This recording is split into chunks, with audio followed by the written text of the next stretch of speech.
Okay, welcome everybody to today's seminar, Past and Present of the Skolt Saami. The seminar is organized by the project Oummu rââst raaj, which are the people with the yellow badges today, if you need anything. And it's also funded by the Interreg Aurora program, which supports cross-border cooperation here in the north, and especially Skolt Saami cross-border cooperation between Norway and Finland, which is the Oummu rââst raaj project itself. They will talk more about it in a bit. My name is Maja Ekerol-Trane. I will be moderating the whole seminar today. I come from Sør-Varanger in Norway, the neighboring municipality, and I am a part of the board in the Skolt Saami organization called 𝙤𝙪𝙡𝙠𝙗. We work with increasing the visibility of the Skolt Saami culture, language, and history, especially in Norway, but we're not bound to any nation at all. I work with increasing the visibility of the Skolt Saami language, especially. And I'm very happy to be here today with everybody to hear about the Skolt Saami history and Skolt Saami culture, since for me, and maybe a lot of you here, that's not something that's been focused that much on in the history so far, at least not like to the masses outside of the Skolt Saami communities. Yeah. We have a lot of exciting talks and lectures here today. After each presentation, after each part, we will have a Q&A where you will be able to ask questions. You will also be able to ask the questions in Norwegian or Finnish if you want to, and we will translate it into English for the speakers. We will have a 30-minute coffee break at around 2 o'clock and a 45-minute break for a light meal at around 4 o'clock.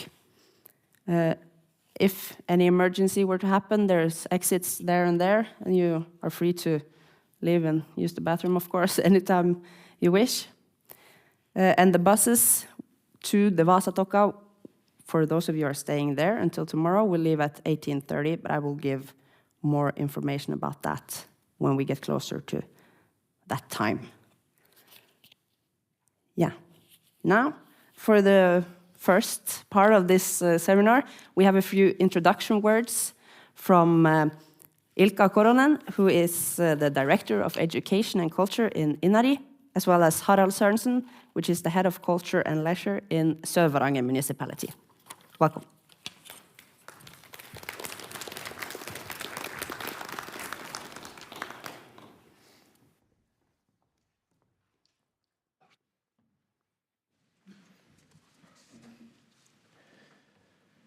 Dear guests and seminar participants, it's a great pleasure and honor to speak at this event. It's wonderful to see you here, taking action, revitalize the Skolt Saami language and culture. The concern for the vitality and community of the Skolt Saami language is genuine and shared. Even small languages have the right to live in this increasingly globalizing world, where the significance of languages is changing.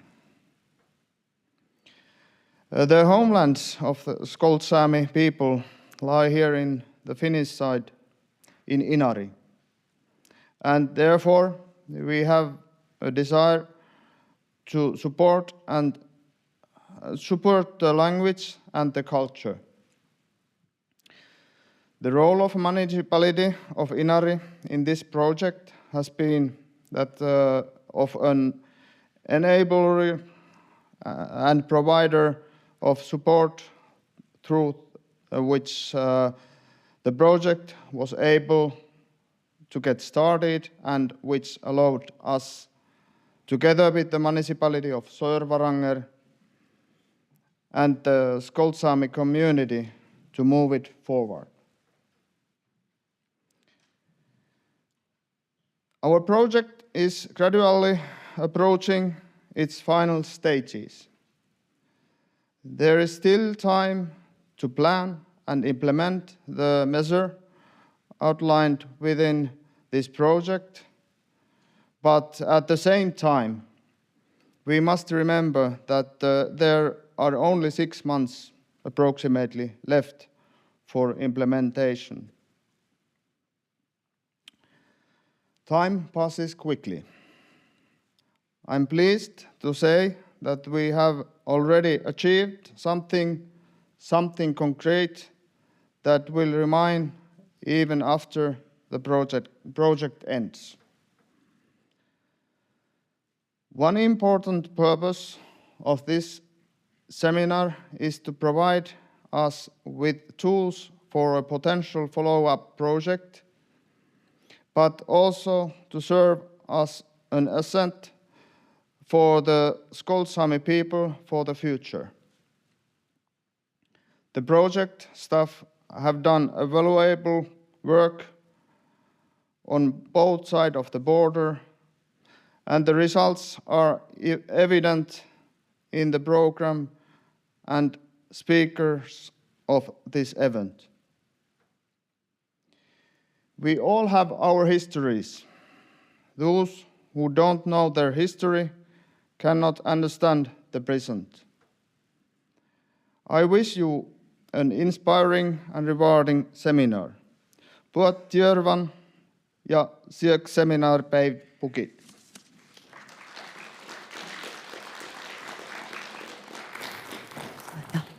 Thank you.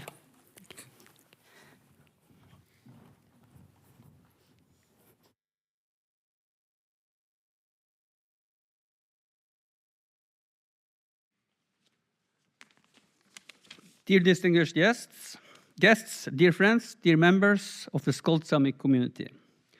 On behalf of Sør-Varanger municipality, it's my honor to welcome you to the seminar Past and Present of the Skolt Saami. Seminar on history, cultural heritage, and psychological support.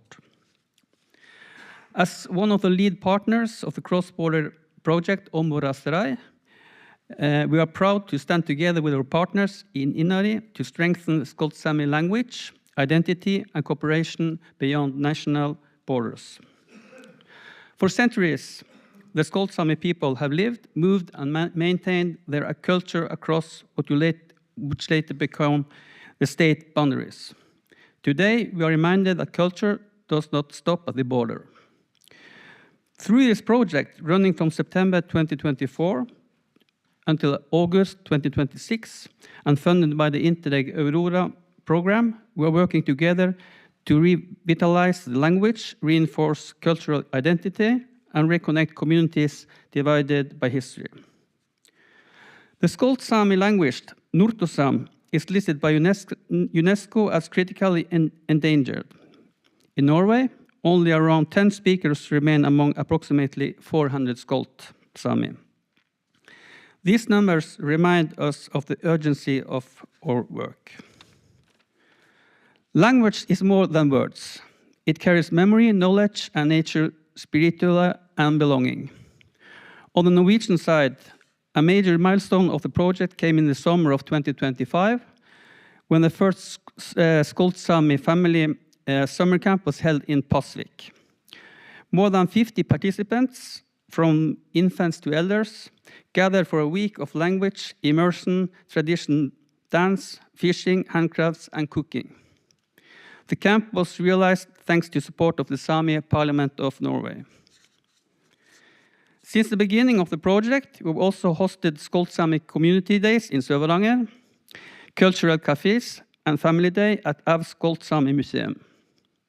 We have participated in bigger cultural events such as Barents Spektakel and Gisakes Festival. We are a part of a tour to the Valamon Monastery in Finland, arranged by the Museum.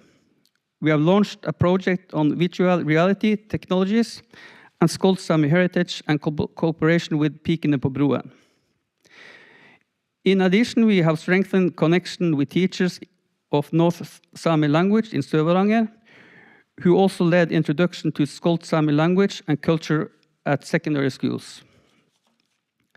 We will especially like to highlight our productive cooperation with Skolt Sámi Museum, which is the main partner of the project on the Norwegian side.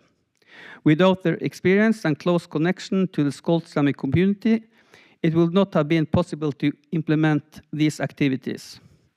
We would also like to thank Norway's Skolt Sámi Association for being an active and supporting partner of the project.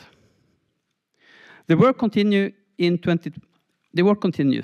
In 2026, 2 more Skolt Sámi camps are planned. A winter camp in 𝙎𝙬𝙧𝙬 in the end of March, focusing on traditional winter activities, and another summer camp in Inari municipality at the end of June. This seminar adds an important dimension to that work by focusing not only on history and cultural heritage, but also on psychological support. We acknowledge that revitalization is not only about language courses or cultural activities. It is also about healing, recognition of, and creating safe spaces for identity. Historical experiences of displacement, assimilation, and marginalization have left traces. Addressing them openly and respectfully is essential for building a confident future.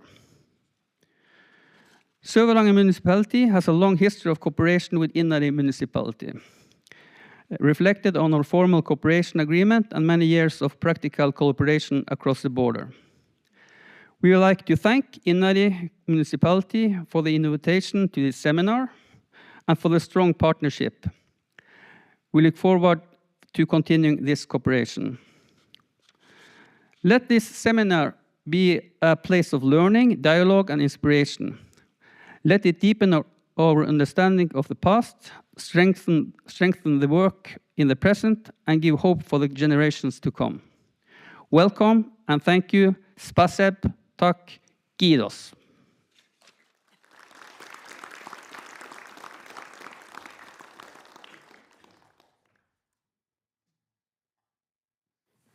Thank you to Ilkka Koronen and Harald Sørensen. Now we will hear a few words from Skolt Sámi trustee Veikko Feodorov. He will be speaking in the Skolt Sámi language. Welcome.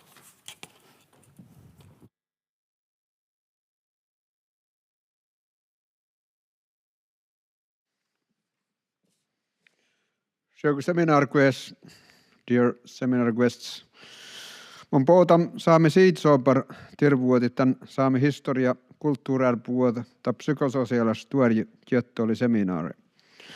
I bring the greetings from the Skolt Sámi Seed Administration to this seminar on Skolt Sámi history, cultural heritage and psychological support. Saami siitsoopar li saami ärpuotas da jannamaksas jysvaltsem riasudok. Koat seuraida vehkoutas saami viikot vuoti teutimus tali saami verglas 𝙤𝙬𝙧𝙬. Siitsoopar riasudok li jatkam toimimusas säämoustasest suitit äijit.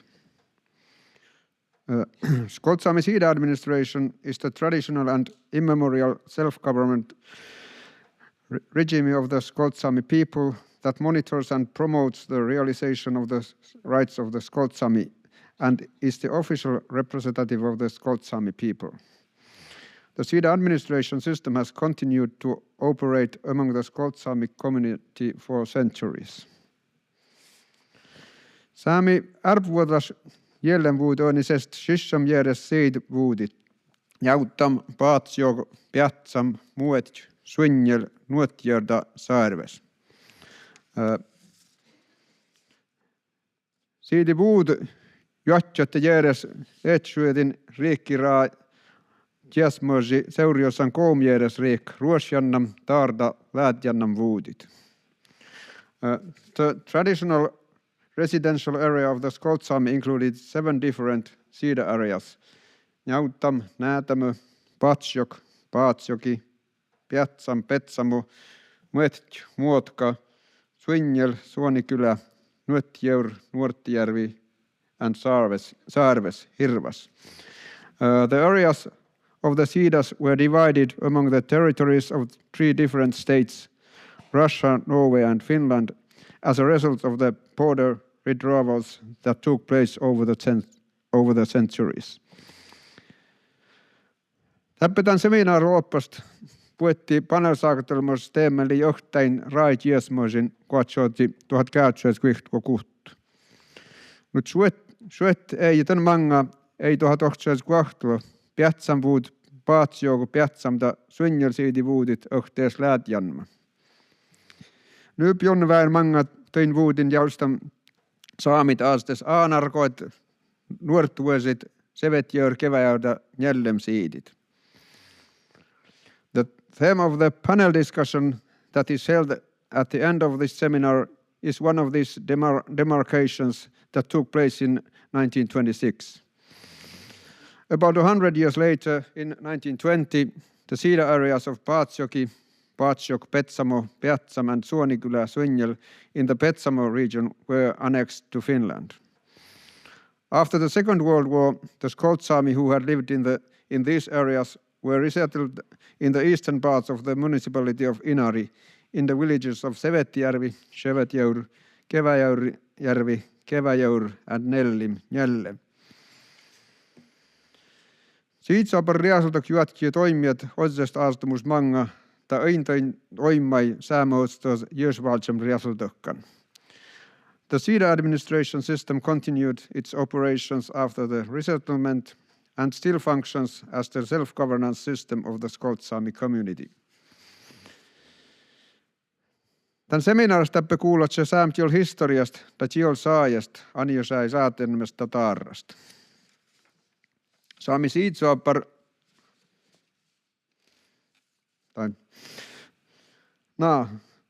Today in this seminar we will also hear about the history of the Skolt Saami language and its current situation in Finland and Norway. Saami siitä saapar ta Saami kulttuurfond liejun kuuhtju viikka möödas saamtiol kielköösköös aan alttumus Sevetjäurra. Järjestelmän raportin öhtsas östmörsin ta plaani järjösin huolkani ta tilakku outnam kielköösköös äävum sa tän päiv rääjäst. Saamtiol liituoti varvoilastiol tän tiot puktoim tän vuoji outnumsa lie samai väärsnai. Skolt Saami Cedar Administration and the Skolt Saami Cultural Foundation have long promoted the establishment of a Skolt Saami language center in Sevetjärvi. Despite various reports, shared intentions and documented plans, this had not progressed to the opening of a language center to this day. The Skolt Saami language is seriously endangered. For this reason, all possible means to improve the situation are very important. Saami siitsopar vartan seminar järjestäm Oummu rââst rai hantjoosas toimit, koivim naaneet ta viikkat öödos saamtiol sai, mi õhtsas koettest. Saamtiol kõskos alttumus lesi õht konkreettas toim, koin tän võeji väätsi öödeet. The Skolt Saami Cedar Administration expects People Cross the Border project, which organizes this seminar, to take actions that strengthen and promote the status of the Skolt Saami language in our society. Establishing a Skolt Saami language center would be one concrete measure that could help advance this situation. Täisäänevim haalam toivotettiin sijoguta jurtjit souni seminar. I wish you all an enlightening seminar. Thank you, Spasseb.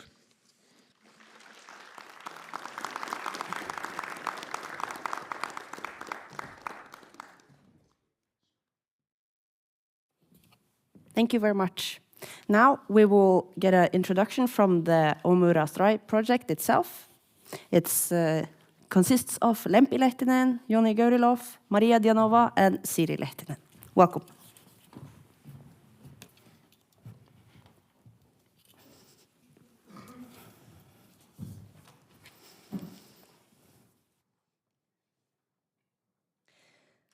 Welcome everyone on behalf of the project team of Oummu People Cross the Borders. I'm project communicator Siri Lehtinen. I'm Lempi Lehtinen. I'm a project worker in Inari municipality. I'm Joni Kaurilov. I'm a project manager in the Inari municipality. I'm Maria Dianova, and I'm a project leader of the project on the Norwegian side in Sør-Varanger municipality. Thank you, Pasep. And we are so excited that the seminar is finally here. We have such an exciting and full day ahead of us that we will not keep you for long. You can learn more about the project and its previous activities during our breaks. We have set up some pictures, products and materials in the cafe cabinet for you to browse through if you wish to. Some materials, like Skolt Saami learning tools produced by the project, are even free to be taken home with you. And for the viewers in the live stream, you can read more about us on the project's website, inari.fi/Oummu.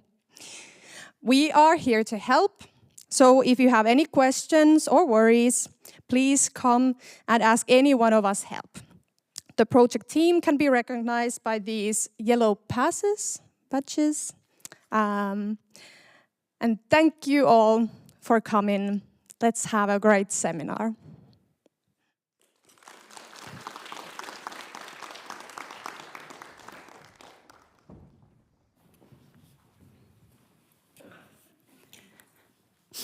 Next up, we will receive 2 presentations from some mental health institutions from both sides of the Norway-Finland border.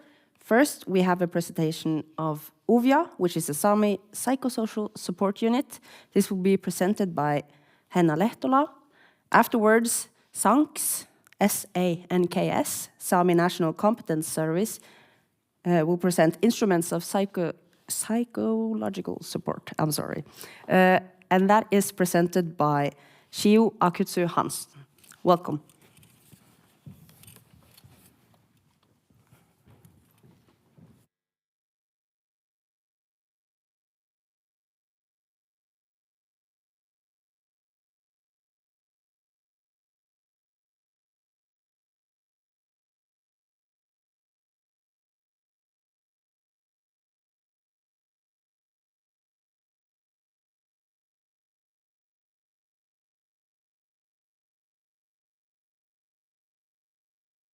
𝙩𝙪𝙡𝙠𝙗.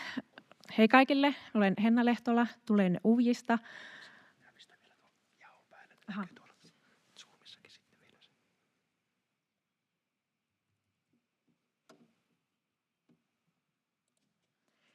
Niin, tulen tosiaan Uvjista, saamelaisesta psykososiaalisen tuen yksiköstä, Uvjj, Uvja, Uvja. Ja toimin lähihoitajana yksikössämme ja toimin Inarin saameksi ja Pohjois-saameksi. Ja mikä on saamelainen psykososiaalisen tuen yksikkö? Me olemme terveydenhuollon toimintayksikkö Lapin hyvinvointialueella, kansallinen palvelu, eli toimimme koko Suomessa. Ja tämä on perustettu tukemaan saamelaisten totuus- ja sovintokomissiota. Ja vaikka komission työ on loppunut tuossa vuodenvaihteessa, niin meidän työmme silti jatkuu ainakin nyt kesäkuun loppuun asti. Ja on luvattu rahoitusta vuoden loppuun, mutta odotamme vielä sitä lopullista päätöstä siihen. Ja mitä me tarjoamme? Me tarjotaan saamelaiskulttuurin huomioivaa psykososiaalista tukea saamenkielillä tai suomeksi. Meillä ei juuri tällä hetkellä ole koltansaamenkielistä työntekijää, mutta pieni mainos tähän väliin, että meillä on tullut eilen avoimeksi hakuun koltansaamenkielisen työntekijän paikka. Ja me tarjotaan psykososiaalista tukea, kriisityötä, neuvoa ja ohjausta, perustason mielenterveystyötä, mielenterveyshoitoa, työnohjausta, yksilöpsykoterapiaa ja saameasiantuntijuutta lapsiperheiden sosiaalityössä. Ja tämä on kaikille ilmaista. Tämä on ilmainen palvelu. Ammattilaisille tarjotaan konsultaatiota ja tukea työskennellä saamelaisen ihmisen tai perheen kanssa, ja meidät voi kutsua myös työpariksi. Ja meillä toteutuu nuorten terapiatakuu. Ja kenelle tämä palvelu on? Tämä on kaikille, jotka tarvitsevat saamelaiskulttuurin huomioivaa psykososiaalista tukea ja hoitoa saamen kielellä tai suomeksi. Me emme kysy kenenkään etnisyyttä, eli tämä on tosiaan niin kuin kaikille, jotka tarvitsee sitä saamelaiskulttuurin huomioivaa hoitoa tai tukea. Ja kaiken ikäisille valtakunnallinen palvelu, maksuton ja erityisesti saamelaisyhteisöille, saamelaisille perheille ja yksilöille. Ja kuten äsken mainitsin, niin tarjotaan myös konsultaatiota. Ja miten meihin sitten saa yhteyden tai missä meitä voi tavata? Meillä on kansallinen puhelinpalvelu, johon meille voi soittaa. Siellä vastaamme joku meidän työntekijöistämme etäyhteyksin. Meillä ei ole kivijalkaa, että me toimimme ympäri Suomea. Minä työskentelen täällä Inarissa ja johtajamme Utsjoella ja yksi meistä Oulussa ja yksi sitten Lahdessa. Sitten olemme jalkautuneet moniin tapahtumiin, esimerkiksi vaikka 𝙎𝙬𝙙𝙢𝙬 Skapmakoviin, ja sitten meidät voi kutsua osaksi jotakin tapahtumaa, että ne on olleet semmoisia hedelmällisiä tapahtumia, että silloin niin ihmiset on päässeet semmoiseen niin vertaistuelliseen keskusteluun, ja se on ollut niin tosi semmoinen tykätty. Ja verkostotyötä, webinaareja ja seminaareja, ja nyt kevään aikana meillä on tulossa yksi seminaari ennen kesälomia. Ja tässä näkyy tuo meidän kansallinen palvelunumero, sitä voi napata vaikka kuvan. Ja tuossa näkyy QR-koodit jokaisella saamen kielellä, että sieltä tulee niin se meidän nettisivut tietyllä saamen kielellä. Ja yhteyttä voi ottaa myös henkilökohtaisiin puhelinnumeroihin, jos ei halua ottaa tuohon kansalliseen palvelunumeroon yhteyttä, että voi saada myös johonkin tiettyyn työntekijän suoraan yhteyden. Ja sitten meillä on tuolla nettisivuilla sähköinen yhteydenottolomake, johon voi kirjoittaa vaikka nimimerkin ja sitten vaikka sen asian, että mihin toivoo apua. Ja siihen vastataan viikon sisään, kun se viesti meille tulee. Ja sitten tässä näkyy tämmöisiä puhekuplia, että minkälaisiin asioihin meiltä on voinut saada apua. On vaikka huolia, traumoja, univaikeuksia, voinko luottaa johonkin palveluun, ristiriitoja, vähemmistöstressiä, pakko pärjätä. Ja sitten tuolla on toi yksi keltainen puhekupla tuolla, joka on tyhjä, niin se on vähän niin kuin se asia, mikä voi olla sun asia, mikä ei tästä löydy. Asia voi olla pieni tai iso, niin meihin voi ottaa yhteyttä. Sitten auttamisen muodoista ja tasoista. Meiltä saa palveluohjausta, eli voidaan ohjata sitten jatkopalveluihin, ja potilastyöhön sisältyy terapeuttiset keskustelut. Meiltä saa lyhytterapiaa, psykoterapiaa. Meillä on valmistunut noin joulun aikaan psykoterapeutti Karin West. Sitten meiltä saa yleislääkäritasoisia lääkäripalveluita. Nuorten terapiatakuu toteutuu meillä. Ja sitten vaativasta hoidosta meiltä saa yksilöpsykoterapiaa ja sitten voidaan lähettää eteenpäin esimerkiksi vaikka Sanksiin. Ja ostopalveluina sitten esimerkiksi vaikka Minnesota-hoitoa. Ja sitten meiltä saa työnohjausta ja vertaistuen koordinointia ja sitten meillä on noita yhteisöllisiä tilaisuuksia ja meidät voi toki kutsuakin niihin. Ja tässä on meidän palvelupolusta, eli miten kun asiakas ottaa yhteyttä, niin miten se lähtee etenemään.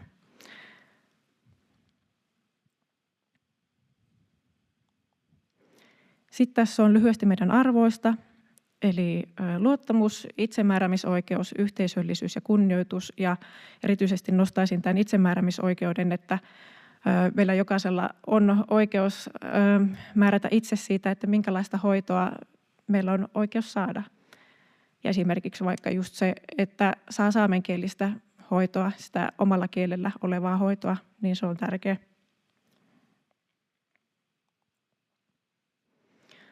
Joo, tässä lyhyesti meidän toiminnastamme. Ja jos tulee kysyttävää, niin tämän päivän aikana voi tulla nykimään hihasta, että kiitos, kun pääsin puhumaan tänne meidän toiminnastamme.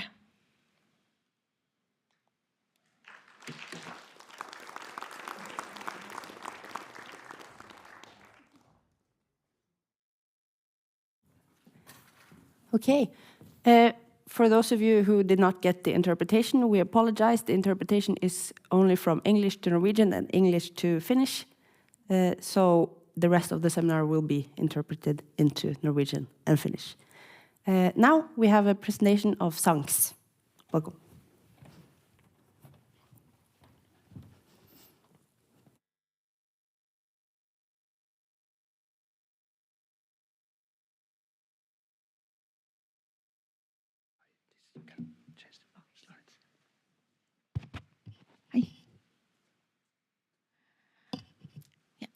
Breviaivi ja hyvä huomenta. Mun namalla on Xiho Hansen. Mulla on japanis eret, muhtuahan elian varkat sanagas. Vihta guhtajagi puolis, no. Good afternoon, my name is Xiho Hansen. I'm originally from Japan, but I was working in 𝙬𝙬 for almost more than 6 years, 5 to 6 years. And today we are going to talk a little bit about 𝙬𝙬, our clinic, and what kind of the treatment we are offering. But this is more like a Norwegian side, but we are to present a little bit about this. Okay, so 𝙬𝙬, it's a Sámi, Norwegian National Advisory Unit on Mental Health and Substance Use, and which was established in 2001, but we got the granted status as a National Advisory Unit in 2014. And also new Sámi clinic building was established in 2019.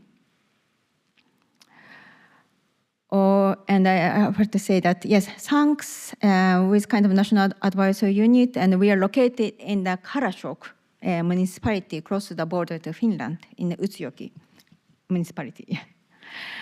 Vision of 𝙬𝙬 is we have to ensure that the Sámi population has equal access to service in mental health and addiction. Excuse me. And the goal is to reach out to the patient, relatives, professional partners, and the public with knowledge about the Sámi mental health and addiction work.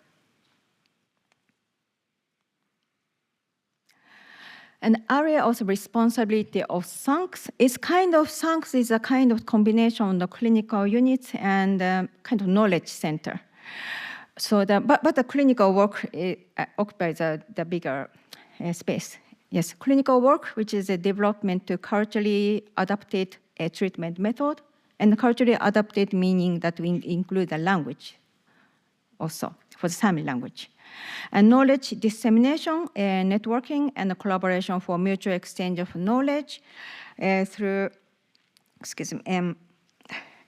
national and local authority, as well as health institutions, and the patient, their family members, and the public of society, and also various research and expertise environment. Also, we provide specialist training programs, internship for the university students in Norway, University of Tromsø in Norway. But in addition to Tromsø, of course, there are many practice students from Denmark, Sweden, and Sweden. And the last is the research and professional development to conducting and participating in research project, as well as we are offering the research and development fund. And here's the organization structure of Sámi Clinica, or Sámi Clinic. We have a Sámi Clinic in the the Sámi clinical units. They're offering the treatment with a culturally sensitive support. And we also 𝙬𝙬 Research and Development Department. In addition to that, we have a special medical center for focusing more like a somatic treatment, but it's not currently it's not really a part of the 𝙬𝙬, but we are planning to include a whole somatic treatment in addition to mental health service.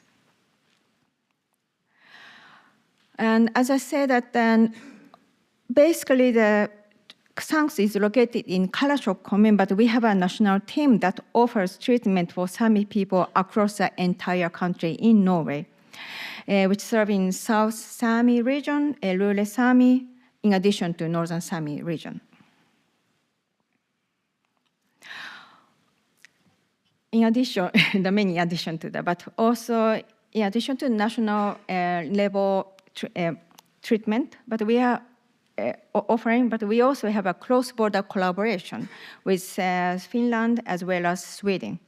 Actually, not the whole Finland or Sweden, but it's close to the border municipalities with Norway, such as Lapland region, Uvjä, Inari municipalities, and 4 regions in Sweden. And some patients in these regions also can be referred to some for treatment. So it's not a direct contact, but it's referred via a hospital in the Finland side and the Swedish side. So, and when regarding the treatment in mental health units, we are focusing on 5 core Sami values, which is, the first is independence and self-reliance. Second is sensitivity and closeness. The third is importance to extend family and local community, connection to nature, and of course, the Sami language. And currently, we have a kind of Norwegian and Northern Sami interpreter for interpreting units, and we are working on strengthening more for Rural and Southern Sami language. The 8th Sami season, this is what we are focusing on, especially for inpatient units. As most of you may know, in Sami tradition, the year is divided into 8 seasons, it's not 12-month or 4 seasons. And reflecting the subtle but important tradition in nature. And because we are located in the Karasjok, so we are focusing, the nature is very important tools. I don't like to say tools, but things to when we implement a therapeutic service, such as in the winter we are doing the ice fishing.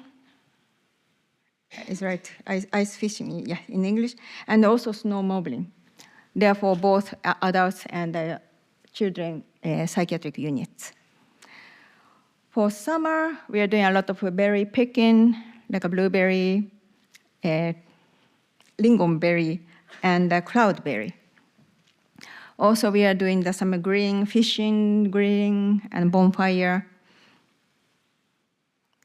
And in the autumn, there's some, we are sometimes visiting the reindeer herbs.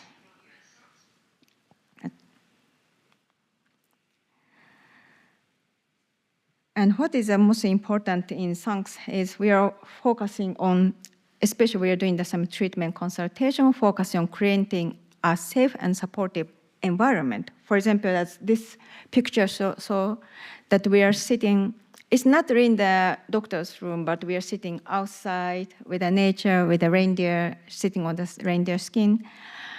And it's not right front, but we sit together with the same eye level to make more comfortable or warm and supportive manner. It's not formal, but informal manner. So this is what we are focusing on, especially for inpatient unit. And this picture is also therapy room for outpatient clinic for children unit. We have several playroom or therapeutic playroom, but focusing on the Sami culture, such as we show the lavo and the reindeer kind of mascot, or the picture of Sami people, of Sami kids and the reindeer. How many people? Yes. Okay, as I explained that we have some SANCS, we have a clinical units as well as Department of Research and Development. There we are focusing more. Okay, we're focusing more of strengthening knowledge and knowledge dissemination, as well as development the kind of capacity building project focusing on Sami, Sami people. And one of them is thanks in our research and development fund that we annually allocates up to 2 million Norwegian kroner to a project that aims to enhance the knowledge in mental health care and substance abuse for Sami population in Sápmi region. It's not really big, that's kind of small pot, but if they have, it does, from the Finnish side and Swedish side, also they can also apply for the funds. But there was just only one condition, that they have to have some collaboration agreement between SANCs. But anyway, they're open to or the organization or institution which are interested in developing the project, as well as working with a research project, as well as capacity building project. Also startup grants. As I say that, in addition to that, we provide research and project fund. Also, we ourselves work with a project, which is a research project, as well as capacity building project. One is parent interview tools. We already published the materials, the tools. This is an assessment tool designed to strengthen treatment for Sami children and adolescents based on the cultural formulation interview, which is developed in the USA. The interview guides is available in 3 Sami language, Northern Lule and Southern Sami language, as well as Norwegian and English. And also we have established the online e-learning portal, or the online course about regarding the Sami people. We have 3 online course materials. Sami cultural understanding and Southern Samisk relationship and health, and also for online course version of this parent interview tools. And this course is open to anyone who is interested in this on this kind of 3 theme.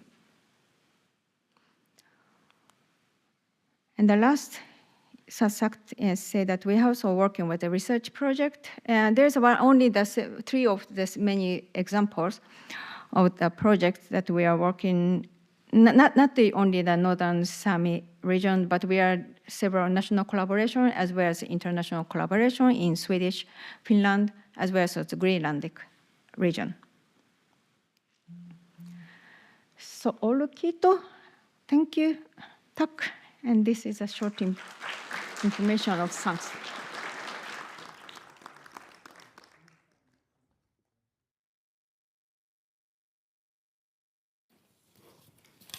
Thank you very much. Now we will have 3 lectures that are part of a project called Petsamu, a Finnish settler colony. And that's a project that's funded by the Kone Foundation. The first lecture is about exclusion and inclusion, about Skolt Saami in Finnish national strategies. And this is given by Professor in Nordic Studies at the University of Helsinki, Peter Stadius. Afterwards, we have a lecture by Senior University Lecturer at the University of Eastern Finland, Elina Arminen. This is about crossing borders in the literary representation of Pechenga. And lastly, we have a postdoc researcher at the Petsamu project, Sonja Tanhua, which will give a lecture on borders, families, and SIDAs. Unfortunately, the 4th one that was supposed to be today is cancelled because she's sick. But after the presentations, we will have a Q&A. Welcome.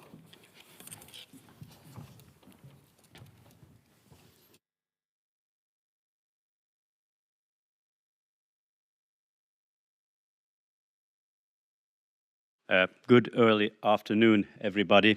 And first of all, I want to thank the organizers for inviting us, and I'm very happy to be here, part of this today seminar. Our project was mentioned, and I might also add that we are currently in the process of writing a book in Finnish, 𝙤𝙤𝙢𝙤𝙤, Suomen siirtomaa, 𝙤𝙤𝙢𝙤, Finland's colony, and it will appear, hopefully, according to the plans, early autumn in September. Exclusion and inclusion of Skolt Saami in Finnish national strategies. This time frame is maybe a little bit broader than I will be speaking. I will be mostly around 1918, 20, and so on. I will use the word 𝙤𝙤𝙢 in English. I know 𝙤𝙤𝙢 in a way is the correct one to use. I'm just so used to using 𝙤𝙤𝙢 that I will forget saying 𝙤𝙤𝙢 if I start here right now.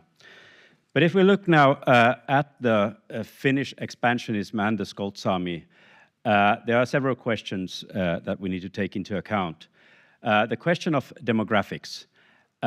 For the Finnish authorities, various institutions, before the independence already, it was very important to monitor and to establish the actual ratio of the different group, because this Kola Peninsula area was inhabited by various groups: Karelians, Russians, Skolt Saami, Norwegians, Finns, and therefore, in this Finnish expansionist idea, it was very important to know exactly what were the population ratios, and also to know how many Finns had since the 1860s moved towards this area, and if this could be used as a leverage for claiming Finnish ownership.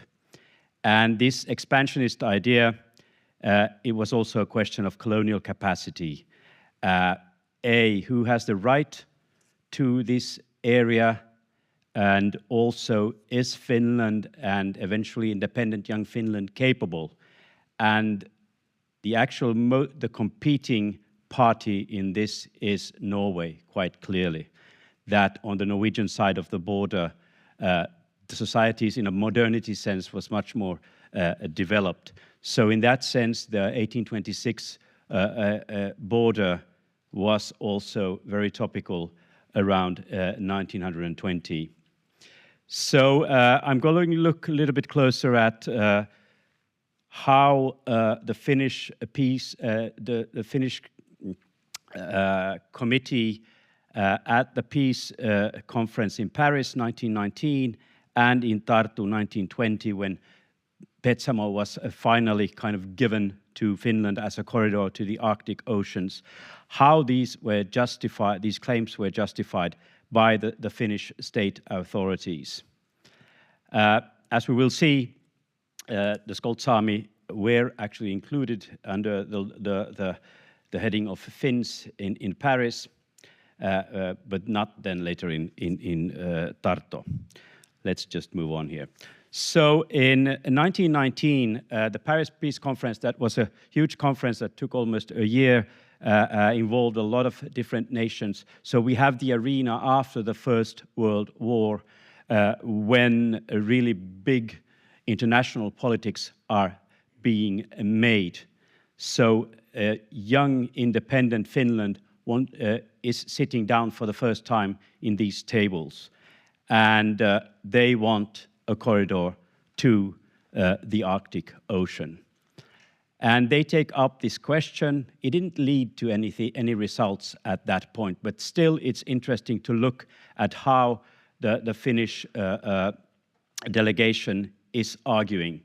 Lauri Hannikainen, who was quite well acquainted with this area, he had visited and written about the Petsamo region already before the independence, and also been involved in some of these, in one of these paramilitary expeditions.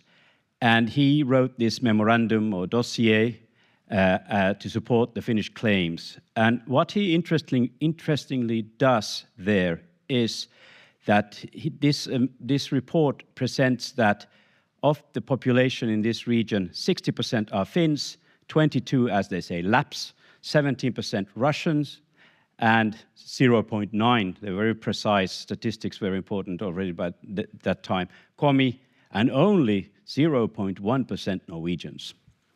There is a clear tactical issue behind this.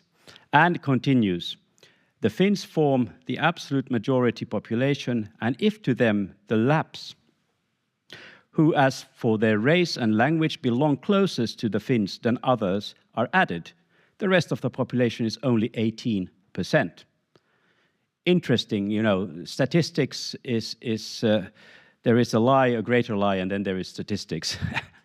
and why this strategy? There are not much evidence that in Finland the Skolt Saami would otherwise have been included under the notion of Finland and Finnishness and the Finnish nation. By no means. I will not have time to go into that more profoundly. But here, for tactical reasons, the Skolt Saami are presented as almost Finns, part of, and as a justification for Finland of getting this region. So what was behind this? Of course, it was the Greater Finland ideology and the fact that already since the early 19th century, Finnish scientists, linguists, etc., had been taken an interest in the kinship nations of Finno-Ugric kinship nations. And also this Kola Peninsula area had been visited as early in the 1830s and 20s, Fellman, Elias Lönnroth, Emma Castrén, and so on.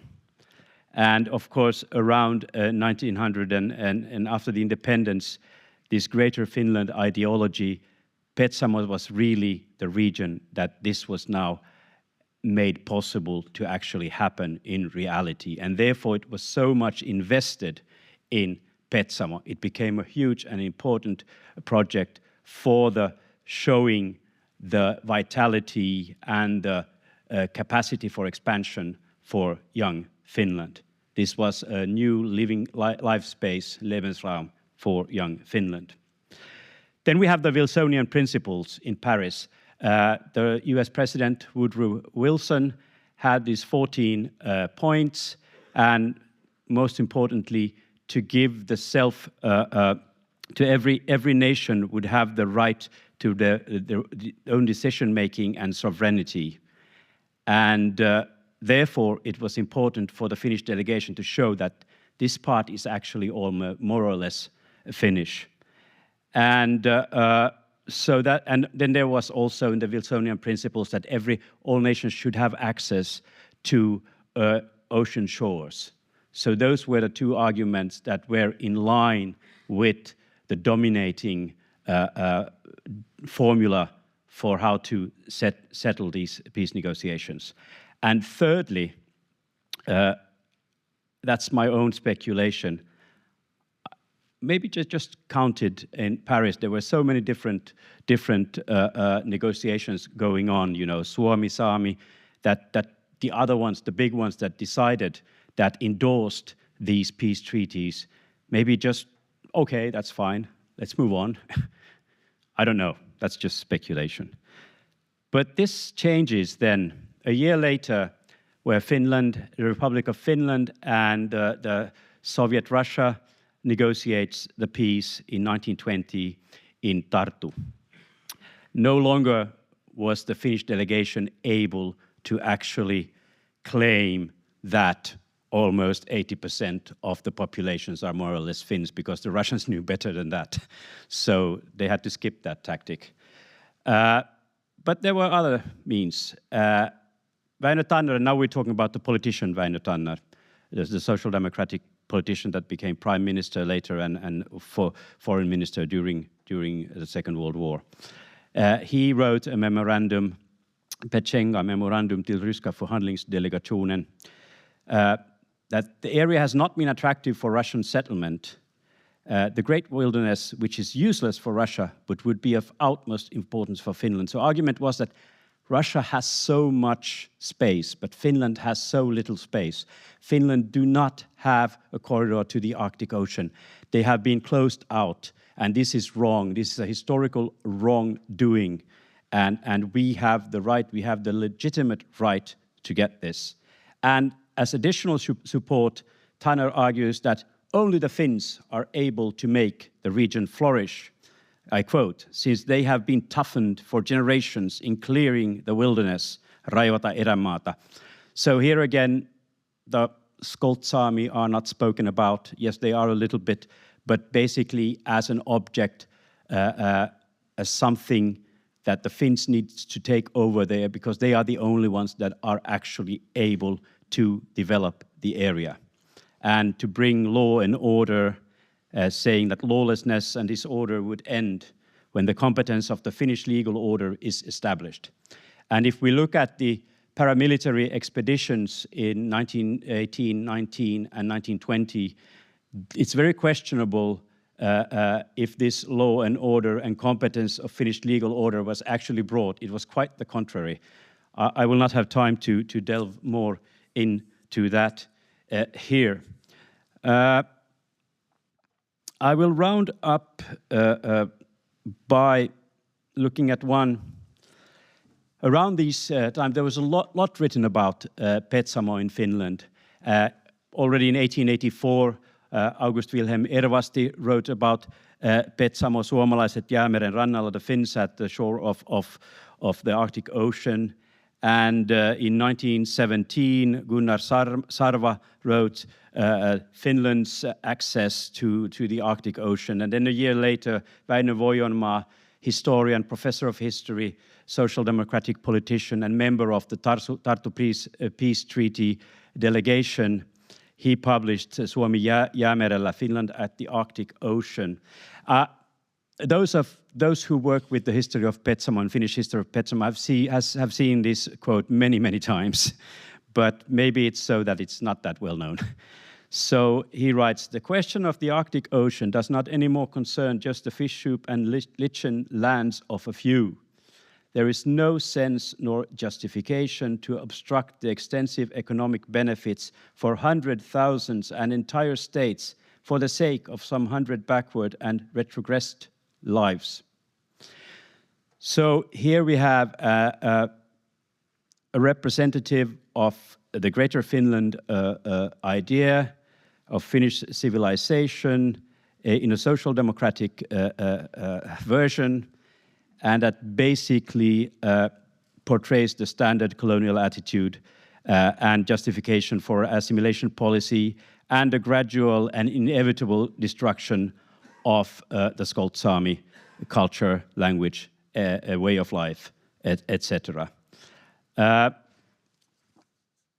There were, of course, also those who defended the Skolt Saami rights, like another Väinö Tanner, the state geologists, and more notably Carl Nikul, and they proposed, like, for Salmijärvi to make it a kind of protected area, a little bit like a reservation. But this did not have any success in the Finnish state administration. And in general, to round this up, if we speak about, I don't think I had, no, I'll go back. If we look at the Finnish policy, if you compare it to Sweden and Norway, it was not that explicit. There was not a legislation like in Norway already in the 1850s for nationalization and assimilation. In Finland, it was more like, we don't do anything. At least that's what Veli-Pekka Lehtola has been saying. In a way, but the end result is more or less the same. I will stop here and just point out that I'm not an expert Sami researcher, so my perspective here is to see like how do Finland, the Helsinki-centered Finland, or the Oslo Christiania-centered Norway, and on the larger international scene, how were these things negotiated far, far above the heads of the local community, whether Finns or Norwegians or Skolt Saami. Thank you very much.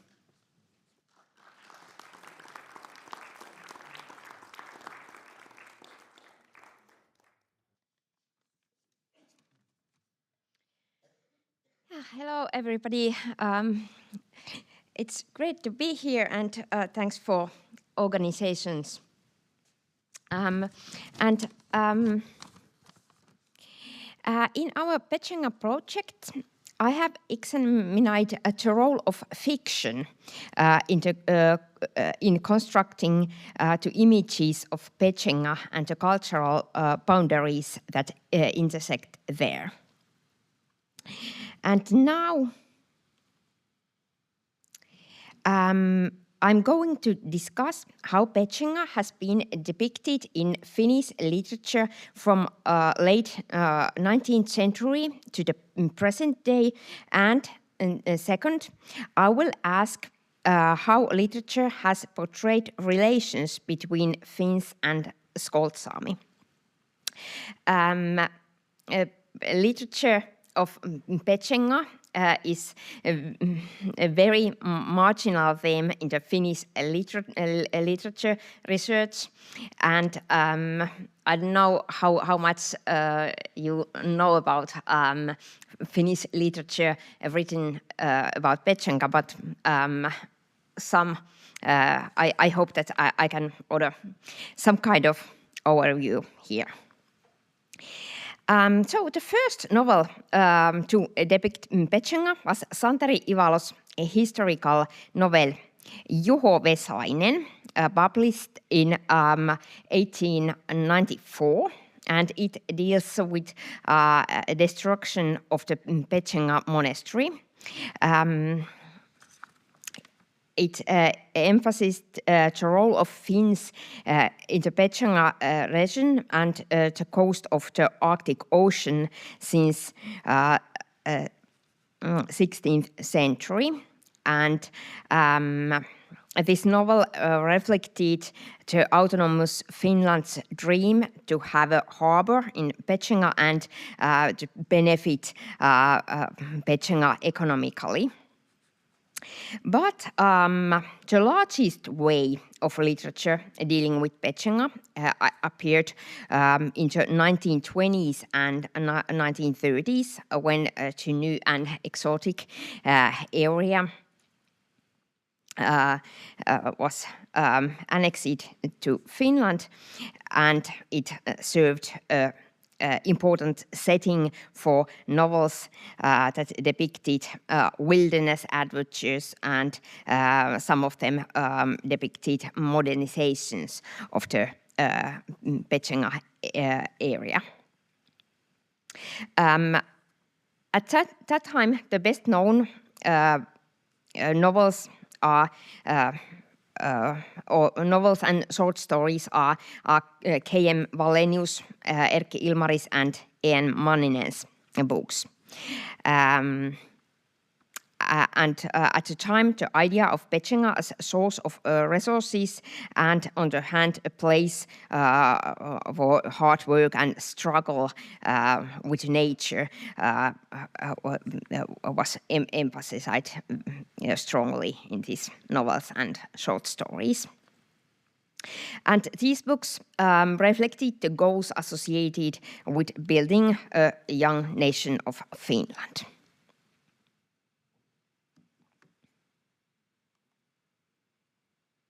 Oh, now I have to skip this one and go there.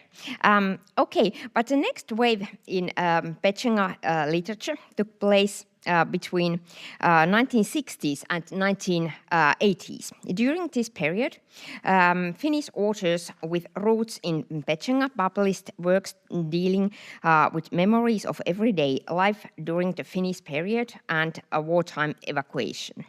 These works were linked to the regional perspective had became more prominent in Finnish literature at that time. Also, other marginal areas in Finland, for example, Northern Karelia and that kind of regional themes became important. These 𝙤𝙤𝙢𝙬 novels were written from the perspective of Finnish settlers. For example, books of Mirjam Kälkäjä and Tuulikki Soini pondered a sense of belonging to the area among Finns who had left 𝙤𝙤𝙢𝙬.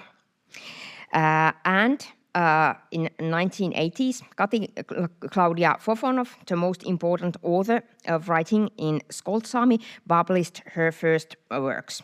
In contemporary literature, we can say now, 𝙤𝙤𝙢𝙬 has experienced some kind of renaissance.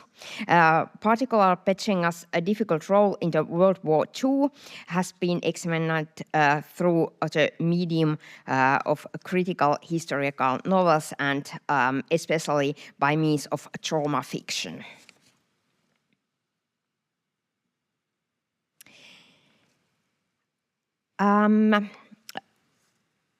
Literature about 𝙤𝙤𝙢𝙬 published before World War II played a role creating negative perceptions of Skolt Saami, as we know.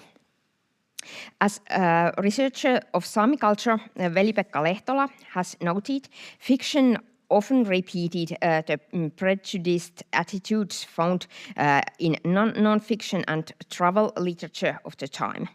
For example, depictions of Skolt Saami as a reindeer thieves was repeated in wilderness literature. But there was some exceptions.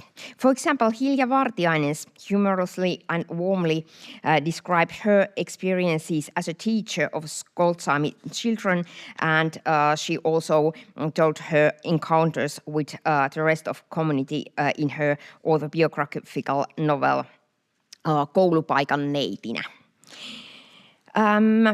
Openly racist representations gradually disappeared in Finnish literature after the Second World War. As a researcher of Sami history, Jukka Nystönen has noted, they did not fit with values of a Finnish state that was building a welfare society. But however, the search for new ways of depicting the intersection between Skolt Saami and Finns in fiction has been slow and quite limited. And now I would like to present two examples from works of later Finnish authors. I will show two short scenes. The first one is Joni Skiftesvik's Petsamon kultatynnyri, The Gold Barrel of 𝙤𝙤𝙢𝙬, and Katja Kettus' Kätilö, Midwife. And I will show how the way of depicting relationship between Finns and Skolt Saami has changed. This first example, Joni Skiftesvik's Petsamon kultatynnyri, I think it depicts the interaction between Finns and Skolt Saami kind of didactic manner. This novel portrays the period around the collapse of Soviet Union. At that time, Finns were able to return to see their homelands and that had been lost in the war. In the novel, a retired priest returns to 𝙤𝙤𝙢𝙬, the place of his childhood. And this novel sets in two time periods, the early 1990s and year 1939, on the eve of World War II. And the most important topic is in this novel is show that how changing national borders alter the experience of everyday environment and feeling to how to belong to a place. But in this novel, the depiction of Skolt Saami is linked to the protagonist's memories of the 1930s. In this scene, a group of Skolt Saami people come to look at the goods of traveling merchant who has arrived in the village. The conflict between cultures takes the form of a disagreement over how to use a shared space. In the novel, the trading ends in a dispute when Skolt Saami people do not buy anything. And there's this example. The merchant forced the rings into Matvei's palm. Matvei passed them back. Believe me, he won't buy them, Ivana said. Why won't he buy them? They are worthless trinkets, probably some southern junk. The merchant snatches the ring angrily from Matvei's palm, threw them into bag, and said that it was pointless to trade valuable goods with people who had no money.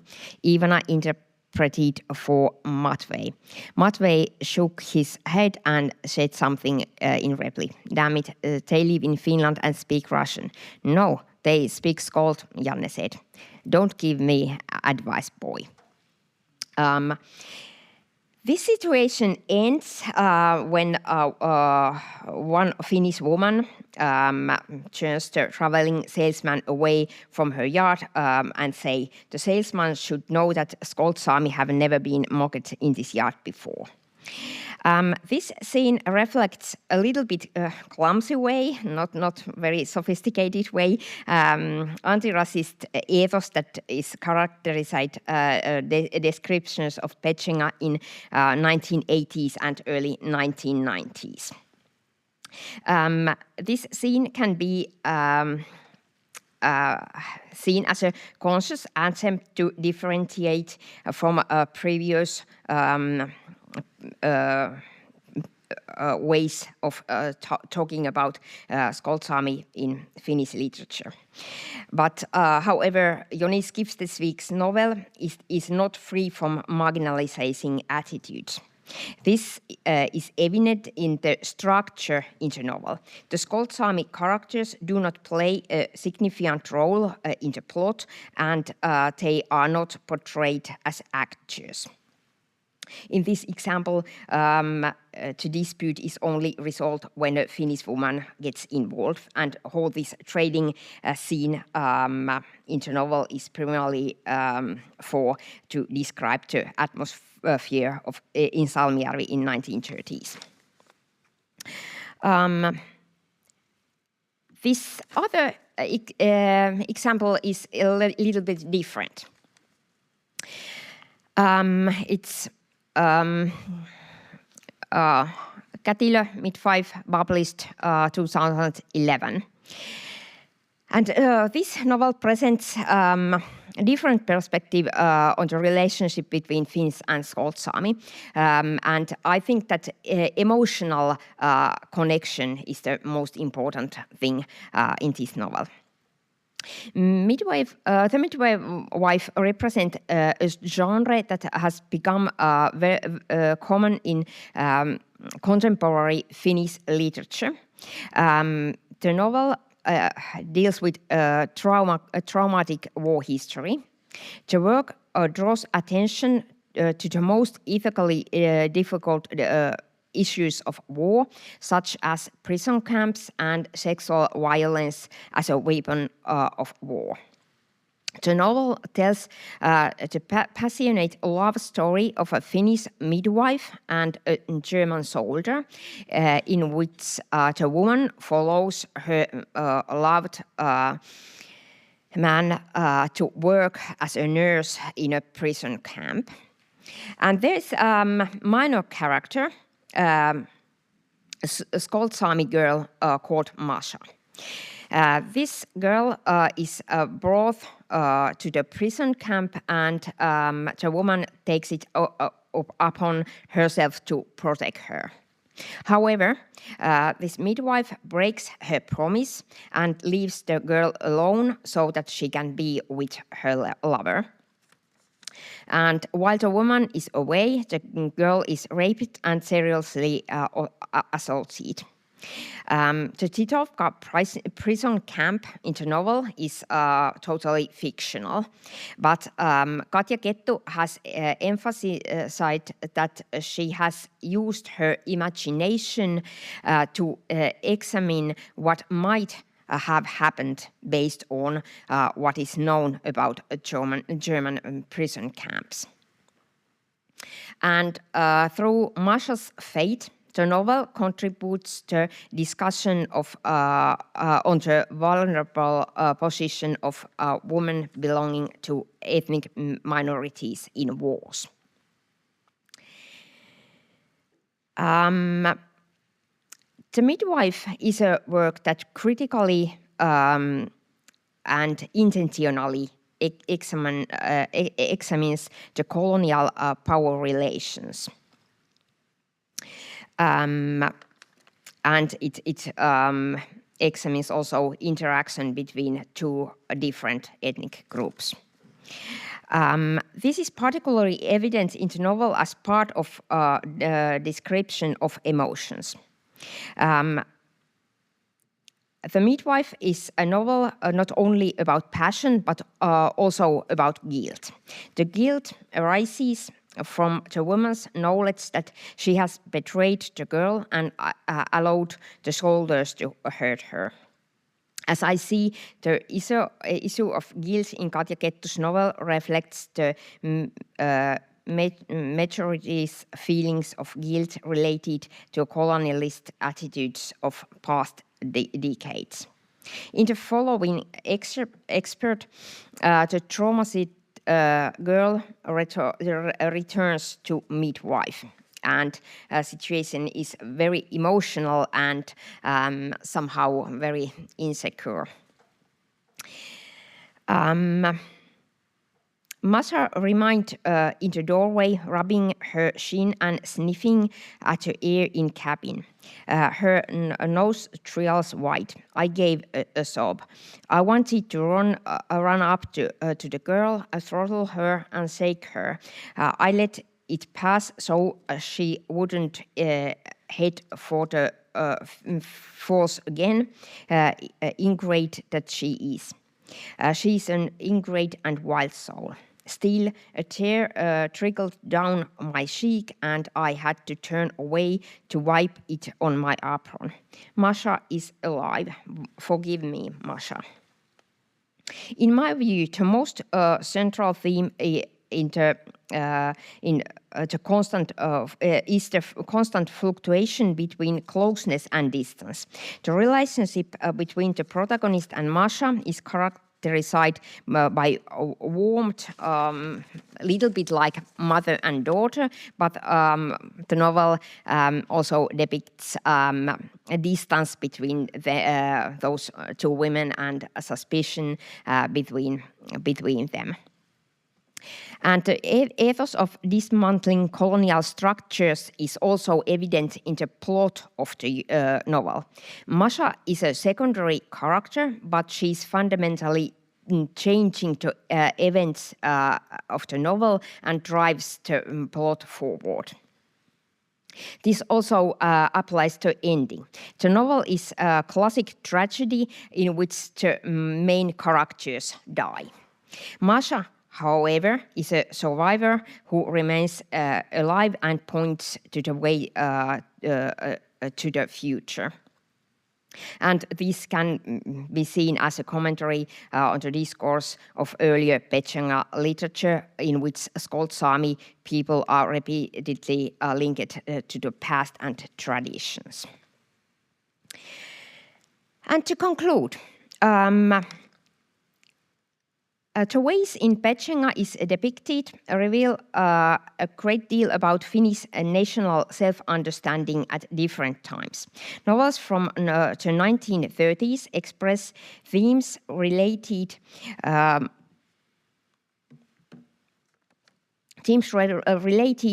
the nation-building project of their time. Today, the colonialist attitudes they contain are easy to see. Contemporary novels, we can see a very different story, but it's still some kind of story of good nation. And in the texts from early 1990s, this story of good nation is linked to anti-racist theme, albeit expressed rather clumsily. And Katja Kettu's text takes a reflective approach, deconstructing national historiography and reflecting of feelings of guilt related to history. And now I'm just waiting that what is the future for literature dealing with 𝙤𝙀𝙢. Thank you.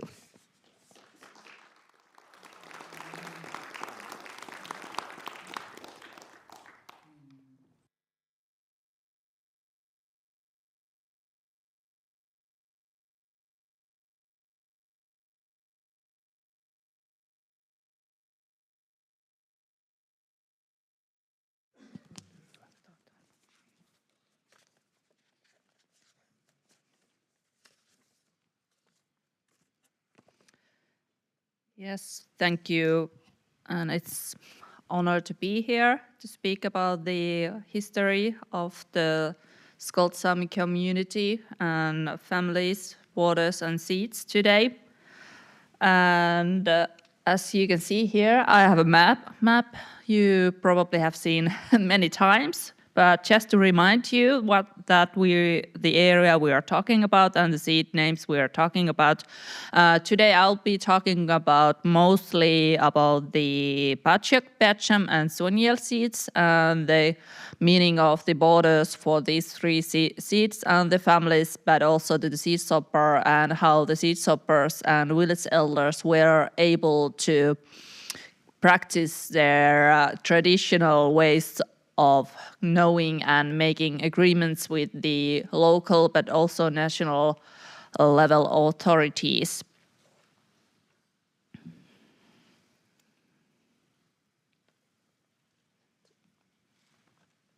Yes, and here's a map about the Taarna border from 1920, when the border was splitting and dividing families and seeds. But when the border was splitting the seeds, it also happened both concretely and on more abstract level to do. It was making visible borders, but also invisible borders between the family seeds and members of the society or members of the communities. And in 1920, Taarna Street, as we have heard many times today already, it divided the area so that the 𝙎𝙢𝙢𝙢 seat was part of Norway, as it already had been before. But 𝙤𝙢𝙢𝙢, 𝙤𝙢𝙢𝙢, and 𝙤𝙀𝙢𝙢 seats became part of Finland, and other three seats, 𝙬𝙬, 𝙬𝙬, 𝙬𝙬, stayed part of Soviet Russia. First, I will be talking about a little bit about the seed stopper and how the border 1920 affected to seed stopper and the possibilities of seed stoppers. History of the seed stopper goes back to at least to 1517, when the first Gramota agreement was made or given by the Russian authorities to the people living on the shores of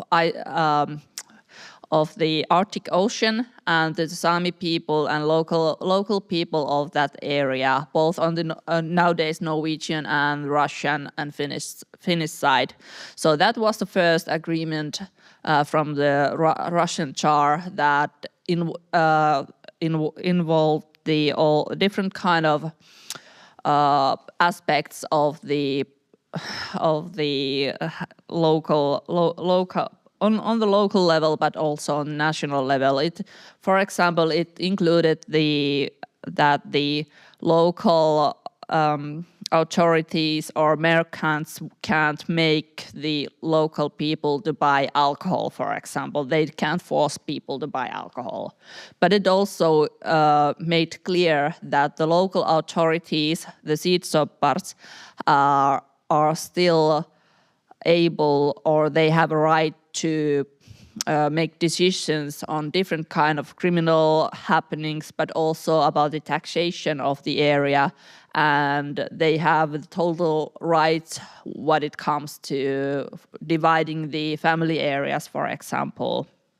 And this history is still like continuing today. And this 1920 border meant that all these previous commitments and agreements between the states, the Russian states, but also between the Finland and Norway, were considered terminated by the states, so that these agreements with the Skolt Saami communities and 𝙤𝙬𝙧𝙬 weren't valid anymore, and Finland and Norway, well, mostly wants to get rid of all these agreements. But despite the limitations, 𝙤𝙬𝙧𝙬, at least in Pacific and in Suonjärvi, they considered themselves to represent the population of the region of the 𝙤𝙬 and to be entitled to speak with the voice of the community. And the headman of the village elder, Oummu, was the person who was able to speak on the behalf of the 𝙤𝙬 members. The 𝙤𝙬𝙧𝙬 and the village elders were able for direct negotiations with the state, but it was challenging but possible usually through an interpreters. That means that they were persons who were often local decision makers or police officers that understood or sympathized with Skolt Saami, but they were also researchers, journalists, and so on. So they were Finnish persons who know how this Finnish system works, and they were able to negotiate with the village elders and 𝙤𝙬𝙧𝙬, and then kind of translate their 𝙤𝙬𝙧𝙬 message to Finnish authorities or decision makers.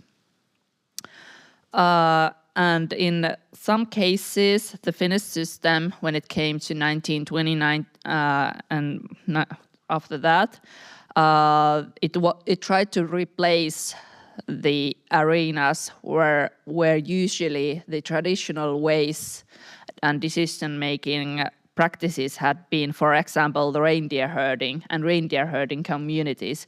Before this Finnish time, the Sami way of herding reindeers was working in that area, in Petsamo area, but after 1920, the Finnish law enforcement wanted to establish and start the Finnish way of herding reindeers, paliskuntajärjestelmä, paliskunta system. They tried to replace the local way of herding reindeers. So this is just one example of this how authorities wanted to do things. But I'm going to represent one example of how this state border impacted to the families and to the seeds. And I'm talking about the selling the bachok seeds salmon fishing rights 1925. Some of you might know that the bachok seed have several salmon fishing sites on the I can't remember the names in Rautaperävuono and what the other one?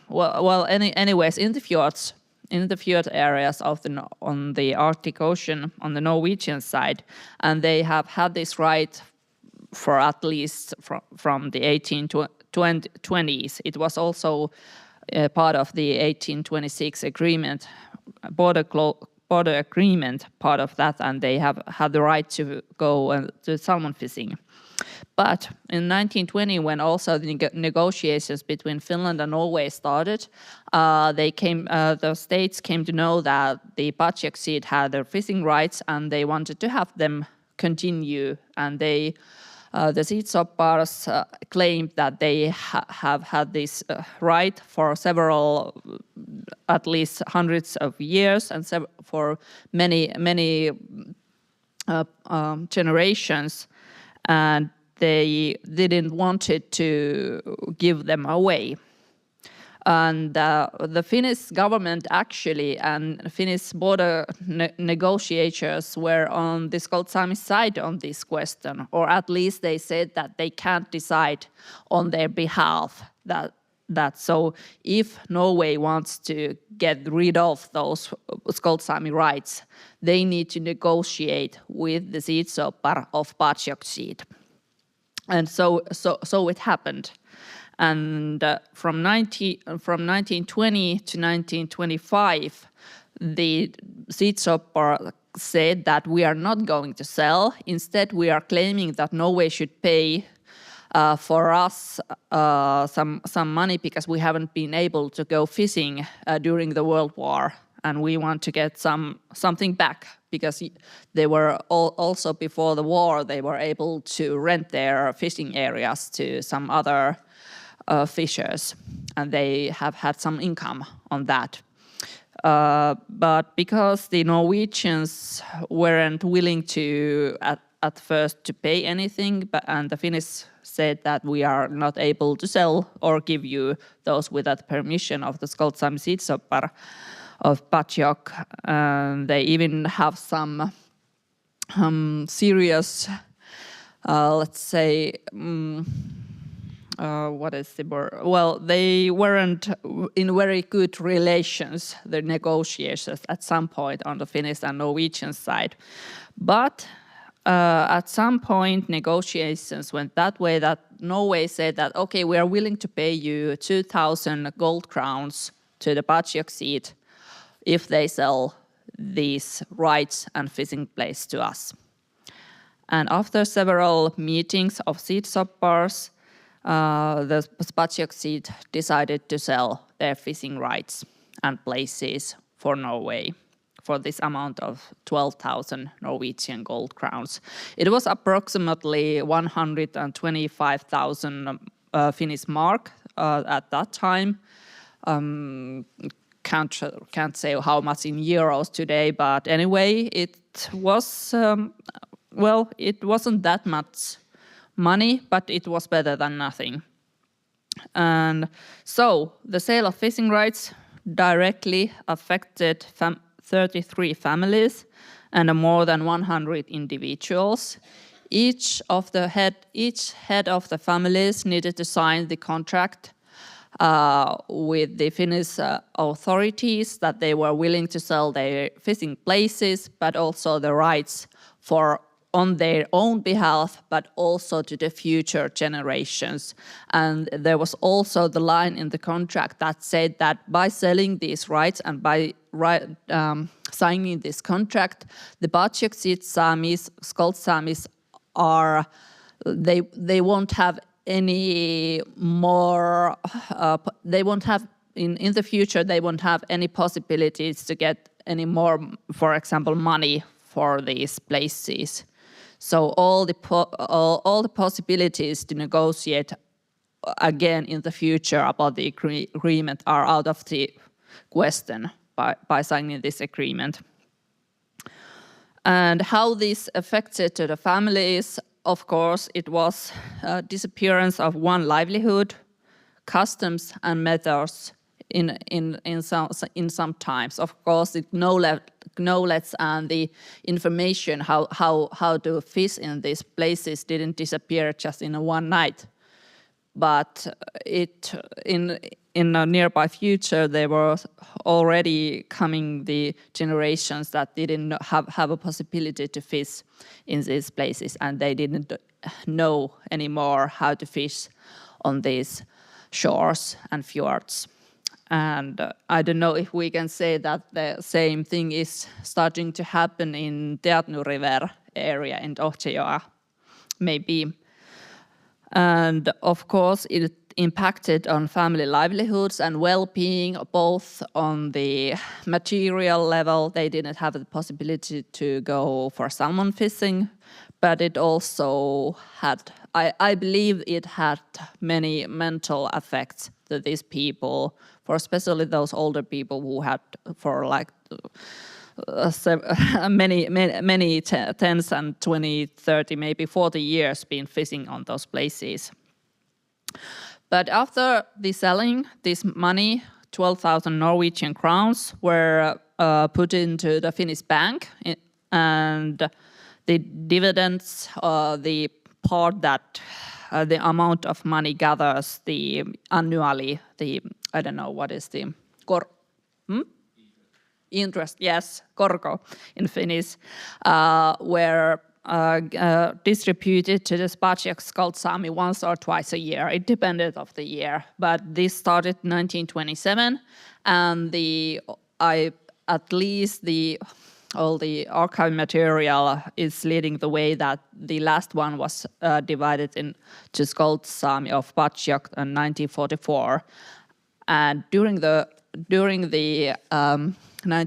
end of the 1940s, it wasn't given to the Skolts because of the evacuations, and the 𝙎𝙢𝙙𝙢 Skolts were living in the evacuation areas. But they already started discussions that they should get all the money to themselves so that they could start building a new life on the Finnish side they were living today. And after long work, it took almost 10 years to get it there, but finally in 1955, the last amount of this money was distributed to the members of the 𝙎𝙢𝙙𝙢 Skolt Saami community members, and it was divided like those who were still alive from the original agreements, or the children or grandchildren of those people. And it was the amount was we can say that some €100 nowadays money.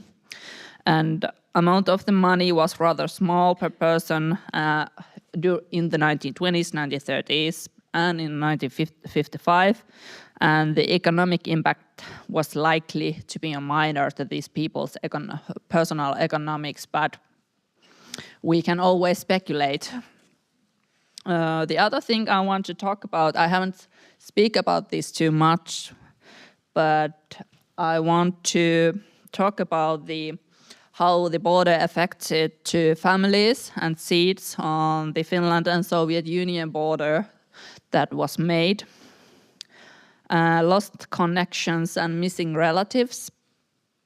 We know that previously the close connections with other Skolt Saami seats had been, and there were a lot of family members from Nordjaur seat and Muotk seat living in, for example, in Suonjärvi, but also in 𝙎𝙢𝙙𝙢 and 𝙬𝙬𝙢 seats.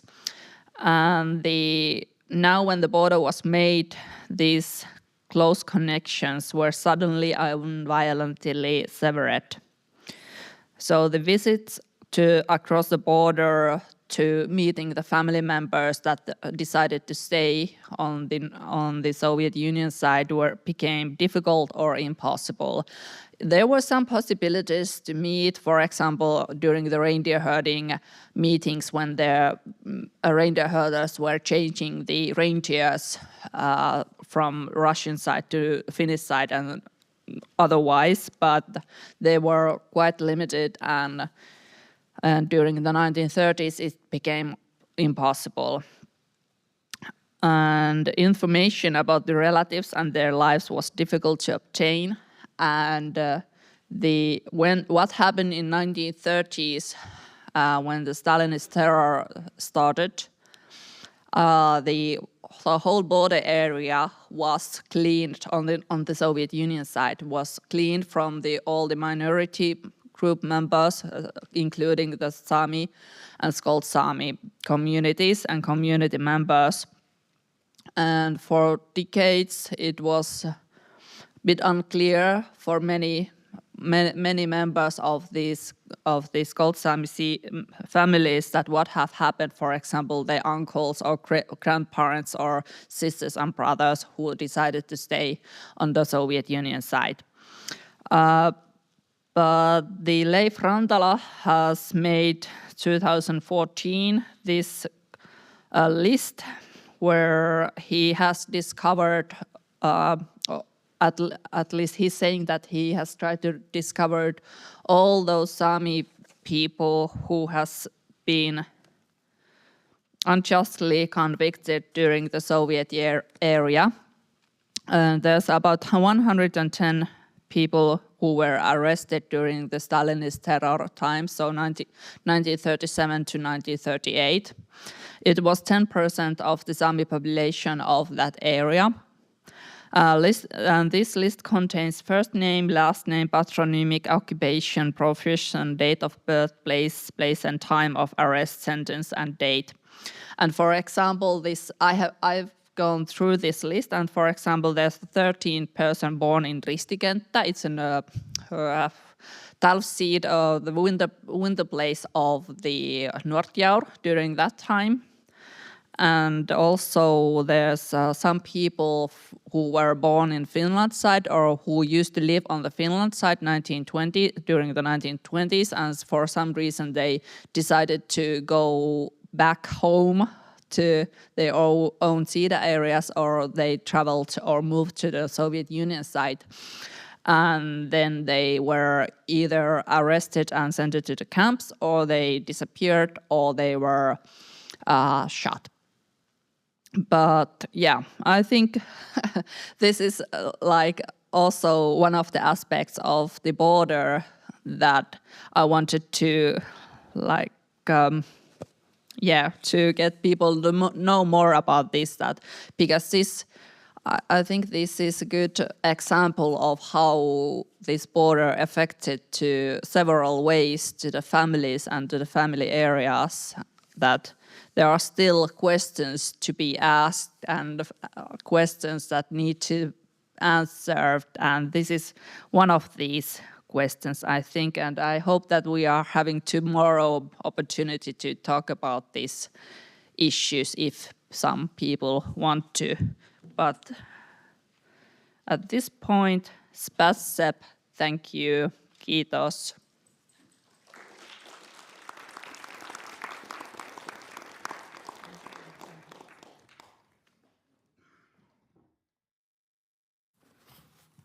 Okay, thank you to all three panelists, not panelists, lecturers. We would like to come up here now, as we have time for a Q&A, 5-minute Q&A.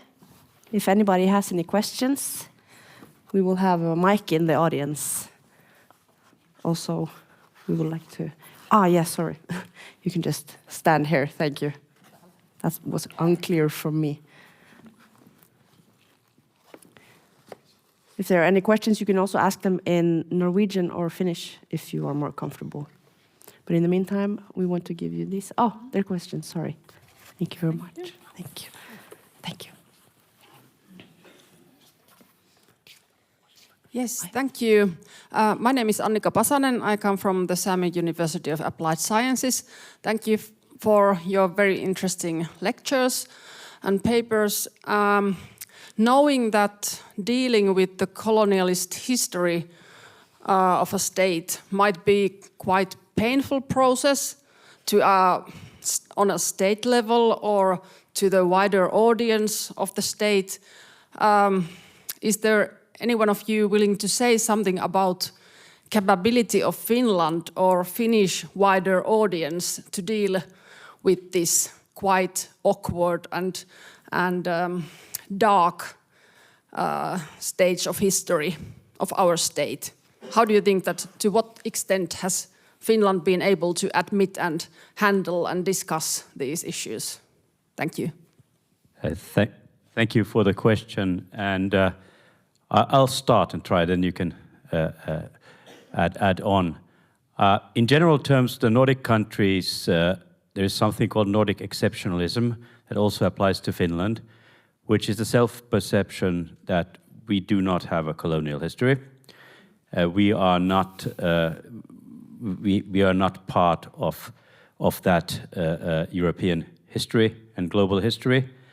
And of course, in the question of Denmark, it's really interesting, since Denmark has, if we may say it so, be the most successful colonial power. And in Denmark, the change in history research past 15, 20 years has also led to the fact that the Danish general public today has much more knowledge and general knowledge about the colonial past of Denmark. Even though many, especially among older generations, and I've met people saying that it's an exaggeration, that it's just a few people at the university who are talking about this, but it's not true. And I perhaps won't be speaking about Norway and Sweden, but in the Finnish case, it's quite similar, but later, like usually with everything in the Nordic countries. So the ability of the historians to speak about Finnish colonialism, it was like very difficult to even take it up in the, let's say, 1990s, because there are no archival resources saying that we had a colony. Then the whole idea of colonialism, the definition of colonialism has changed and expanded. We have coloniality, colonial complicity, these kind of terms that mean that even if Finland would not have a proper colony, like Greenland was a colony of Denmark up until 1953, there are still structures and practices that are straight out of the playbook of colonialism, that we can talk about it. But of course, this means that it's a very wide conception of what colonialism, and there is not a consensus about this. So it's very much an ongoing process. And we are all perhaps remembered when Petteri Orpo apologized when this Truth and Reconciliation Committee report came out. And then there was another politician from another party that said there is nothing to apologize about. So I think you recognize this somehow. But I think among historians this has been a great change. And I teach a course, Nordic Colonialism, and the students are, most of the students have a very different attitude, and they go into this with an interest that also makes it clear that we can talk about Finnish and Nordic colonialism. Yeah, thank you, Peter. It was quite a good answer, and I just want to say that literature is one way to handle this kind of feelings, what are related to colonialism. And for example, this Katja Kettu's novel was one of the first novels that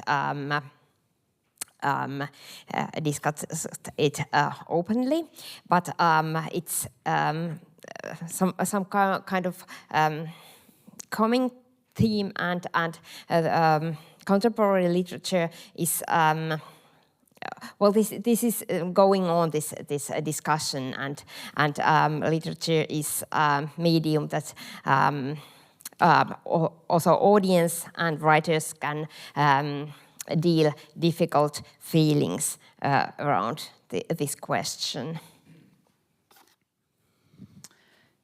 Yeah, I don't know what to add on that discussion, but as an historian who's doing almost all my work on this Skolt Saami history and culture, and living my everyday life almost with the consequences of these colonial impacts and histories, it's strange, this discussion that we have never had any colonial history or colonial practices in Finland, and the people should, I mean, I'm trying to, when I'm speaking with the other Finnish people about these topics, and I'm trying to say that we are not, while we are doing our work, writing a book, or for example, on these issues, that we are not trying to make you individuals,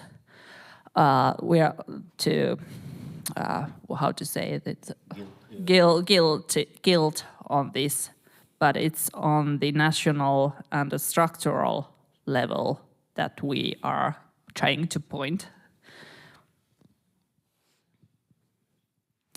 Yes, thank you very much. Now it's time for a break, but before, thank you very much to the 𝙬𝙬𝙢𝙬𝙢 project. Thank you. Okay, welcome back, everybody. Next up on the program, we have a talk about sorrow, resistance, and remembrance in Skolt Saami history. And the lecture is given by Astri Andresen, professor at University of Bergen, Norway. Welcome.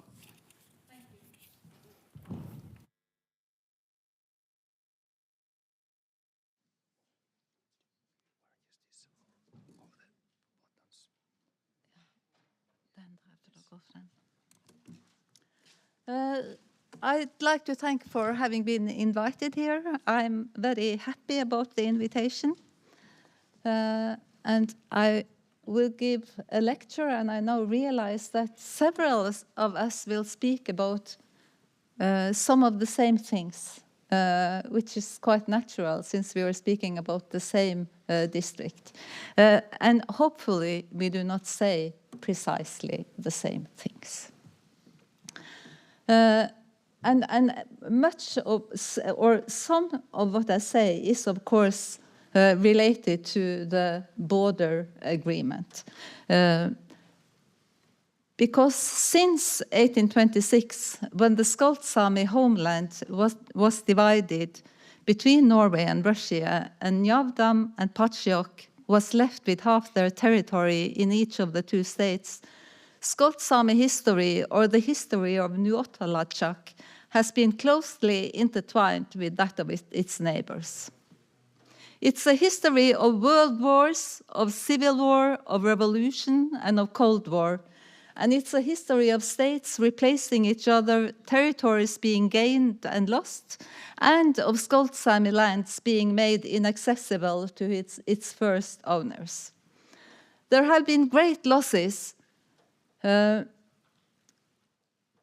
much sorrow, and most likely a lot of rage. But there has also been resistance. Efforts at defending lifeways and traditions have run through Skolt Saami history, and although I cannot avoid talk about loss today, I'm more interested in resistance that testifies to Skolt Saami traditions and identity. Resistance has sometimes been vocal and loud, but more often it has been quite silent. For example, by practicing tradition, which is the common trait in indigenous history. Closer to our own time, legal and political means have commonly been used too. When preparing this paper, it was hinted that the audience might be least familiar with the Norwegian part of Skolt Saami history. An example from the Norwegian side will be at the center of my talk. The common starting point, however, is 1825-26, and the and the reason for that I start there is that the border negotiations started with resistance. Norway had for a long time wanted a fixed border through the districts where both Russia and Norway, and also earlier Sweden, collected taxes. But this district that is often talked about as a common district was also a district that the Skolt Saami regarded as their own. It was theirs to decide what should happen there. The Tsar had not been interested in negotiations, but when he finally agreed, it was for some part due to Skolt Saami complaints over Norwegian citizens who used their resources without their consent. The Skolt Saami didn't think border negotiations were needed, though, to stop the intrusion. In their opinion, the state border coincided with the western border of Njavdam Seat. Initially, local authorities and St. Petersburg agreed to this, but there were no documents to prove the case, and the Tsar agreed to negotiate. The result was the border that we know today.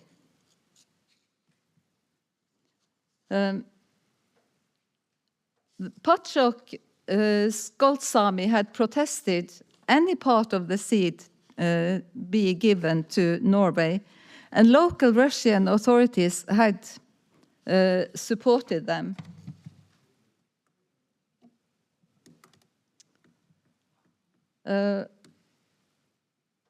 But when they became surrounded by Finnish-speaking settlers and coast Sami, and sometimes mountain Sami passing by, they needed protection. But Norwegian authorities gave none. Instead, from the early 1840s, the authorities willingly gave both land and exclusive rights to the valuable salmon fisheries away, and their privilege to reindeer herding was undermined. When settlers started to keep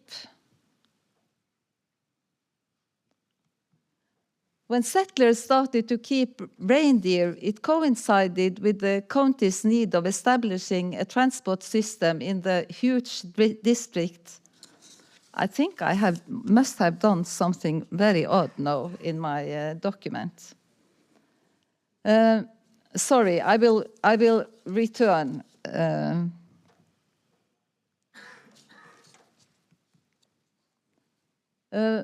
The point was that in the end, only half of Boris Gleb remained Russian, as the Skolt Saami community could not bear to lose it due to both its material and spiritual importance. They couldn't bear to lose any of it, but according to Väinö Tanner, the Russian negotiator made a deal with the Sid's elder that it would accept the border if only Boris Gleb remained Russian. Valing Tegotter will speak about what happened next in Patriarch Seat. Let me only emphasize that the Skolt Saami continued to quite a large extent to use their Sid as before until settlers and industrial expansionism made it impossible.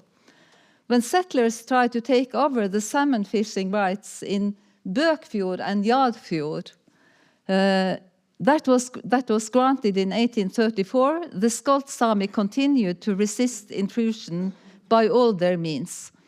Most effective was to threaten Norwegian authorities with action from Russian authorities, knowing, of course, that at the time Norway took the Russian threat seriously.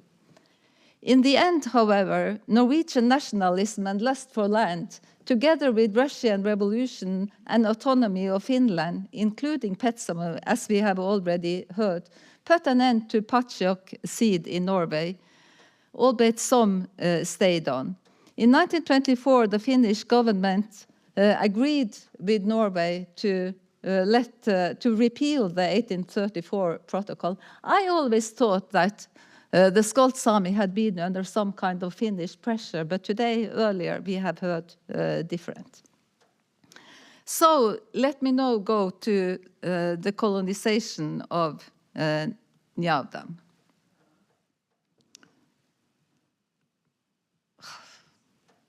I don't understand what I'm doing.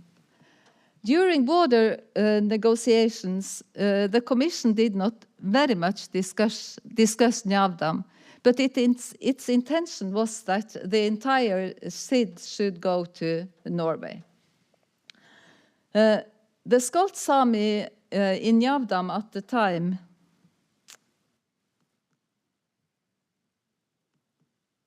The Skolt Saami in Javdam at the time, families Rovanov, Ivanovic, Boris Ivanovic, Mikit Ivanovic, Nikolaevich, and Andrevich, it's not the same persons on the picture, needed the entire seed for their sustenance, and they continue to use its resources while making the summer village below the waterfall a more permanent residence. When the first settlers arrived in 1837, they arrived with numerous problems. The Skolt Saami had used the land and its resources without asking anybody's permission. It was theirs. When they became surrounded by Finnish-speaking settlers and coast Samis, and sometimes mountain Sami passing by, they needed protection, but Norwegian authorities gave none. Instead, from the early 1840s, the authorities willingly gave both land and exclusive rights to the salmon fisheries away. And, where I went wrong last time, their privilege to reindeer herding was undermined.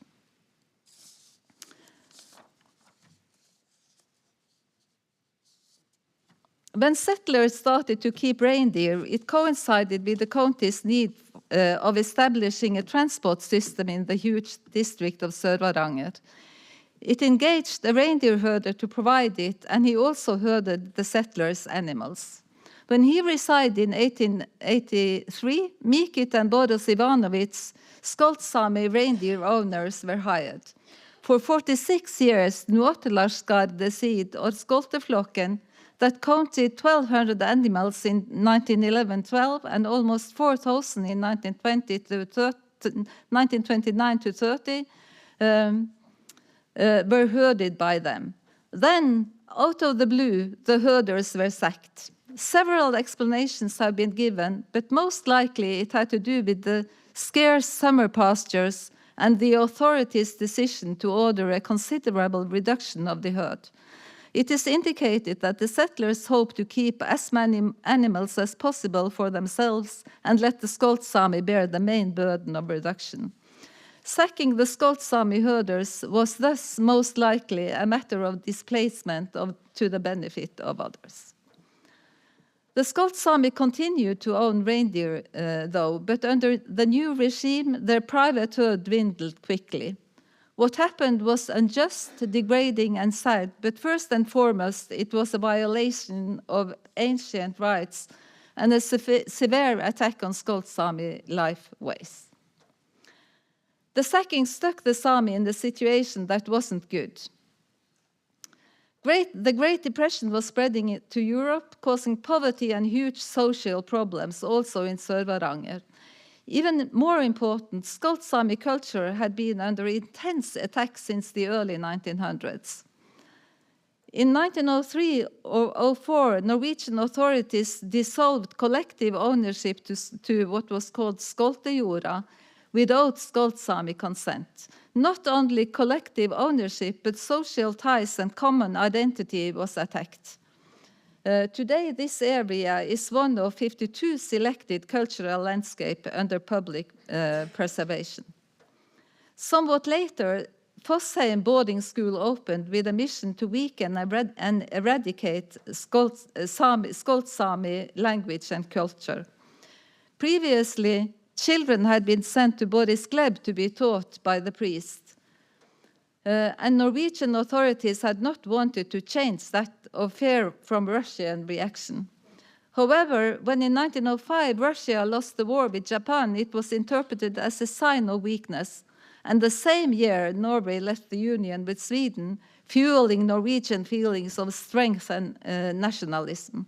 Skolt Saami were now obliged to attend the Norwegian school, instead of, as they had before, attending the school in Boris Gleb. Skolt Saami mothers showed resistance and declined to send their children to the Norwegian school, saying they didn't want their children to be pestered.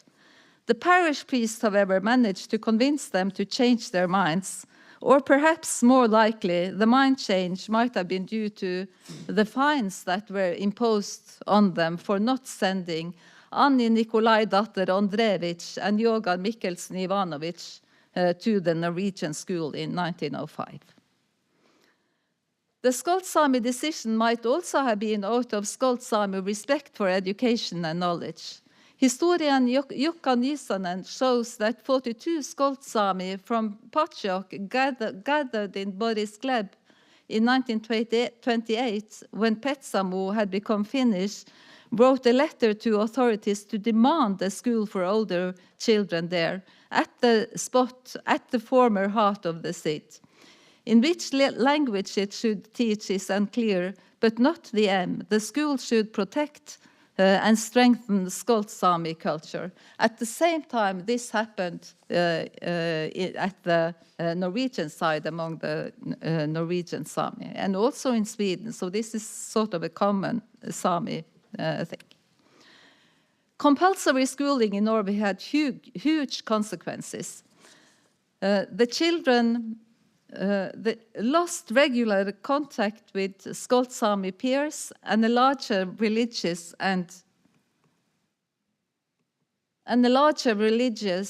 and linguistic community.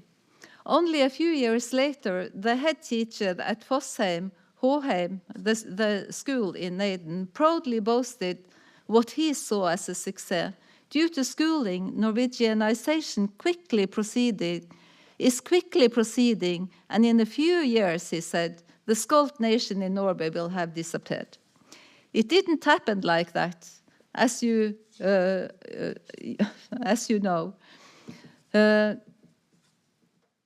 But Skolt Saami language and religion in Javdam suffered badly under Norwegian rule. The last person who spoke Skolt Saami perfectly is said to be Jogar Ivanovic, who started school in 1905 and died in 1981. Similar developments took place in many Skolt Saami societies, or in many Sami societies. Sami language was not taught in school, and the authorities made it shameful to use the mother tongue and even to be a Sami. Both the Norwegian and the Finnish Truth and Reconciliation Committees testify to the destructive effects this had both at personal and collective level. Wenche Törmänen, with ancestors in Patsjok seat, has emphasized that not knowing Skolt Saami language is her greatest sorrow. It has had huge effects both upon identity and cultural knowledge. Hanna Maria Kiprianov is equally clear. I quote, "Language holds knowledge that cannot be conveyed in words. It is the unwritten history of the people." So it's not only the words that are taken away, it's really a lot more. We heard Håheim predict imminent disappearance of the Skolt Saami. These are predictions that we could hear everywhere where colonization took place. We hear it in the US, in Australia, New Zealand, in all the Nordic countries. They serve to justify colonial conquest while at the same time underpinned and created racism. The people in question were represented as weak and worthless. In the 1960s and 70s, that way of thinking was still found, not least among scientists. But the silence that prevailed in the 30s, 40s, and even 50s had come to an end. In 1966, during conflicts over salmon fishing and reindeer herding, a group from Njardam signed a post in the local newspaper with the Skolt Saami in Neiden to emphasize, they said, that they were still there and they were alive. A year later, Rolf Enbusk, a young member of the group, wrote an entire history about his people, claiming that while outsiders discussed what were the rights of the Skolt Saami, the people had been written off as living dead. Representing peoples as they were no longer there, obviously justified taking over their rights. In the Skolt Saami case, racism was spread by prominent Norwegian opinion makers. This is very well written about by 𝙩𝙪𝙡𝙠𝙗𝙗, who has written about 𝙤𝙪𝙡𝙗𝙗, especially about 𝙤𝙪𝙡𝙗. And he shows that things like laziness laziness is in the blood of the Skolt Saami. You can't expect anything from the Skolt Saami. Utterances like that might hurt even today, but we need to know about racism and other abuse to understand history and to place responsibility where it belongs, not with the Skolt Saami or other racialized groups, but with the authorities and their politics. To paraphrase 𝙤𝙤𝙢𝙙𝙗𝙗 once more, the Skolt Saami lost everything, and the story about it must be told loudly. And of course, this project that you are in today precisely says that Skolt Saami language wasn't taken, was not given away, but it was taken away. And in my opinion, the same can be said about natural resources, identity, and other parts of culture. And even if the Skolt Saami already from the start resisted the takeover, they became more organized when they started to organize. 𝙎𝙬𝙧𝙗𝙗 in 𝙤𝙪𝙡𝙗 was established in 1986. It was followed by Skoltene i Norge, and somewhat later Foreningen for Skolte Østsamene i 𝙤𝙪𝙡𝙗. Finally, on March 23rd, 2023, Norway was established for all Skolt Saami, as we have heard. So this is a long tradition of organizing to claim their rights, simply. It also became more constructive in that not only defense but rebuilding was at the agenda. Østsamene i 𝙤𝙪𝙡𝙗 was, for instance, central in the first plan for a Skolt Saami museum.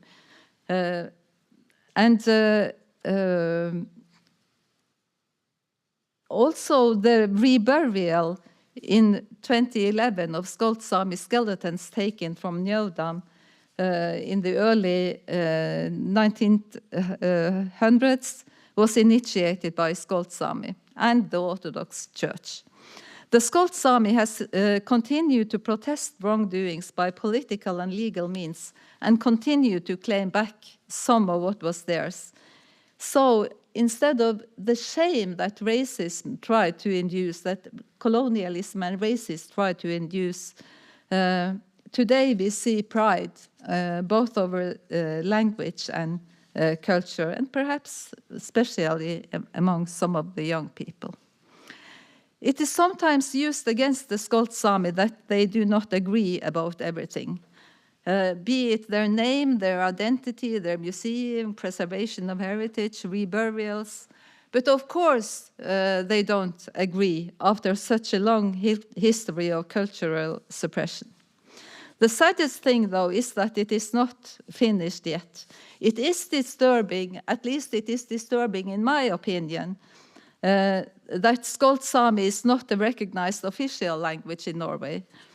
And that in the Skolt Saami heartland in Sør-Varanger, neither road signs nor maps inform correctly about Skolt Saami place names, the oldest place names in Sør-Varanger. But as this seminar bears witness to, there are plenty of positive developments too. And the Sami Parliament in Norway has, for instance, recognized Skolt Saami language in 2022 as an official language. And at a smaller scale, the other day I received an email from a man who told that he had collected 300 Skolt Saami place names in Sør-Varanger with an aim to have them correctly placed on a map. This demonstrates determination to take back what is lost, be it names, languages, handicrafts, or other things. These acts are acts that demonstrate that the Skolt Saami are still here and intend to stay, despite purposeful efforts by others to remove their trace. So let me just finish by congratulating you all with the amazing project that we now partake in, Oummu, rââst, raaj. People across border, I wish you success, and I thank you for listening. Thank you.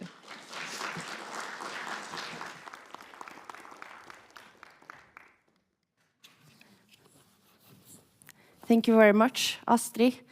We have time for one quick question from the audience, if anybody has a question. If not, we will. Tack. Tack för. Tack. Ja. Okay. Okay, you will hear me later. Of course, I have more than half a century experience from Skolt Saami history. In fact, I was already in Sevetti in the 1960s as a friend of Jacques Verlof and Kajsa Gavrilov, Robert Crotet. I think that Astri has had a very good lecture. I think it's very, very much important that she talks about today's situation. And I want to congratulate you with your lecture. Just a few small comments. You have written also, other people have done the same, that in 1903 there was this common plot was divided in 5 or 4 plots in order to make it more easy to expropriate it after it, because the Norwegians planned to build a electrical power station in Hayden for the iron ore mine, and they had promised Mr. Anker in 1905 to give electricity. Okay, it was not built out, they didn't know that. It would be more difficult to expropriate an allmenning, a common ground, and therefore it was privatized. But now comes the point. Yeah, Jogar was present at the meeting. He was only 6 years old, but he told me, you will never forget it.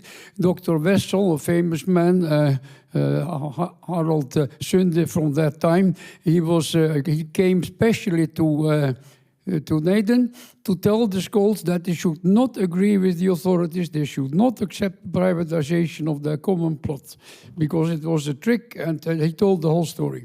But then the Norras had a meeting, and they decided anyway to accept this offer. And I asked Jogga, why the hell did they accept it? Now Jogga said, you know how it is, all these Finns, they had got private plots in the valley. They did not manage to get any private plots. They were very proud to get private plots them too.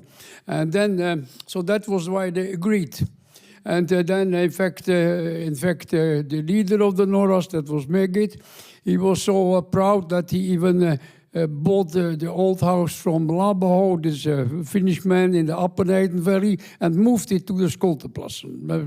Those who know the photographs have seen that house. So the first big house at Skolteplassen came as a result of this division, and the Norras, decided opposite the advice by Dr. Wessel, decided to accept the offer from the authorities. Also, an example, like you said, of a big tragedy, that you can get people to act against their interest if you manipulate them. It was very easy to manipulate them. No one could read or write. Thank you. Thank you. I wasn't aware of the meeting. No one knows about that. No, Jogga told me. You know about it, so now we know as well. But of course, I think the same. You can see the same thing everywhere where colonial authorities meet indigenous people. There are so, and we can think about ourselves, how easy we are to perhaps say yes to something that we should have said no to. So it's not. It's no one to blame, and this is just a thing that happens. But it's sometimes difficult to know whether people have been under some kind of pressure or if this is what they have actually decided because they thought it was the best thing. Thank you. Thank you.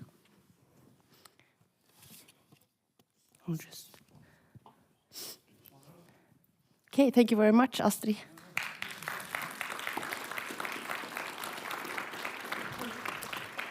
The next two talks will focus more on the Skolt Sámi language. First up, we have a talk about the socio-linguistic history of Skolt Sámi societies. Please welcome senior researcher at the University of Turku, Taarna Valtonen.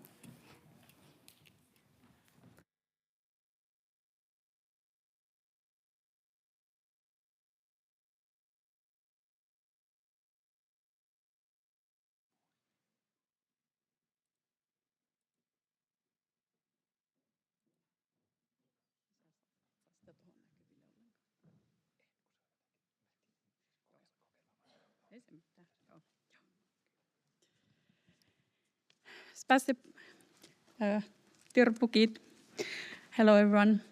I want to thank the Oummu for inviting me here today. And yes, I will talk today about the Skolt Sámi communities and how the actions of states and local authorities have affected the Skolt Sámi language. This presentation is based on an article published in 2025, written by myself and Markus Juutinen, who will have the presentation after me, and also in a report that we wrote for the Sami Truth and Reconciliation Commission in Finland in 2025. But first, let's take a look at how the historical events have affected Skolt Sámi language. Then I will go through the language policy choices that have been made in the 3 states that are inhabited by Skolt Sámi. I'm a researcher. I must begin with some theory. So what does language policy mean? Language policy includes 2 main elements. The first main element includes, firstly, the language community's own practices. These are related to the use of language, for example, with whom you are using the language. And secondly, it includes all the kind of beliefs and ideologies about the language that the language community has. For example, is the language easy or hard to learn? And the second element of language policy in the case of minority languages is typically related to national and regional authorities that are not part of the language community, so meaning outsiders, since they make the decisions for or against a language community, as well as draft laws and regulations that have an effect in the language. And also they decide how they are implemented. The same law can be interpreted in many ways in practical life. Today, I'm going to focus on the latter part, meaning the states and local authorities part.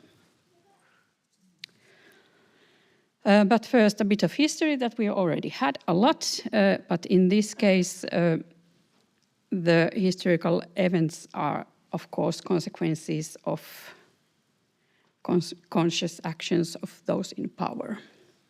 Yet, therefore, they really aren't a part of language policy, but because they have influence the language, they should be kept in mind. The border of 1826, which divided the Skolt Sámi into subjects of 2 kingdoms, had later significant consequences, but at that time it was just a border for the ones in power and had other reasons behind them, not the Skolt Sámi reality. It was the big game of the big boys. The second significant period of change started, I'm looking from the linguistic point of view, in 1860s, when the Russian Empire began to encourage people to move to Kola Peninsula as settlers. Soon after the years of the years of famine were experienced in Finland, and also led to large-scale migration toward north. And most of the new arrivals settled on the coast of Arctic Ocean, because it was seen that the sea can offer livelihood for those coming from the more agriculture-based cultures. But in inland, there were only few settlers. In the latter half of 19th century, the significant number of North Sami reindeer herders also moved east to the Skolt Saami lands due to the 1552 and 1889 border closures in between Russia and Denmark. And also from the beginning of the 20th century, there were lots of Norwegians that moved there. And all this had a direct impact on the linguistic situation of the Skolt Saami communities, as suddenly they become a minority in their own lands, and also linguistic minority. And before that, multilingualism was something positive and natural, but after that, it became a necessity.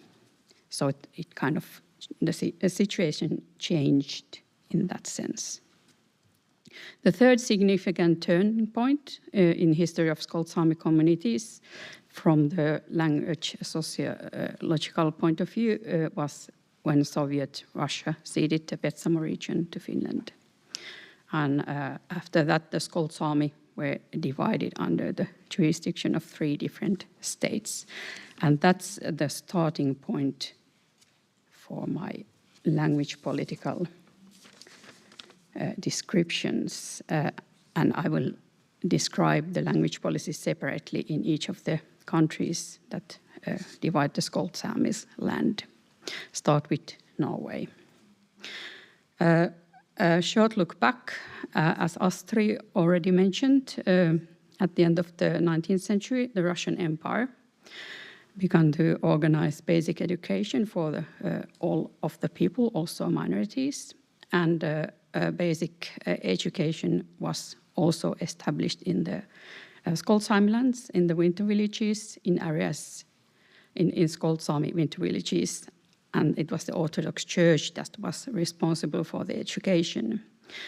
And since the Skolt Saami in Ňautam were also Orthodox, the Norwegian state considered that it was best to leave the education for the church. And it was actually illegal during those times, according to Norwegian laws. And but it was justified by the idea of maintaining good diplomatic relationships with Russia. And the needs of Skolt Saami were naturally ignored. The education was organized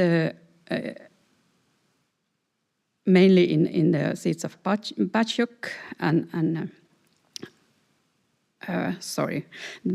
the Ňautam, the teaching was organized so that a priest from Uvjâ seat or a monk from Petsamo monastery visited the Ňautam seat once or twice a year, gave some elementary education about with religious overtones. And the Skolt Saami living in Norway had also a possibility to participate in the actual school. That was a good school in the Russian side. But however, the reality was that there weren't so many that could just move there to study. Well, then started the situation changed radically in 1905 after the Russo-Japanese War, as we heard. The relations with Russia became hostile, and at the same time the Norwegianization policy that had been much milder in the region before was now fully implemented, and Skolt Saami were really truly the measures of assimilation were taken, given force, and this in Norway, this was based on enacted laws. And since 1905, the Sami children were forced to attend 8 years of schooling in boarding school, where Skolt Saami language wasn't tolerated, and Skolt Saami culture did not exist, at least not in a positive sense. This schooling method led naturally to very fast cycle of language change, and since the large proportion of children lost the desire to teach their own mother tongue to their children.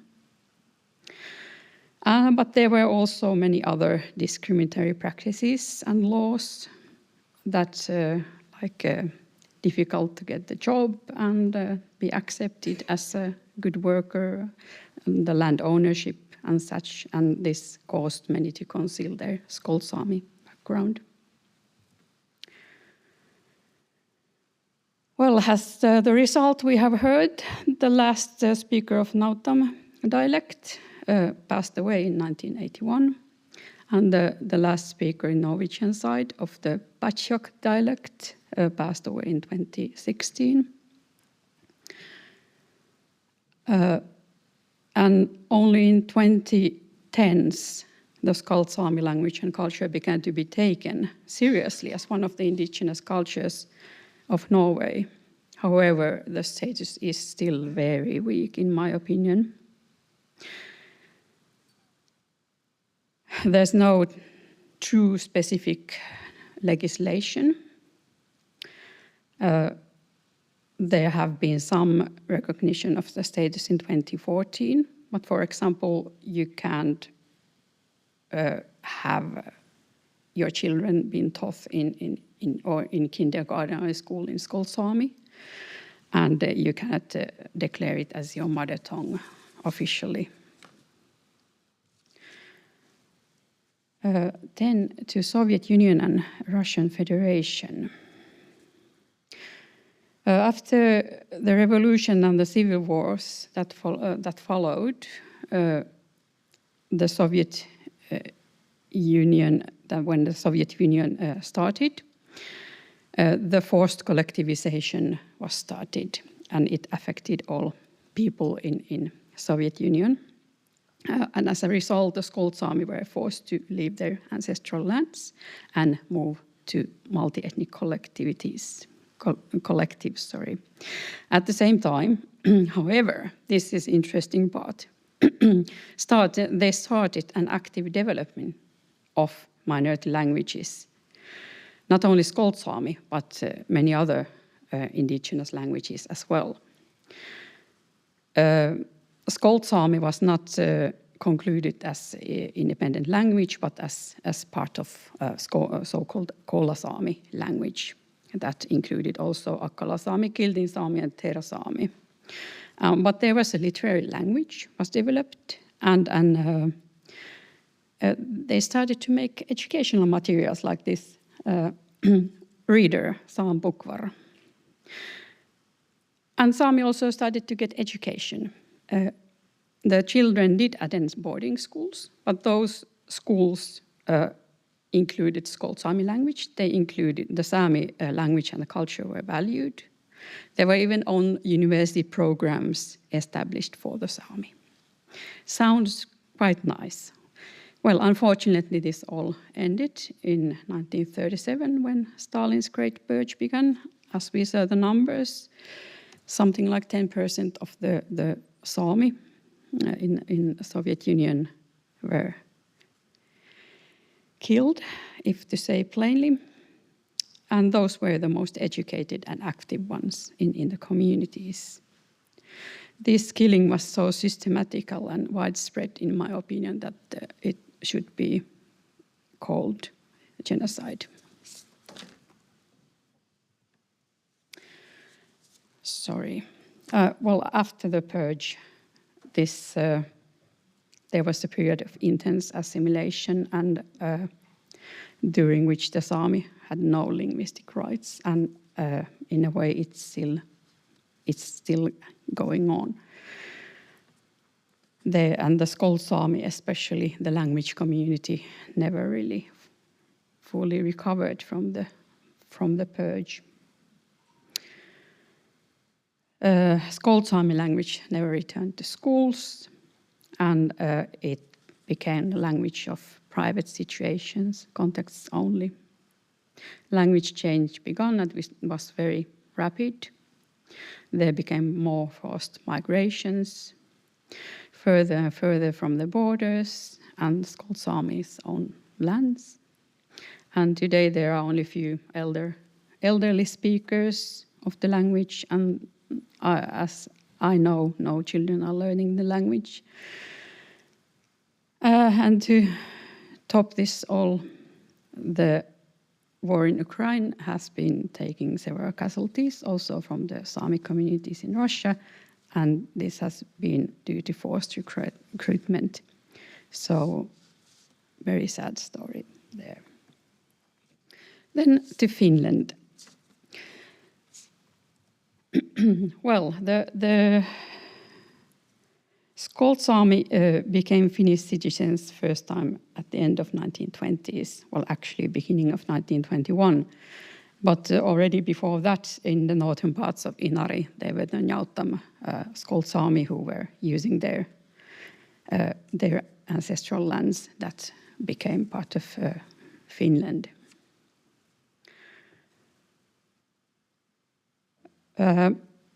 At the same time as the Skolt Saami became Finnish citizens, the Finnicization of them began. It meant assimilation, of course, and it affected particularly the coastal seats, 𝙎𝙢𝙢𝙬 and 𝙬𝙬𝙬, because their inhabitants were considered to present unpure Skolt Saami culture. Instead of 𝙎𝙬𝙢𝙬 that was seen as pure traditional Skolt Saami.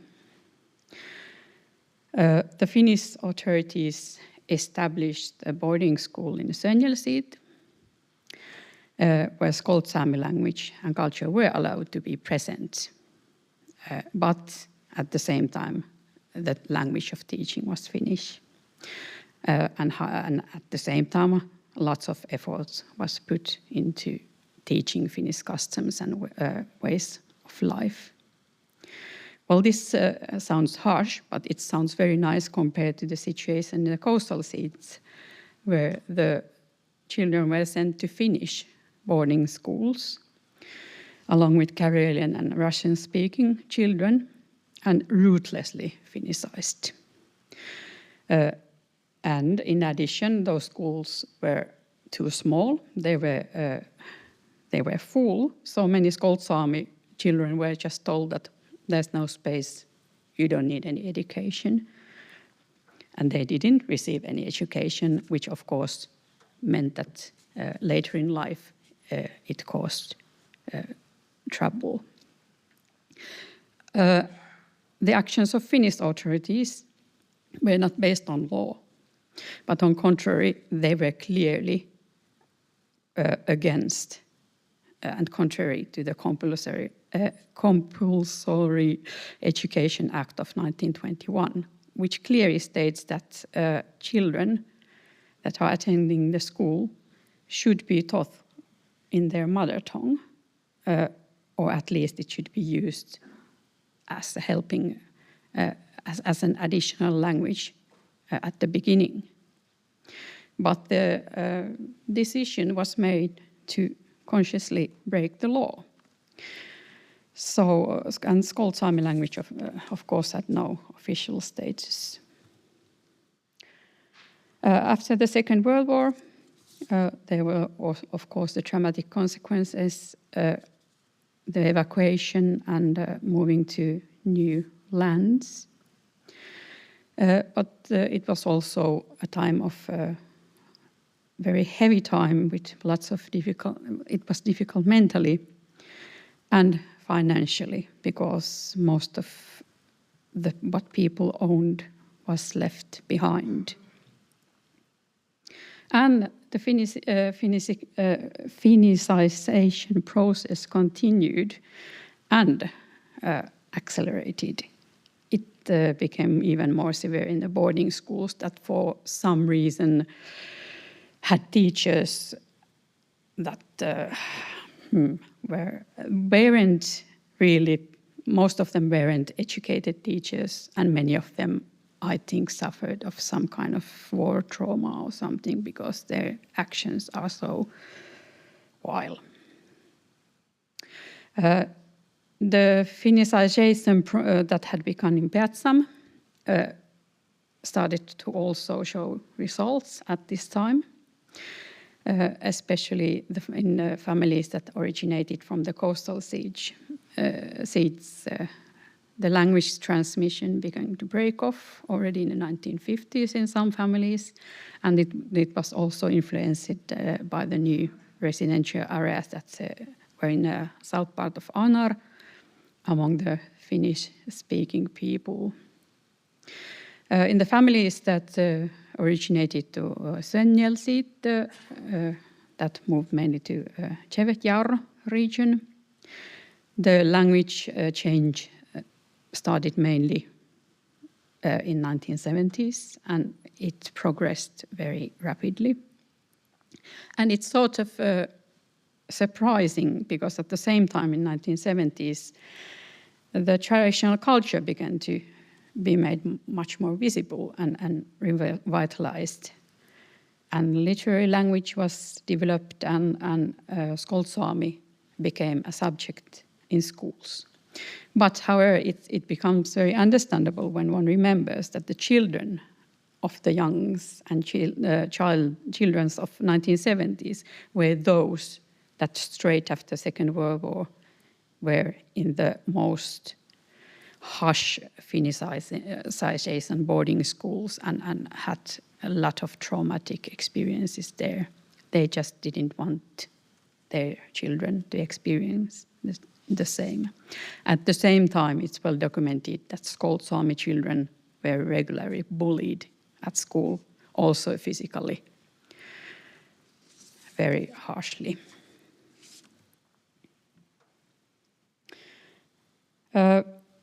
The first time in Finland that Skolt Saami or any Sami language got legal protection was in 1992, when the Sami Language Act came into force. Before that, however, already in the 1980s, Sami language was mentioned and taken in account in the new legislation regarding kindergartens. But it was only Sami language as such. No, Skolt Saami, for example, was not mentioned. It was first time mentioned as an independent language only in 2003 in the new Sami Language Act. And since 2013, it has been possible to have Skolt Saami officially recognized as mother tongue. We heard from the archive of Sami Radio that already in the 1980s, Skolt Saami language community was aware of the language situation and the declination of the number of speakers, but it wasn't until 1990s that the first language nests were established. And they have been operating regularly and a bit unregularly as well since 2010. At the present, the language nests are working. There are two in Anar municipality, and the municipality has taken the responsibility of them, which is good and gives the positive future perspective. Still, more has happened during 2000s. One of the most significant one is the one-year-long Skolt Saami language and culture course that has been running at the Sami Education Institution since 2012. And it has provided for many Skolt Saami the possibility to reclaim their lost language of the family. And the status of Skolt Sámi has also strengthened in society in general, and Skolt Sámi has been taken, you can take it in matriculation examination as foreign language or as mother tongue. There is teaching at the university, you can become a master, and so forth. But the best thing is the mental change in the language and cultural community, the Skolt Sámi community. It's wonderful to see the young Skolt Sámi mothers and fathers being proud of them and wanting their children to be taught in kindergarten and school in Skolt Sámi. And also the change in the whole Sámi community in Finland that, for example, 20, 30 years ago, it would have been impossible to think that a North Sámi person and Skolt Sámi person would have shared the same time on air in the radio. And now it's natural. I've even heard in 𝙎𝙬𝙧𝙞𝙬 that, oh, it's nice to hear Skolt Sámi. And that's a huge change. Then the conclusion. As you can see from this my slide, the assimilation of Skolt Sámi began first in Norway. Finland became fast next. And as soon as there were the opportunity, somewhat surprisingly, at the same time, the status of Skolt Sámi in Soviet Union was absolutely brilliant, it was 1920s. It was a written language used to create educational materials and literature used in schools. Well, unfortunately, this period ended very fast and crushed, and many persons were lost. And since then, there hasn't been any improvements. On the other hand, a better turn for better has been seen both in Finland and in Norway. In Finland, it began in principle as early as the 1970s, but in practice only in the 1990s. And even after this, the legislation securing the status of the language has been slow to come. At the moment, I think the problem aren't the laws, even though they are problematic. There should be a new law that included language revitalization. But the more important problem is that there is no funding. So we have laws, but there's no funding for the implementation of the laws. So it's just words on paper. And it would be very important to have special money for the Skolt Sámi community because due to the severe assimilation, but also due to the evacuation, the Skolt Sámi community has been long time socioeconomically much more weaker than the other Sámi communities in Finland. So I think there should be a special Skolt Sámi funding in Finland. And in Norway, it wasn't really until 2010s that the major change happened in the Skolt Sámi, in the attitudes about Skolt Sámi. However, I think the situation is still bad. The existence of Skolt Sámi is sort of recognized, brought back in mind, but no action. But now we need actions. There is need for new laws, lots of need for goodwill and resources. But also there is much need for a change in attitudes in 𝙎𝙪𝙡𝙠𝙪𝙤, Sør-Varanger, but also in the whole Sámi community in Norway, to see the Skolt Sámi culture truly as one of the indigenous cultures of Norway and the South Varanger region.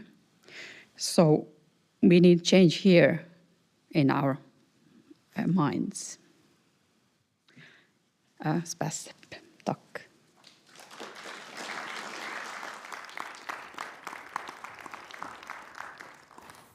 Thank you very much. If we have a very quick question, we might be able to take it from the... Yeah, Brynjulf.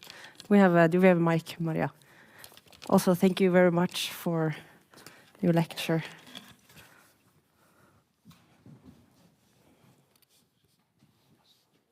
Hello. Okay. Thank you very much. I'm Brynjulf Grønvik, and I work at the teacher education in Tromsø, and maybe more importantly in this context, I also grew up in the place called Kiparjok in the Norwegian side of Njådom. And about just a remark on the Norwegian legislation, we had a new school law in 2024 taking effect then. And you would think that was well after the Truth and Reconciliation Committee and all of that.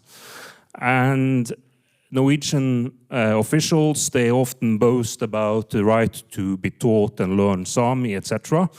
And the Norwegian legislation says this, but it says that Sami means Lule, South, and Northern Sami. So in the process of making this new law, there was actually notes made to the Ministry of Education about the 3 small languages missing, Pite, Oummu, and Skolt Saami. And the answers from the Norwegian Ministry of Education are extremely interesting, yet I don't know what to call them, frustrating, because they say, freely recited, they say that this language is so small, so it's too hard. It's too hard. And they even say, and I don't know if it's because they don't know or if they lie, and I don't know what's the worst of them. They say that for also Skolt Saami, they say that there are no teachers, there is no education. So that's the official view of the Norwegian Ministry of Education, sadly. Thank you. That's exactly what I mean, that we have to have the change between the years. Maybe not ours, but between some years, because it just sucks. And it's very nice to have in Sami Parliament, have the year of the Skolt Saami and nice festivities and lots of speech and spoken and festivities. And that's it. Like nothing happens. Put the money from the bloody fest to teach the teachers that we need. Like, come on.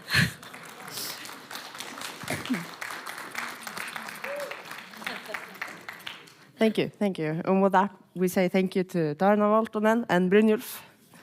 The next talk will be a talk about Skolt Saami dialects. It's given by Markus Juutinen. He's a university lecturer at the Gelegas Institute in Oulu, as well as a postdoctoral researcher at the University of Turku. He will not be able to join us here in Inari, so he will give the talk remotely. Welcome to Markus Juutinen.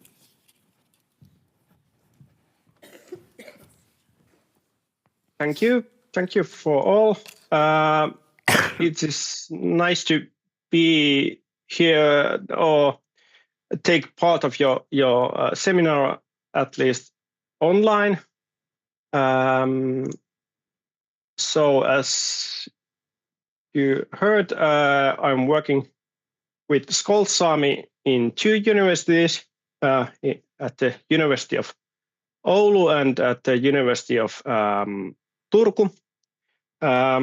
And this presentation is about Skolt Saami dialects, and it is based on my work with Skolt Saami more than 10 years, something.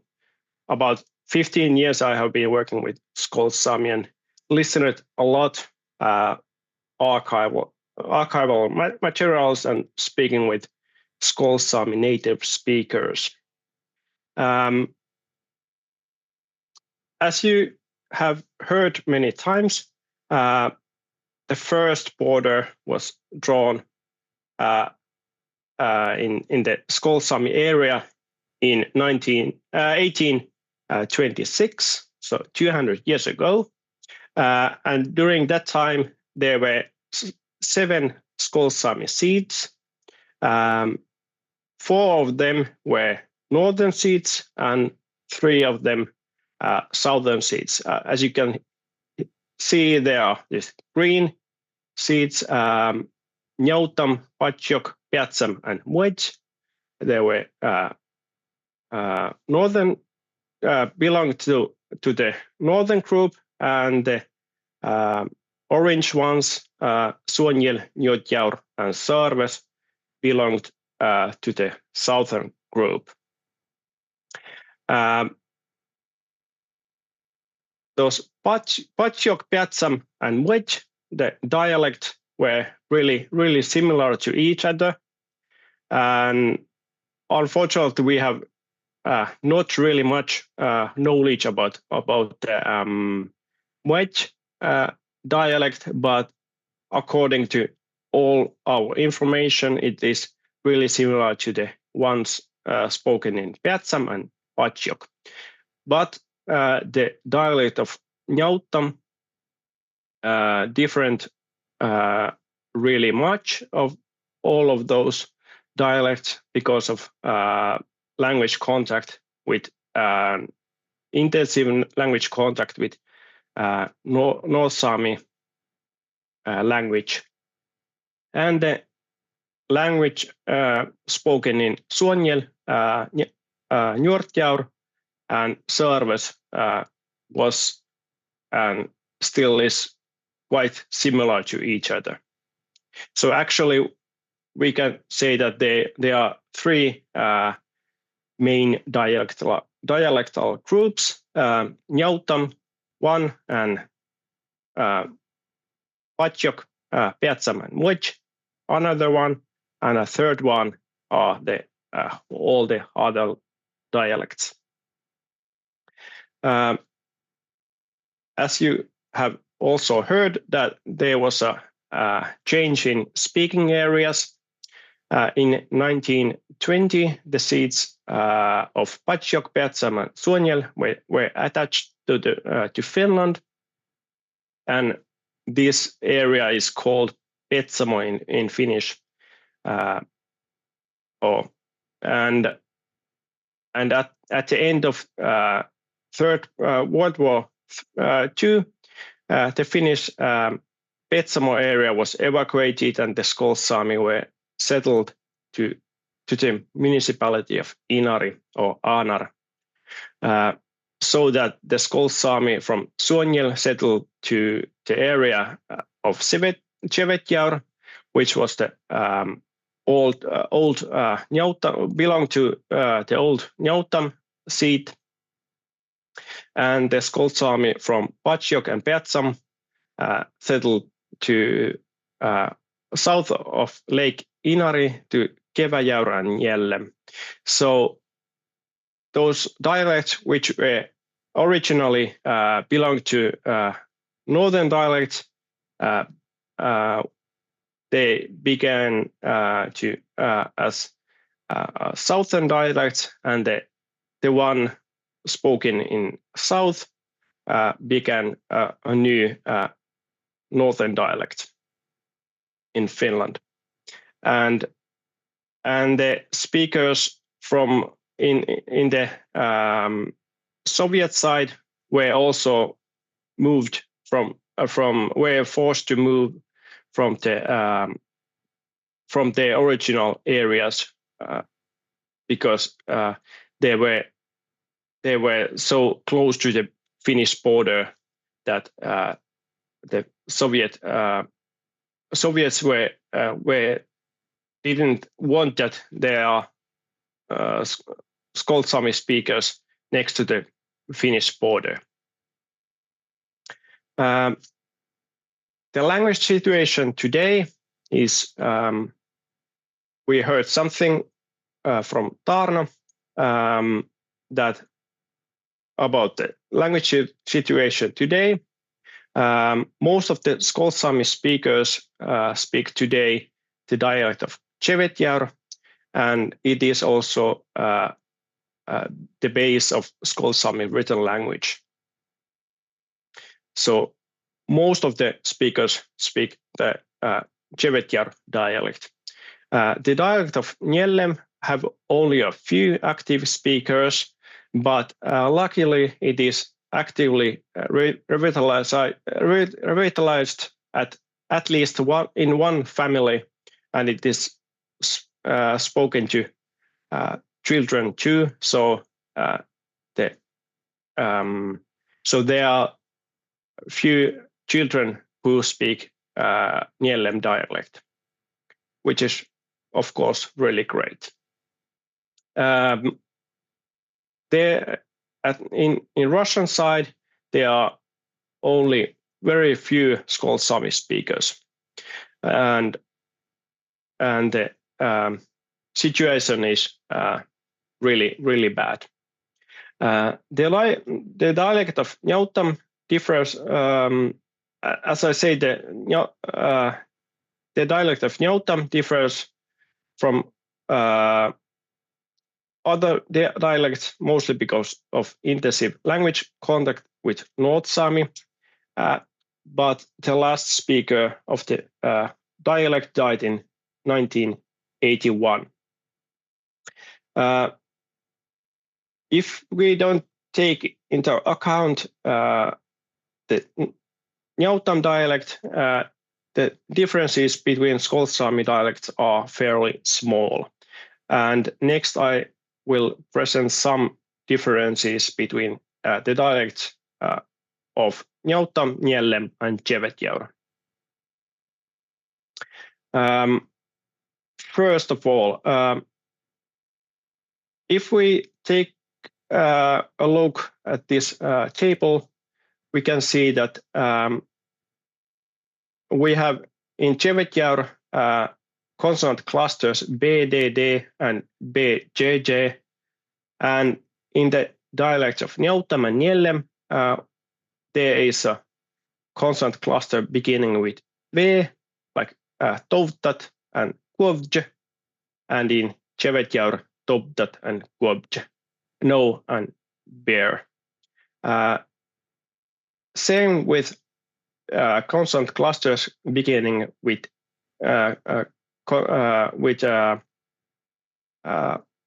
P, like rovsat and ropsat, ropsat, red, and shavsh and shapsh, and vovt and vopt, whitefish and hare. And also a similar difference with consonant clusters beginning with C and Ch, like question. A question is in 𝙎𝙤𝙢𝙬, question, rushkat and ruchkat. There are also some other differences in pronunciation of consonants, like the most important is the so-called Skolt Sámi L in 𝙎𝙤𝙢𝙬.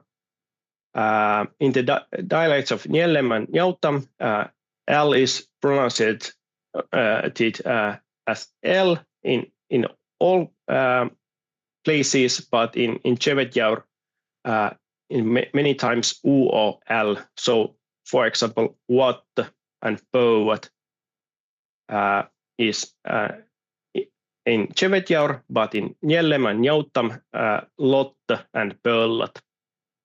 In the dialect of 𝙎𝙬, long 𝙎𝙎 is pronounced as J between vowels, but in other dialects, 𝙎𝙎, for example, pidjat, put, but in other dialects, pijat.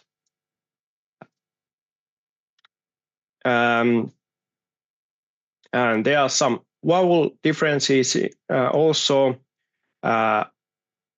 In 𝙎𝙬,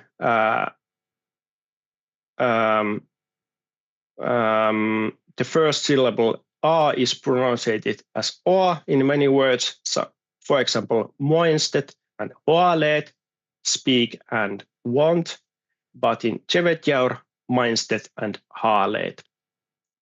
And in many words, word forms, there is E in the place of E. For example, in 𝙎𝙬, each, year, and ris, branch, but in 𝙎𝙢𝙢, age, and res.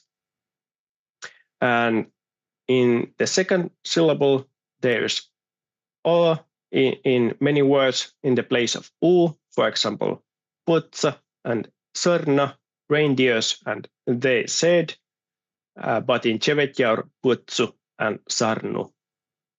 And the last one is the first syllable vowel is short in many words in 𝙎𝙬, for example, times, soft, and jeres, other, but in 𝙎𝙢𝙢 it's long, like temes and jeres.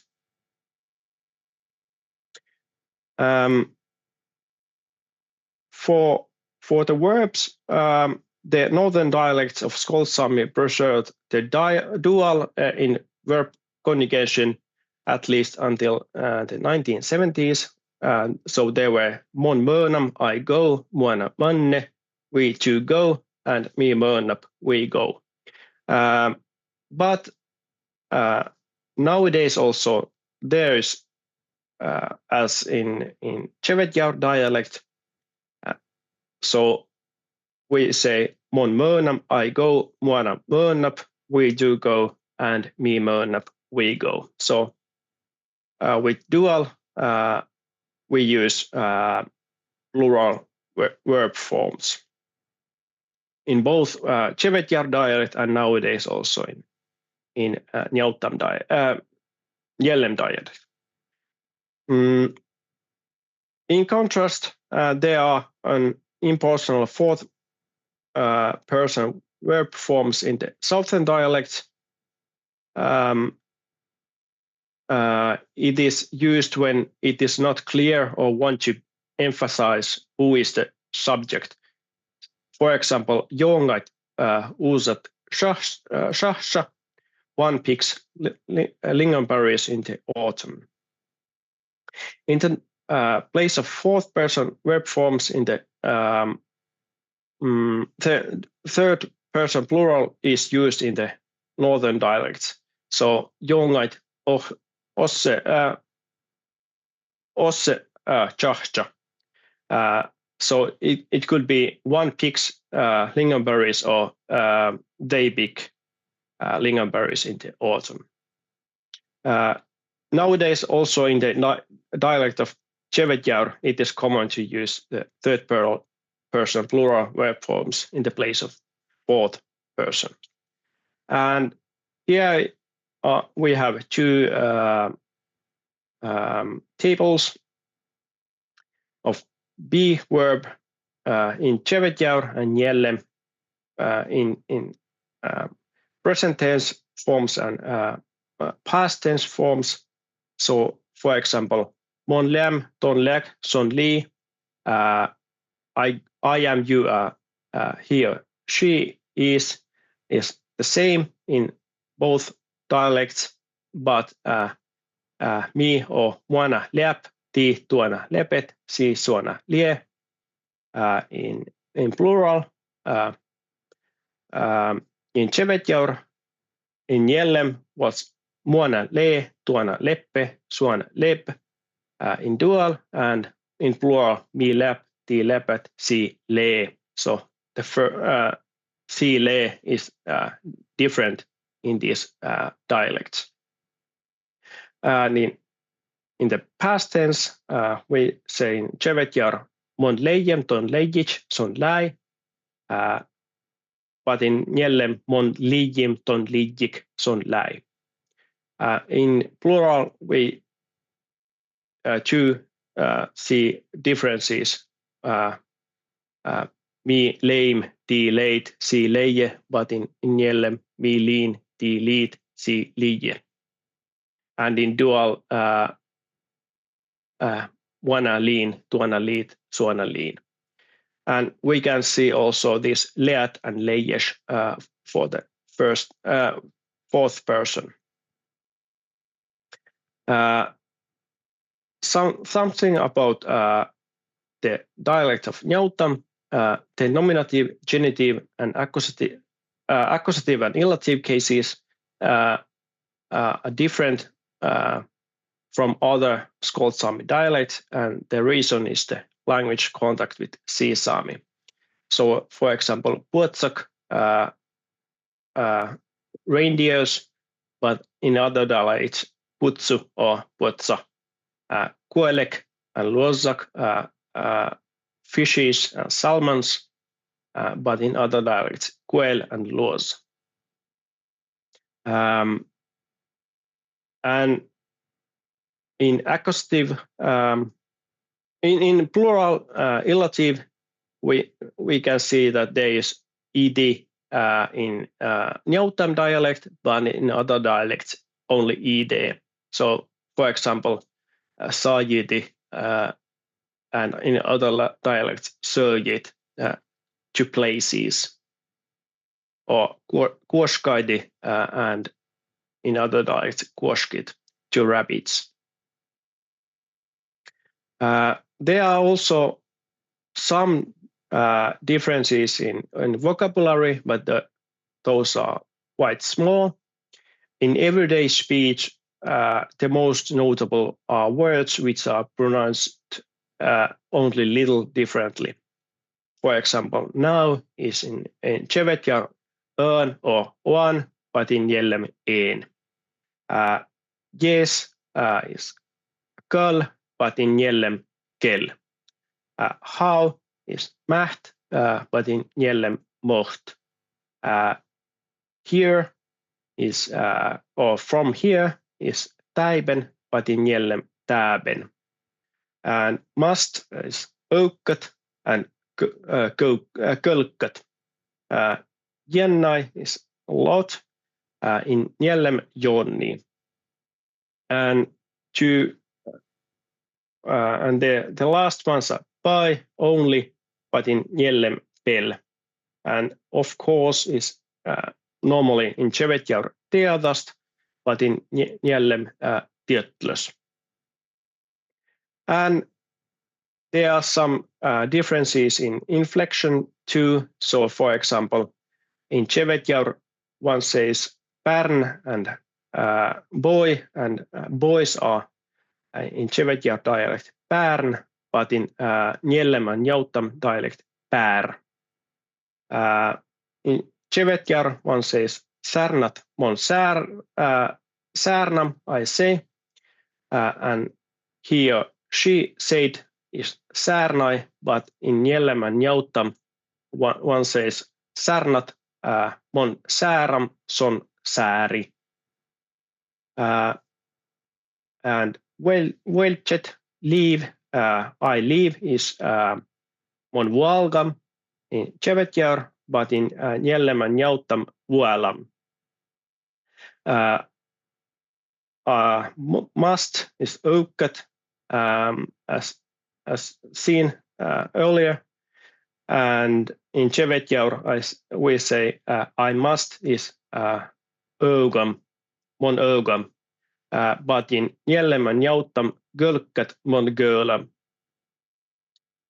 And this was shortly what these were shortly those most important differences between Skolt Saami dialects. Spässep jännai, spässep jonni.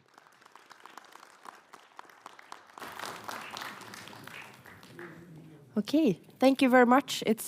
I will not turn around, even though it feels weird, because I think you can see me best here, Marcus. Thank you very much. We have time for a short question from the audience, if anybody has any questions. Do you see any hands? Yeah. What does the name 𝙎𝙬𝙢 mean? Oh, yeah, sorry. He hears you if you speak into the mic. 𝙬𝙬𝙢, that is the fir tree seed, but and discussion past choke, the holy river seed, but as other people mean, the bow hunter seed, but 𝙎𝙬𝙢 seed. What does the word 𝙎𝙬𝙢 mean? There is also a word ņandama in the Pomor area. You know, the Pomor villages around the White Sea, they have Finno-Ugrian names from the earlier inhabitants. So I think it means something which also you find back in other villages. For example, Njandama, close to in the bottom of the White Sea. So this is the question. What does the word Njandam mean? There has to be a very natural explanation. Usually these names are very close, very literal, like fir tree seed and holy river seed and so on. So there should be such an explanation, definitely. Yes, that's a really good question, and the answer is really easy. I don't know.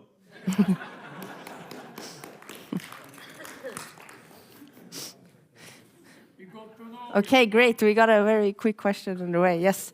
Okay. Thank you very much, Markus, for your lecture. Thank you. Now, next up on the program, we will have a lecture about the Border Treaty of 1826 and the Skolt Saami special rights. And this lecture is given by 𝙎𝙬𝙧𝙬𝙧𝙧, Professor Emeritus at the University of Arkhangelsk and accredited conservator. Welcome. Not thank you yet. Thank you.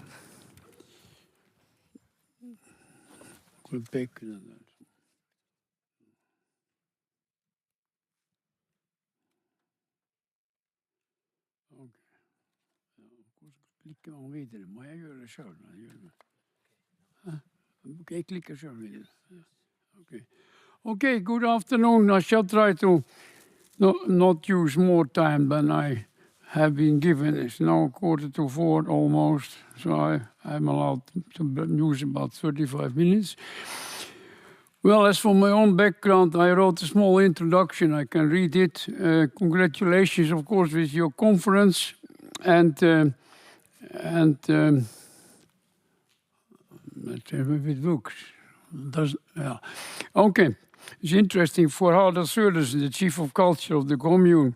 In 1981, Koretandvik took the initiative to have the name Sør-Varanger Sami Commune. That should be the slogan for the cultural week. But we were kindly told, Mr. Rasmussen remembers it very well, that there should be a question mark. And they have no nasty information, but I have to say that this conference, that according to the newspapers, not only me, it was the Ministry of Defense that blocked Sør-Varanger from becoming a Sami commune. It's of course a scandal. It is the most Sami commune in many ways in Norway. If you think about the age of the commune, the last part of Norway on the mainland. And of course, it was not allowed. It had bad consequences. For example, in the Pacific Valley, some people did not get support because of this and had to leave the valley. So it had negative results. We were not allowed to be Sami commune because it was a border commune, and that was strategically not advisable according to the Ministry of Defense. Now, this has been said officially. And I wrote an article in the brochure for that conference in 1981. And of course, I did not put the question mark. We were forced to put the question mark there by the Secret Service, but I refused to put the question mark. So see, Sør-Varanger, a commune at the Skolt Saami ground. That is the title of that article of 1981. So it's a bit special for me to be here today. I have written, by the way, a monography about this Gneider area, about 400 pages, which is still not published, so God knows if it happens, but it is it costs too much money. Then we shall continue with what the lecture. Today I talk about from an advantage to a catastrophe. And as you see, that is this is of course Trifon and Trifaan, that is a martyr of the year 200, symbolically, because he has an eagle on his hand, and the eagle symbolizes the Tsar, who sees everything in his big country. So the name was chosen on purpose, of course, when he was baptized exactly on the day of Trifon. Every day in Russia has a holy man, and if you are made a monk on that day or baptized, you get the name of that saint. That's the background for the names of Russian people traditionally. So anyway, this is from the border of the common area. The common area, very much important in 1826. They don't write about Veles district, the common area. They write about Lappish districts, the so-called common areas. So the border treaty of 1826 recognizes in its name that it is based on 3 seats.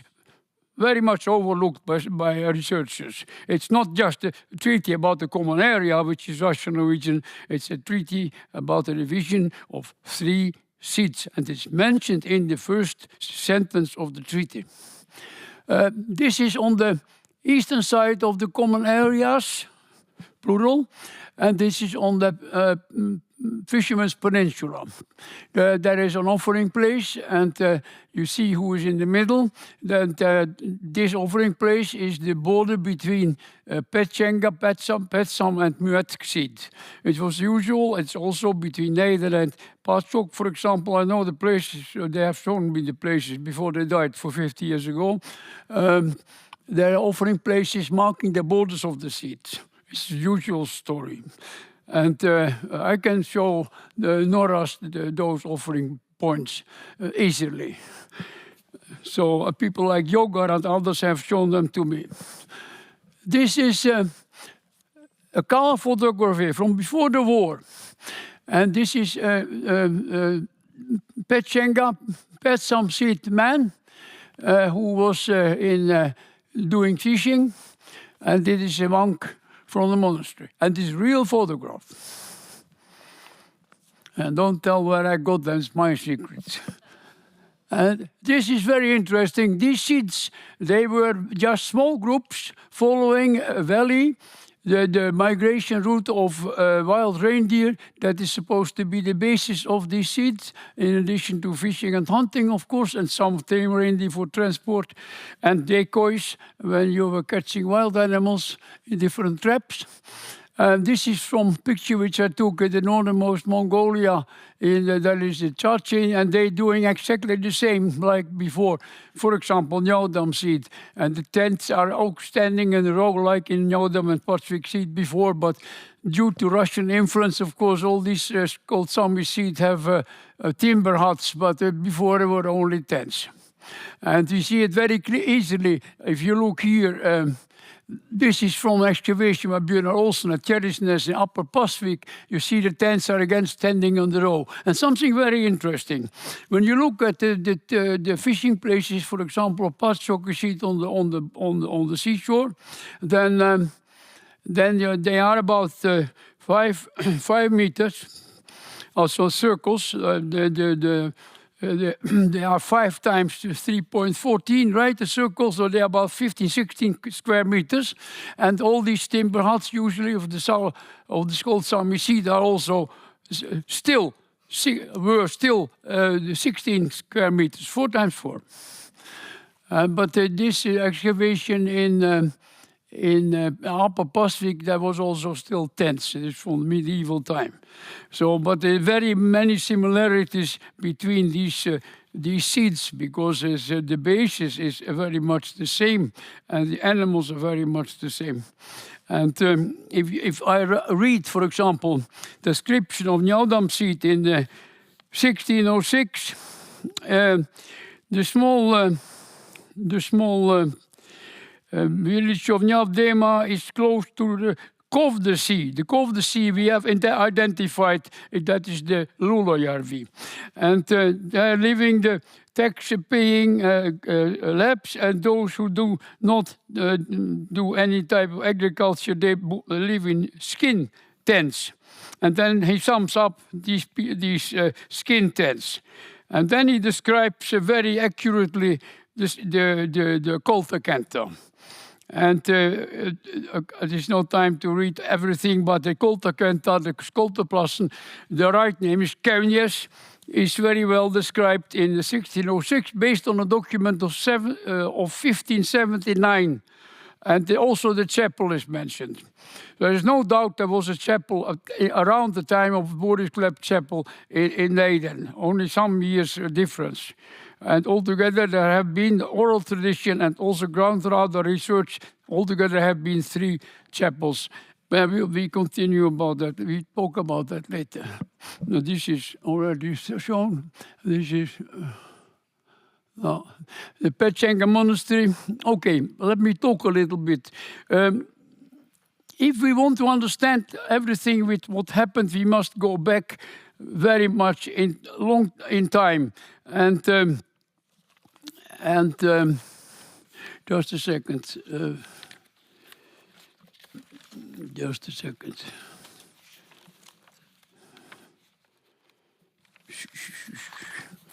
We must go. You must go in time back to 600-700 years.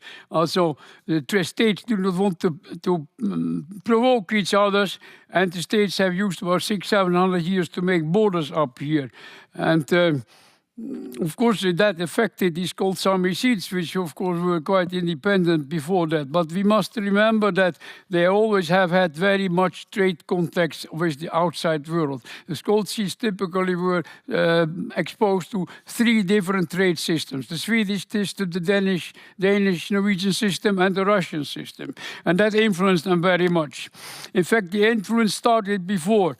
And now I'll say something which comes unexpected for some of you, but Ottar, that is a Viking man, in the year 900, he came not, of course, to the White Sea. That is nonsense. He came to the Varanger fjord. All the information shows that is correct. We have some experts who have calculated his route. Already in the year near 900, Vikings came to the Varanger fjord, and also, by the way, there are some Viking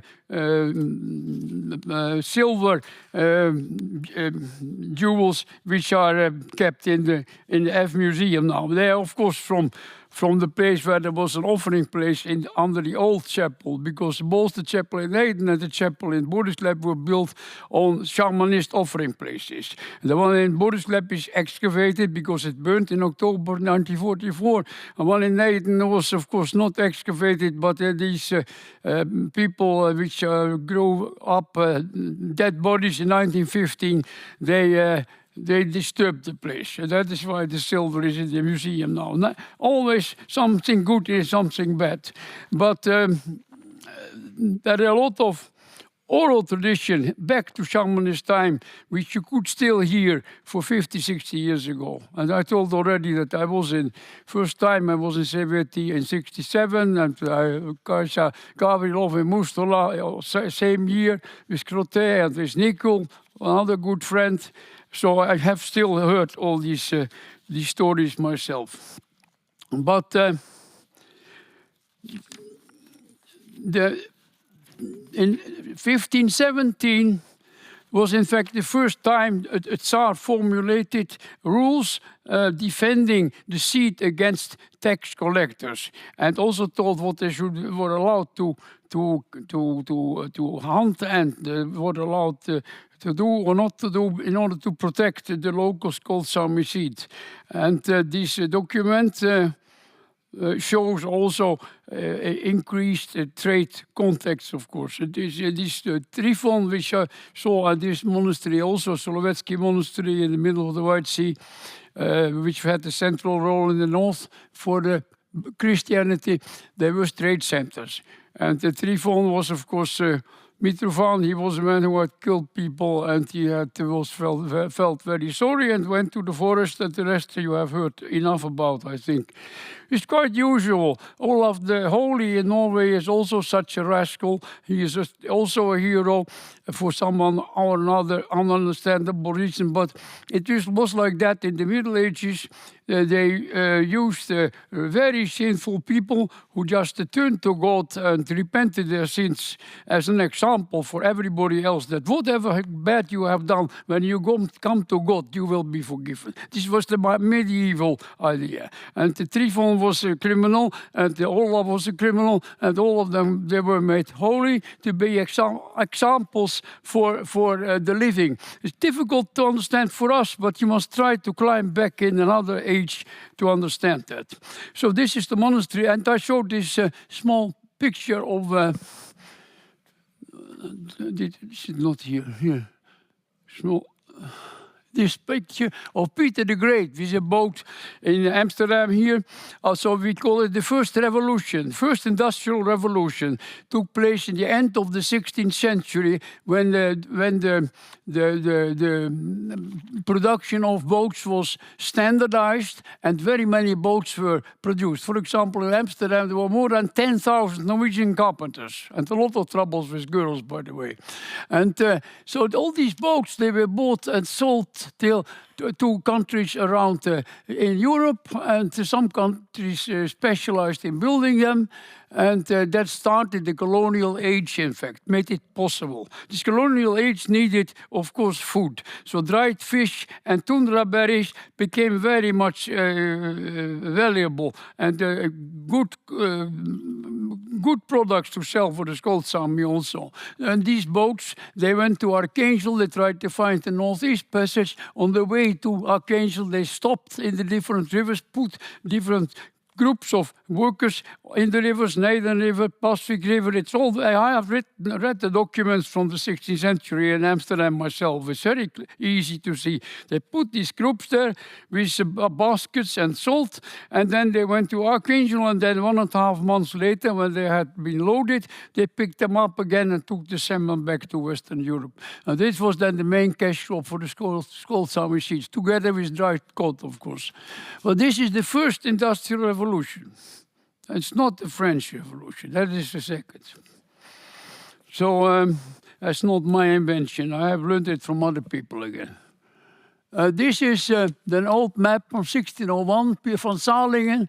He is typically enough also Dutch. You know, these people went around here exploiting the Sami seed and doing trade, as they called it. In reality, they just robbed them. And you have a map used on the boat. You see the Varanger Fjord in front. And here you see, you see this Fisherman's Peninsula of the Petsenga Sea, here Pacific River, you see the Nijden River, you see Taarna. They put these groups of fellows everywhere to work. Then around 1630, Norway starts with this tax collecting trips and has a disagreement with Russia about what is Russia, what is Norwegian. Already in 1326, a border agreement was signed between Norwegian side and the Russian side. It went back on another treaty between the Russian side and Håkonson in Norway. And then the second treaty was signed of the delineation of the border. All the way since the end of the 13th century, formalized right after 1326, there has been the understanding that the Varanger was the border. Varanger has been all the time a border and been considered like that. In 1573, then Russia proposes the Pacific River as a border. The Denmark agrees but doesn't meet, and nothing happens. A year after comes Denmark and the Russians don't meet. Then in 1603, Boris Godunov proposes the Petsenga River as a border, then the Norwegians don't meet. And so it continued. Okay, sorry. So, no. That was not the intention. Wait. Sorry. Yeah, so we can. It is impossible to look at all these numbers. I mentioned 1326, other agreement with Sweden 23. Then, of course, this was based on older agreements. In 1330, 1337, the Vardø fortification in the Varanger Fjord in 1533. Then Trifon was baptized as a monk. He was born in 1495, 1556. Then the agreement with Tsar Ivan the Terrible and the Petsenga Monastery about the exploitation of the Skolt Saami seed, probably a false document. In 1583, then Trifon died. He was lucky because 1589, the Swedes burned the Petsjenga monastery. It was easy to burn it because of the disagreement with Denmark. There was an agreement not to make a palisade defense. Afterward they attacked Kolla, but that had a palisade defense and that was not destroyed. Then 1560, 70, the high day of this first industrial revolution, and then 1573, first border proposal, 1603, Boris Godunov, Petsjenga River proposal, 1613, then we start with this common tax district, but in 1784, 85 already Archangel has made the customs border along the 𝙎𝙗𝙬𝙀, which is called the Veres Navalok, the Juniper Fjord. In 1744-45, there was, of course, discussions about the border, but the border between Sweden and Norway was made not only in 1751. The limit of that point was the Three Kings Point at the border of Nesseby, east of or west of Sør-Varanger. Before that, in the Aino Islands in the Varanger Fjord, there is still standing the three cairns who symbolize Norway and Russia and Sweden, but that point was left. Then they had another point close to Taarna Bridge, and then nowadays this point, 𝙬𝙬𝙧𝙬𝙬 was then the border point of the common district. In 1822 there was made a proposal by the Skolt Saami about the border, because they had a lot of troubles with Sea Sami and increasing number of migratory Sami, reindeer Sami coming from the western side of the Varanger, and they wanted Russian help. Until then, Russians had refused agreements about a border because they said we have already a border. The border is in the Varanger, in the 𝙎𝙬𝙀𝙀. 1825 there was a border delineation, but there was a big quarrel with Archangel government, who told the Tsar in St. Petersburg that we have already divided the area, because before, like Astri Andresen showed you quickly without mentioning it, but before the seed from Njodang went all the way from Norgam. By the way, the word Norgam comes from Norte Sami. It went all the way from Norgam until Uvjä. But then, because of epidemics and problems in the beginning of the 18th century, they got much smaller. But still, Schnittler in 1744, there was a man who was doing investigations 3 years in front of this border between Sweden and Norway. He still drew this area. So the Archangel government said, well, Norway has already got half this seat. And we made the tax border in 1784 along the 𝙎𝙬𝙀𝙀. And in fact, Veres Navalok Buggenest also belongs to us. Okay, Norwegian side can get that if they agree, but we don't want to divide the area because it's divided already. But the Russian Tsar Alexander and the Swedish King Karl Johan, they had a good relationship, and they anyway wanted to make a border. It created a lot of trouble because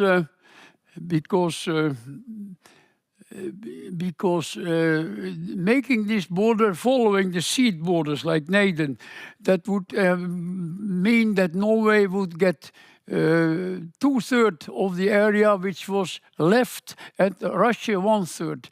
The conflict went very high and contributed to, no, this thing doesn't work, contributed to a crisis, and also contributed to the disappearance of Alexander I. Alexander I, of course, disappeared first of all because he tried to abolish part of serfdom. He failed.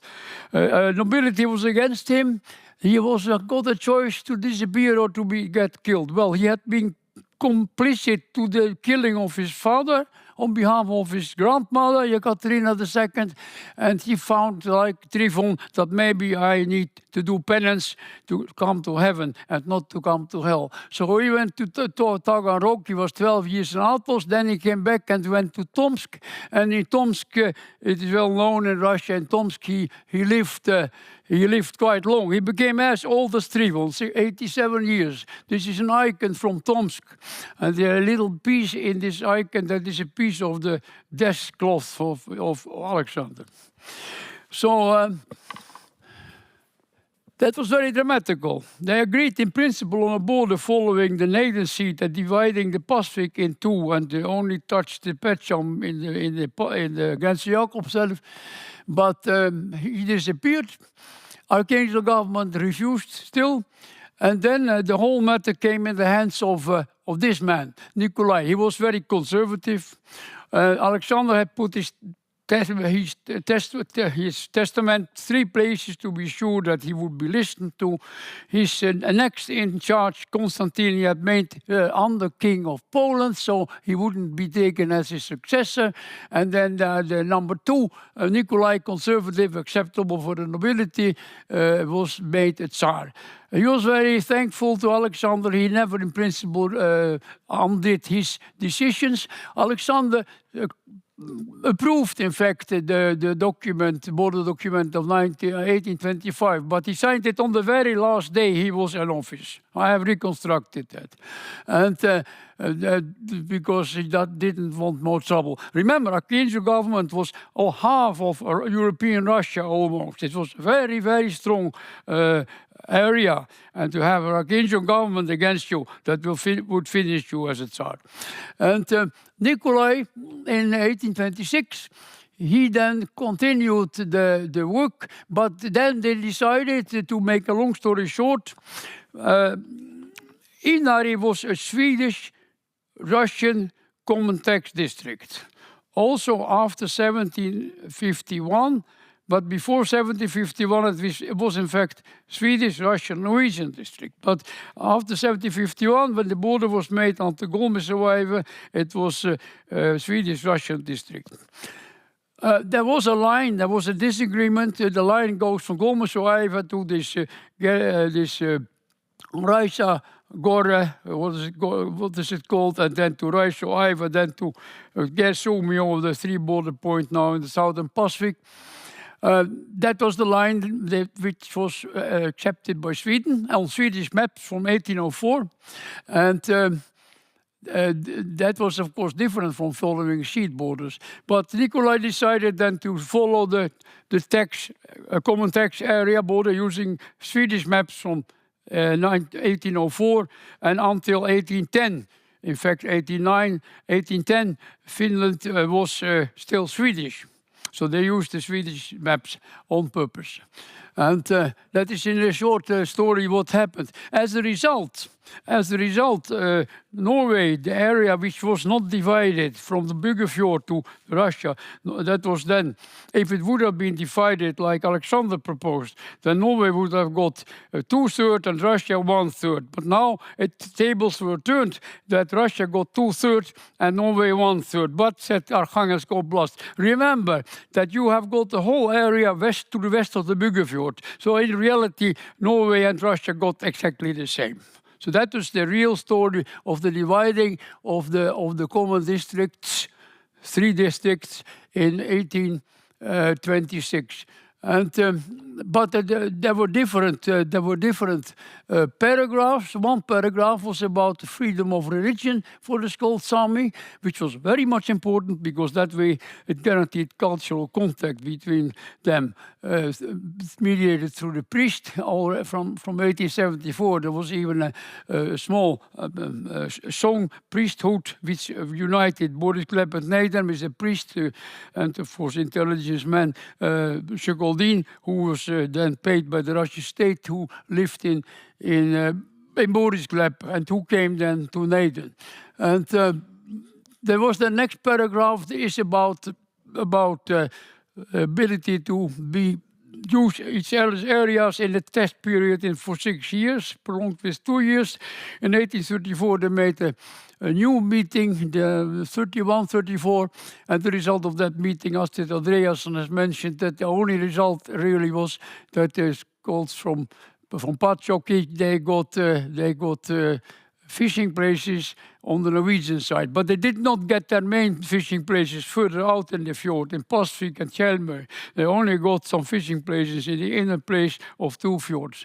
So in fact, they got only a little bit. And but why was that done? It was done because in 1834, Russia proposed the Norwegian side to finish the treaty because there were so many problems with the Skolt Saami seat who were dissatisfied. All of them were dissatisfied. Skolts, when they asked for a division of the area, they had expected to be to have a border in the Bugefjord, and then all the seats would have been undamaged. But because of what happened here, all the seats were cut, and they were very much unsatisfied.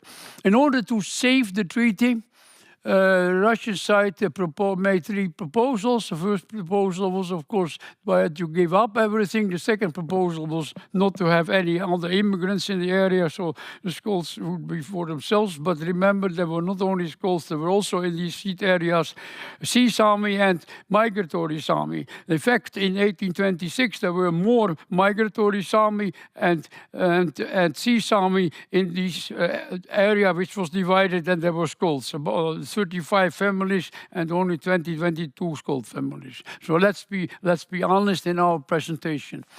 So the Norwegian side accepted not to in order to save the treaty. Russians, they wanted to finish the treaty because all these Skolts from Patsjoki or Njådam, they had applied for Norwegian citizenship. They were about losing the whole gang. But when they got fishing rights, Patsjoki on the Norwegian side, they went back to the Russian side. The Russians were satisfied. As for Njådam, they were also satisfied because at least half of Njådam seat stayed on the Russian side with this new solution. And that was good because the Russian side thought that they would anyway choose to become Russian citizens. And we come back to that. They built even a chapel for them. And maybe we have not enough time. These are the border commissaries. This is the area in the Schnittler map. I have turned it around and Sør-Varanger there. So you see that it continues all the way quite close to the direction Polmak, that the former area, which is where is it? Yeah, here, right? Here the Bugefjord, but it continues. So that is documented even in 1744. So they decided not to go like this, but they decided to follow the old Swedish-Russian common district. And the Archangels liked it for another reason also, because this way Archangels government got more territory. We must not forget that. You will not believe me, but you must believe me. Until 1847, there was no Finland there. The first Finnish border inspections in 1847, even in 1846, the border and the area was considered to be part of Arkhangelsk Oblast. So it made sense to put this area on the Russian side for that way. Arkhangelsk county, which government, which has all this area, got this area in addition. Finland only went until here in 1810. And Finland did not go in this area until 1847. But Finland got a symbolic agreement about the three-country point in 1833, but it was not followed up. Finland had no external borders. Everybody forgets that Finland was in the real union. Only Russia had outside borders. So that was also a reason that Finland was not interested. Finland was informed but not present at the negotiations. Had nothing to do there. No. What has happened here? I try to continue. Can you? You must help me. There's some important pictures. Yeah, I just wanted to show very quickly that these are proposals for 1825, of course. But no,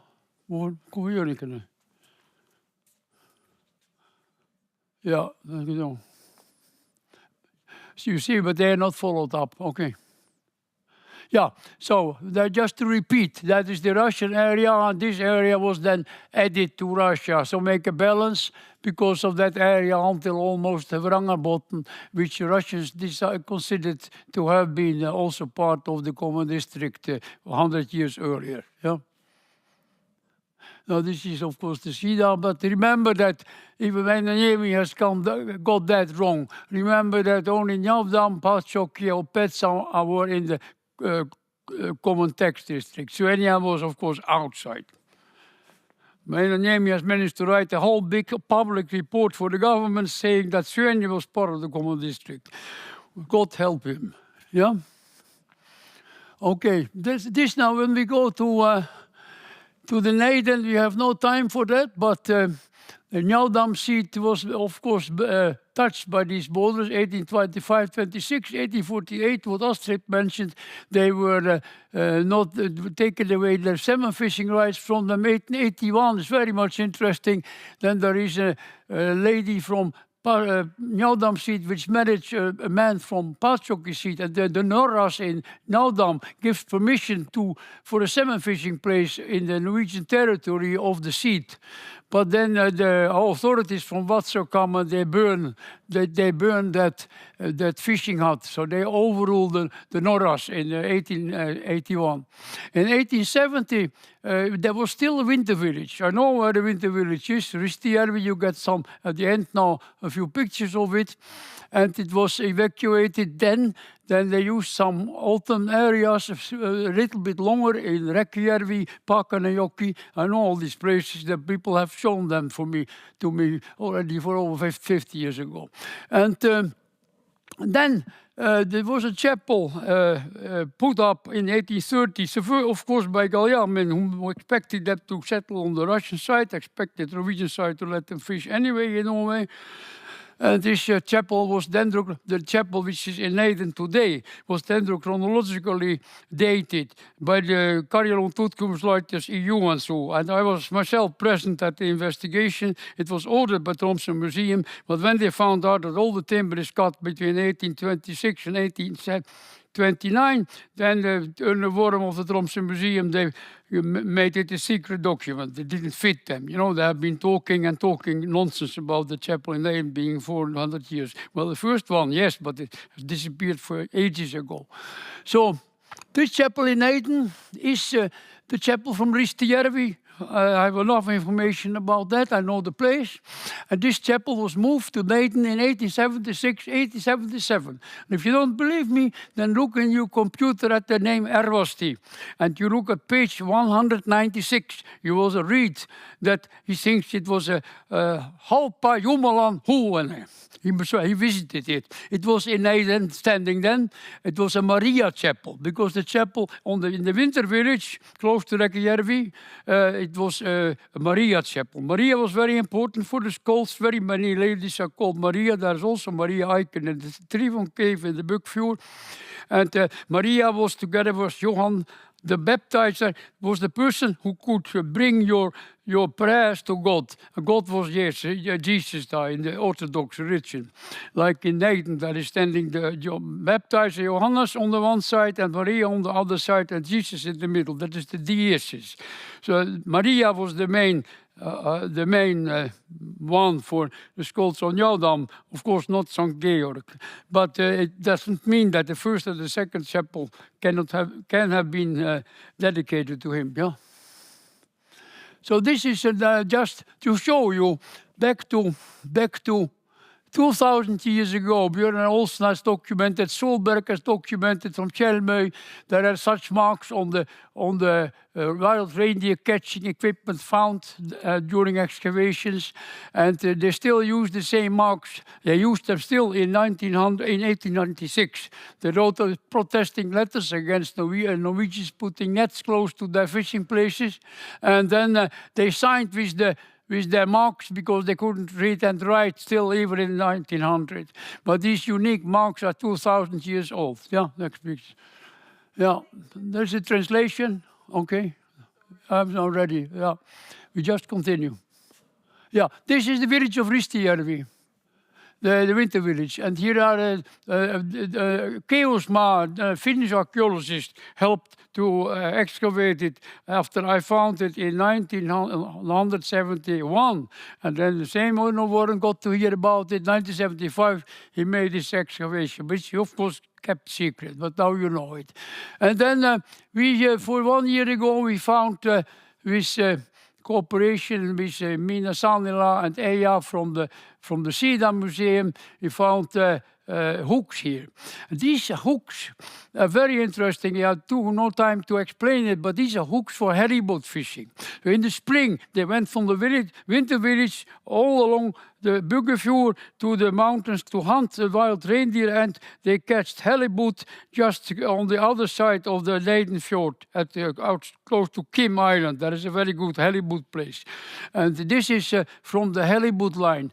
Why did they have this with them in the winter village? Well, they prepared it because such lines must be cooked and impregnated in the winter, and then you take them in the spring with you. You cannot go along the Leiden River. That is bullshit because it is frozen, especially before. It was much colder winter, yeah?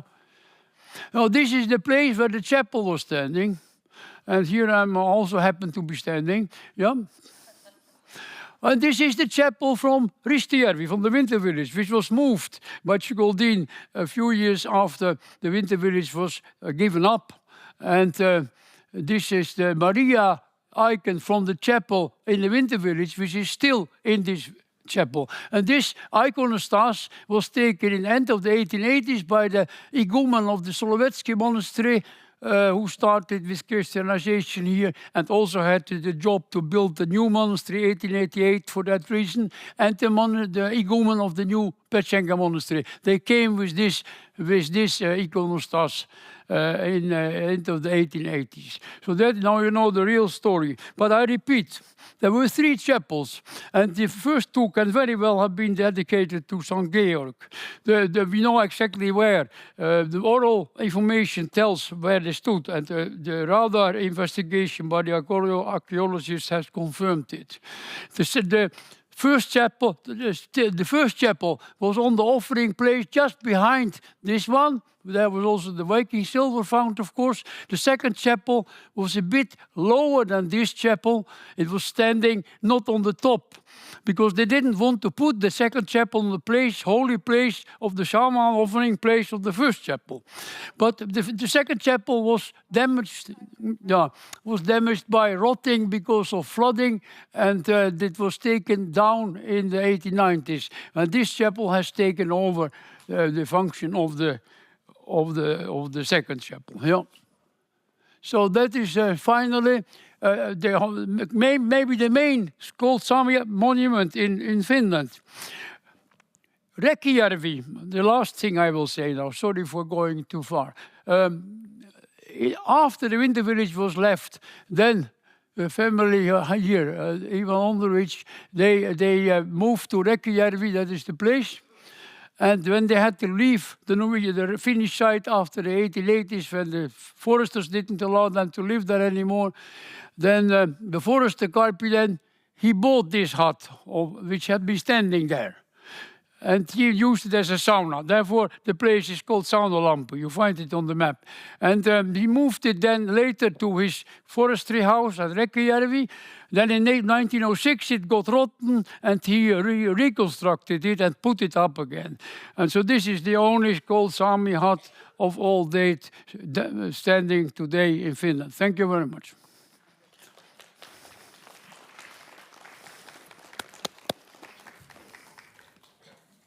Okay, thank you. Thank you. Thank you, Valling Tegorter, for your presentation. He will be joining us for the next part as well, because the last part of the program is a panel discussion, and the topic of this conversation, I should call it, is the demarcation of the border in 1826 and the way forward. This conversation will be moderated by Harald Sunde. He's a hobby historian and writer living in Kirkenes in Norway. Welcome to Harald and the rest of the panelists.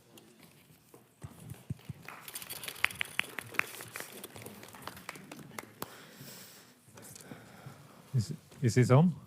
Is it working? Yes, okay. Thank you very much, Maja, and also thank you for correcting my title from being historian to being a hobby historian. I never studied history, so I hated history in school, actually. I thought it was dead boring. So I was surprised to see that I suddenly had become a historian. But, yeah, Veikko, please. We are a panel here today, and I will introduce my 4 colleagues here today. We start with the ladies. I just need my glasses on. On the right, we have met before Sonja Tanhua, postdoc researcher at the University of Helsinki. And then we have the next is Karina Mathisen, board member of the Skolt Saami Association in Neiden, Norway. And then Valling Gorter, he doesn't need any more presentation. And also we have Veikko Fyodorov from the Skolt Saami Sida administration. And we have and also we are going to talk about the borderline and the border demarcation from 1826. And if we have any questions as to what is actually written in that protocol, I am proud to inform you that we have not only a copy of the treaty, but we have actually an original print here in front of me from 1826. It's hard to hold it up now, but I managed to buy it on the internet for 40 euros some years ago. So I bought it. I have it here if somebody wants to put on some white gloves and have a look at it. So we can go to the original document if necessary today. But I have some questions. Yes, and the first question is for Valling. Valling, were the lives of the Skolt Saamis and the lives and conditions of the Skolt Saamis taken enough into consideration in 1826? Or was it mostly the 2 countries' needs that mattered in those negotiations? Oh, very short. I'll do my best. You need a microphone. Yeah. You're sitting on it. Okay. So I think it's on. Okay, very short, I'll do my best. The Treaty of 1826, of course, overruled the sea borders, but there were elements which show that they also tried to respect the seas.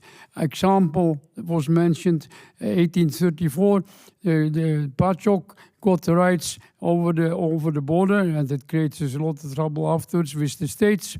Well, that was an example of respect of sea rights. But also other examples. The treaty was based on the common districts, and in the copy of Harald, not usually printed, but in his copy, original copy, it is printed, the Leppish districts. And that is not written anywhere. It's always written the common districts. Which is plural, but not Lappish districts. It says the common Lappish districts, I think it says. This unique information I got to know thanks to Harald today. It is not written in the other documents which are published.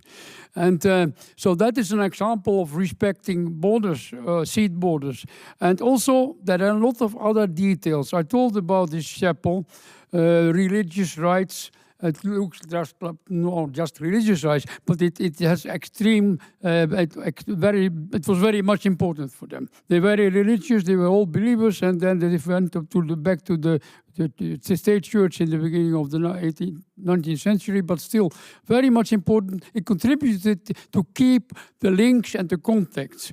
So that is a positive example. The last, I have no time to talk, is that, for example, also the Norwegian side, during the whole 19th century, especially took care not to make problems for the Njødam-Skolt fishing sites in the fjord. They were carefully mapped, and the Norwegians were kept away. So there are many examples of respect for sea rights. And also later, like Astrid has said, Skolts have tried to get back both salmon fishing rights and reindeer rights as exclusive rights. But the Norwegian court has refused that, and nothing has come out of these court cases since 1978 until 2090 about reindeer and about salmon much earlier already. Thank you.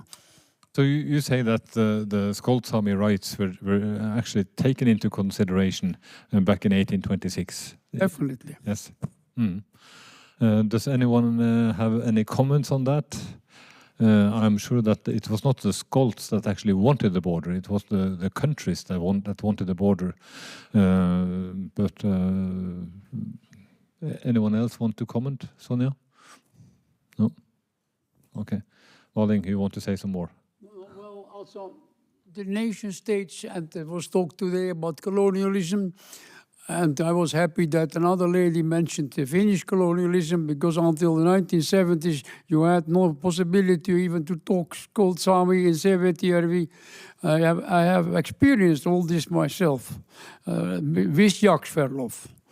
And him being refused to talk in his own language. It was a nice situation in the boarding school. I was present, I have experienced that. So these nation states have been, of course, detrimental to the Skolt seat rights. And even now, court cases show that the courts, the Norwegian court in this case, wants to talk about it's a common area, there was a place enough, there were also reindeer Sami, sea Sami, and they refuse to recognize that the Skolt seat has exclusive rights based on a mutual understanding and cooperation. But they refused that. So there we are. Okay. Karina, Veikko, any comments?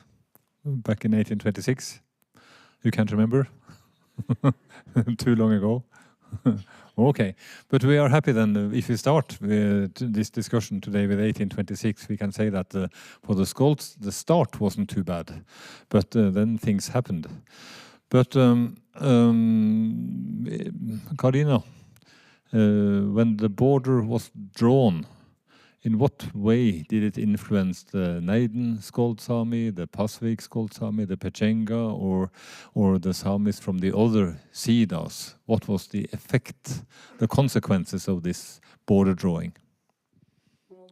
No, it's Karina. Sorry. Well, I hope that everyone here in this room and also listening agree, and particularly after hearing all the very excellent talks today, that the drawing of the border had a profound and devastating effect and large consequences for the Skolt Saami and their traditional way of life. We're talking about division of lands, they're stopping their mobility. They were basically forced their shift in lifestyle. So I think the drawing of the border is sort of the beginning of the end, as I see it, especially on the Norwegian side. I'm not going to say I'm an expert on the other Sidas, because I'm not, and people here have really nice presentations today. There was a lot of resources that came from the drawing of the borders, and of course the total disruption of the Sida structure in the end. And increased competition. We've heard Astri talk about the Finnish immigration, which we saw in the Neiden.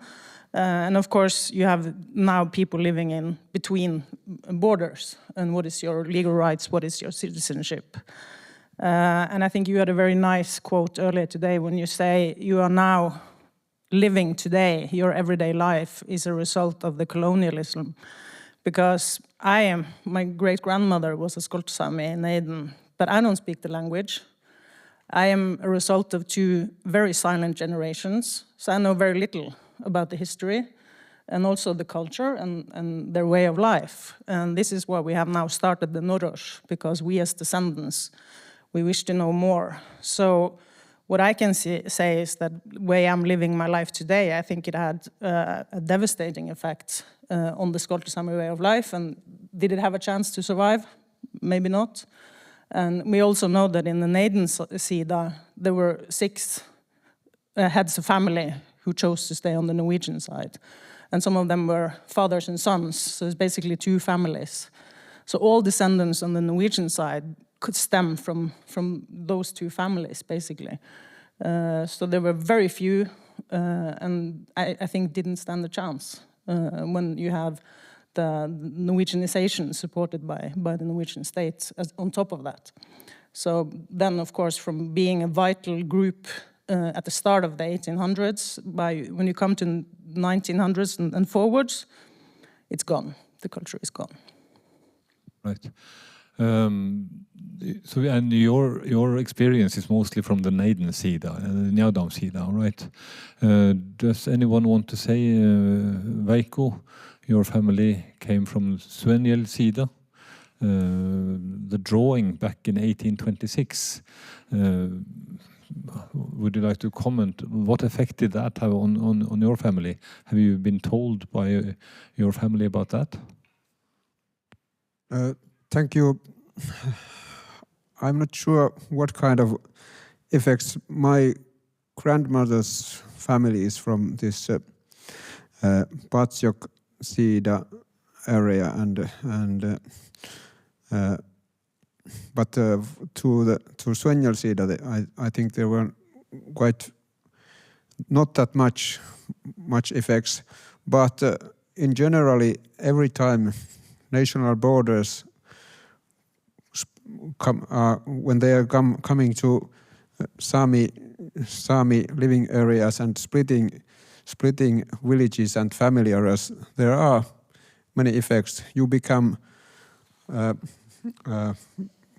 citizen of other countries and these kind of things. You can't say that there are no. It doesn't do any harm or consequences for this kind of livelihoods and culture and this kind of things. So even though the Suenjel-sida actually wasn't affected by that drawing of the border, you will still say that it had effect because of the sida's contact with the surroundings. Is that the way to say it? Yes, I could say that, and also this Njadam-sida is a good example for that. How this we are now living in Sevetjärvi in this old Njadam-sida area, but this other part of it, this summer village part of Njadam is Neiden village and Norwegian side, and we have this common Neiden river, and there are many problems and unsolved things about that. Okay, what could have been done differently in 1826, Sonja? Would have been better if the Skolt Saami people had been in one country. And then I ask you, of course, a nationalist question: what country would have been the best? In retrospect, should all the Skolt Saamis have become Russians? Should they all have become Norwegians, or should they all have become Finnish? What would be the best? Go ahead now. Yeah, as a historian, I'm not too big fan of speculating that what would have happened or could have happened. But I mean, as mentioned, the starting point to this border making and the inclusion of the Skolt Saami sidas to the decision making at the first point was a really good start. But as we have seen and still can see that the border, what it meant to the people and to livelihoods and families and so on, it didn't went so well. And I mean, the best solution, of course, would have been that the states have never came to the Sápmi, to the Sámi areas, or the Finnish settlers wouldn't come to northern parts of this area. But if we start to speculating that had it been better for the Skolt Saami people to stay in one country, well, probably, yes. Would it have maybe made it easier to give on going the traditional livelihoods and other kind of things, that so the border wouldn't split the ties to family ties and connections so early.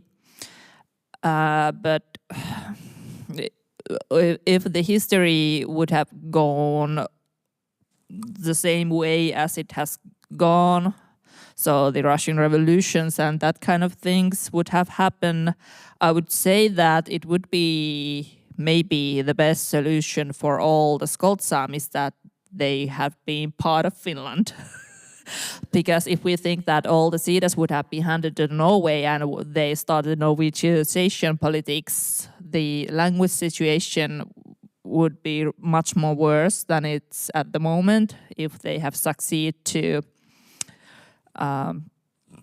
get all those people who speak today Skolt Saami on the Finnish side, that they have been Norwegianized and lost the language. It's been a disaster, as it would have been also on the Russian side, and more radical and violent through the more violent happenings. But yeah, we are here living this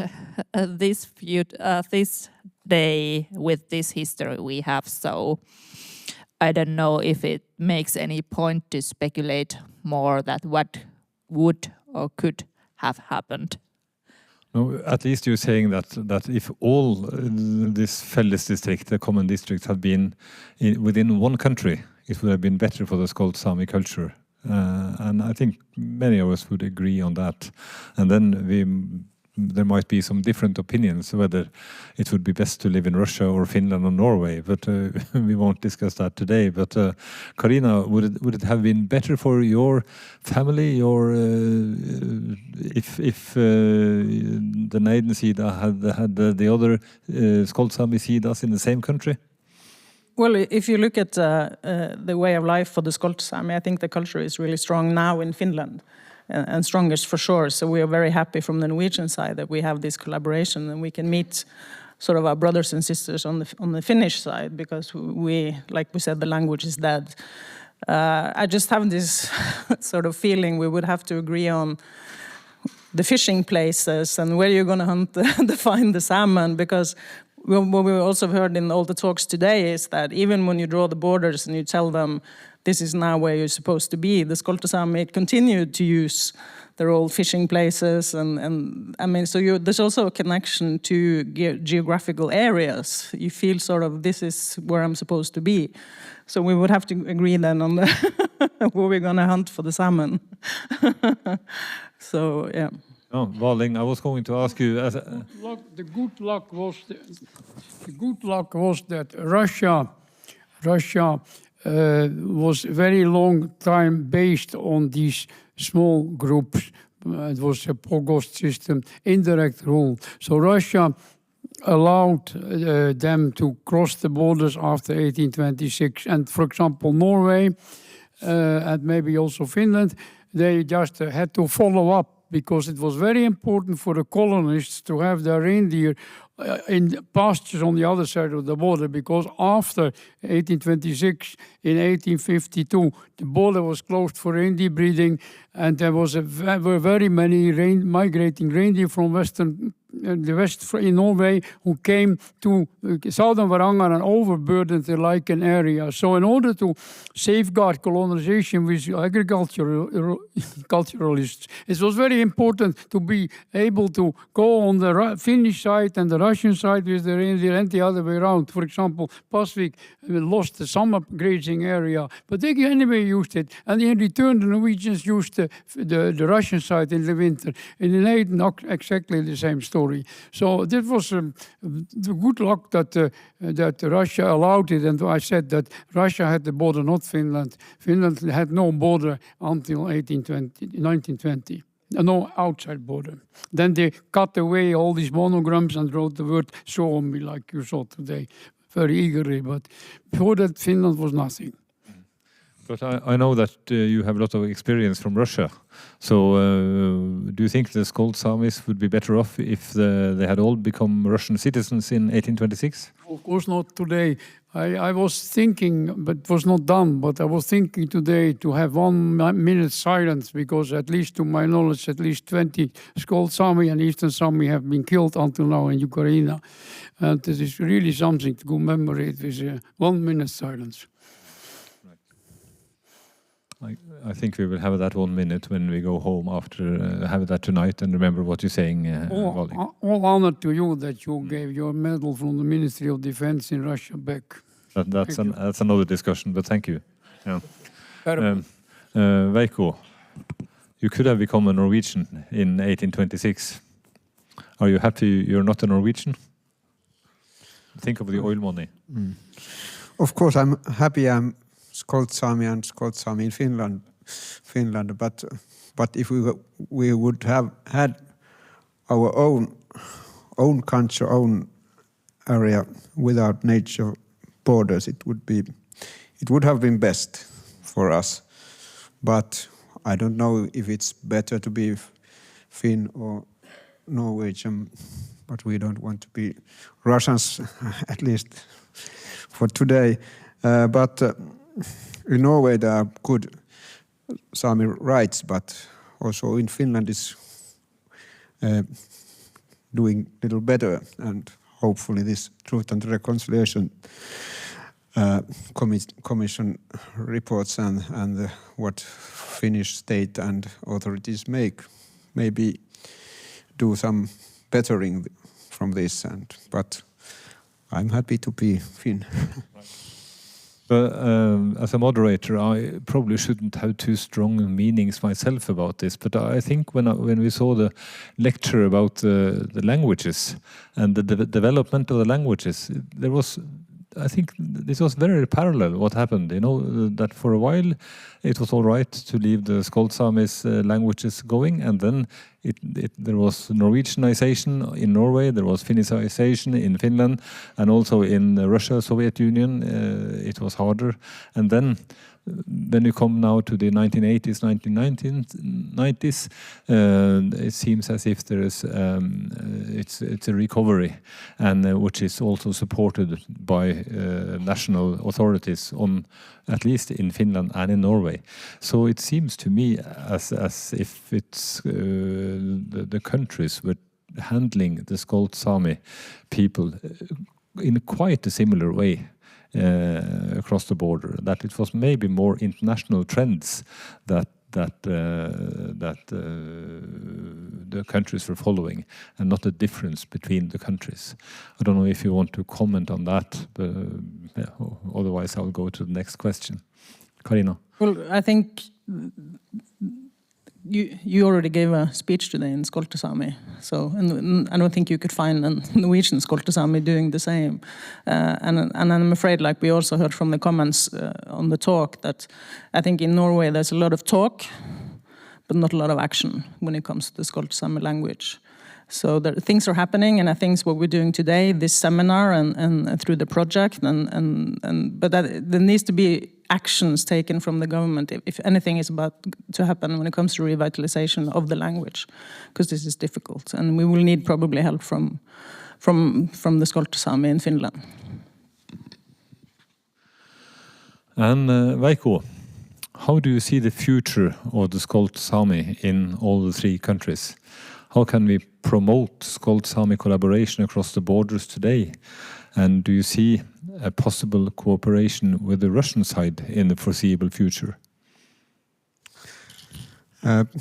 Quite big question, but it's quite different to answer in this foreign language. It would be easier to answer in own language.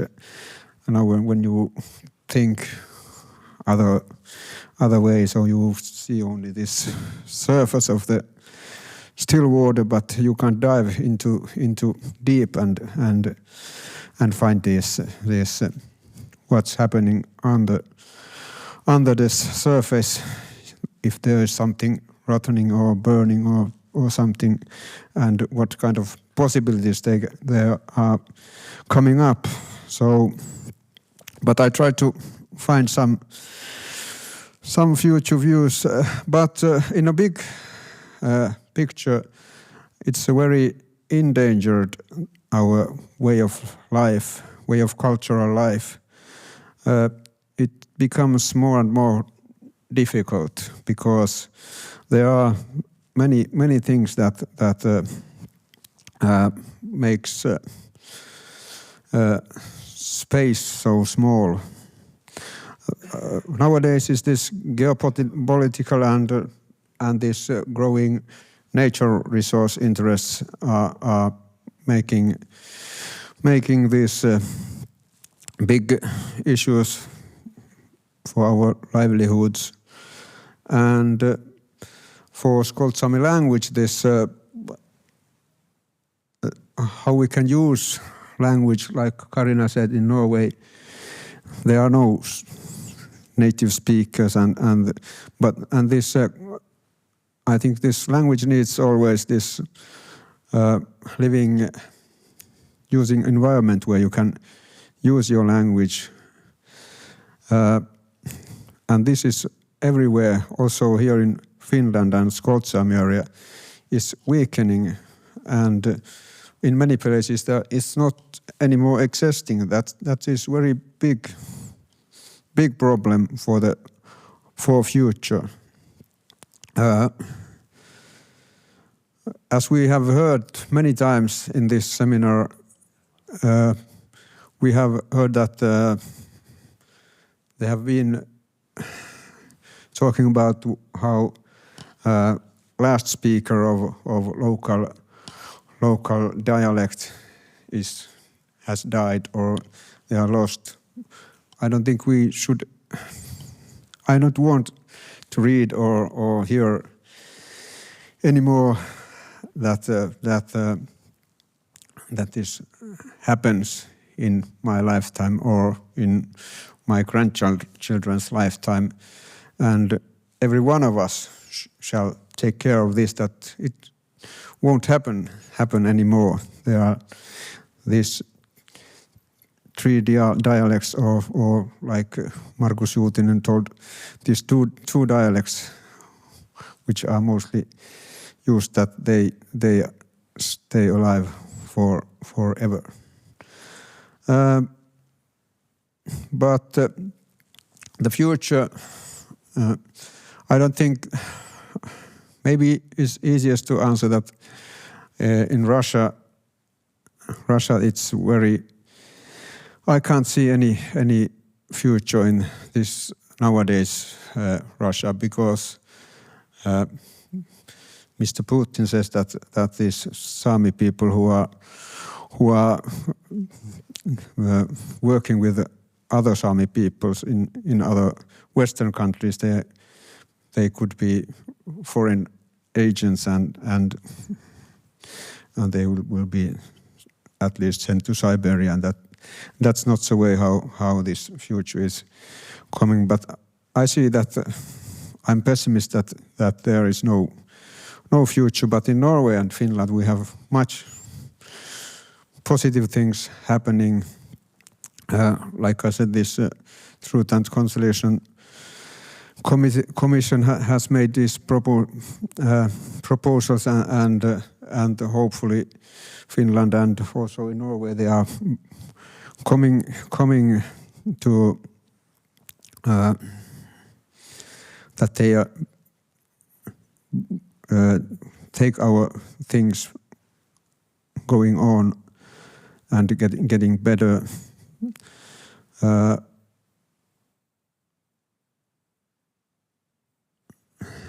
And also this Karina told about bad situation in Norway, and I think that we have in Finland this Skolt Sámi Act, that is quite big thing that has promoted our situation and has made possible to strengthen our 𝙎𝙪𝙡𝙠 and culture and livelihoods. That's very important thing, and that should be strengthened even more. This Skolt Sámi Act, which is now, I hope, in Finland possible, and in Norway there are good Sami rights, and I hope that Norway is also providing and promoting Skolt Sámi language and culture. And this collaboration is it's always possible and I speak now within Finland and Norway. And this cross-border project, which is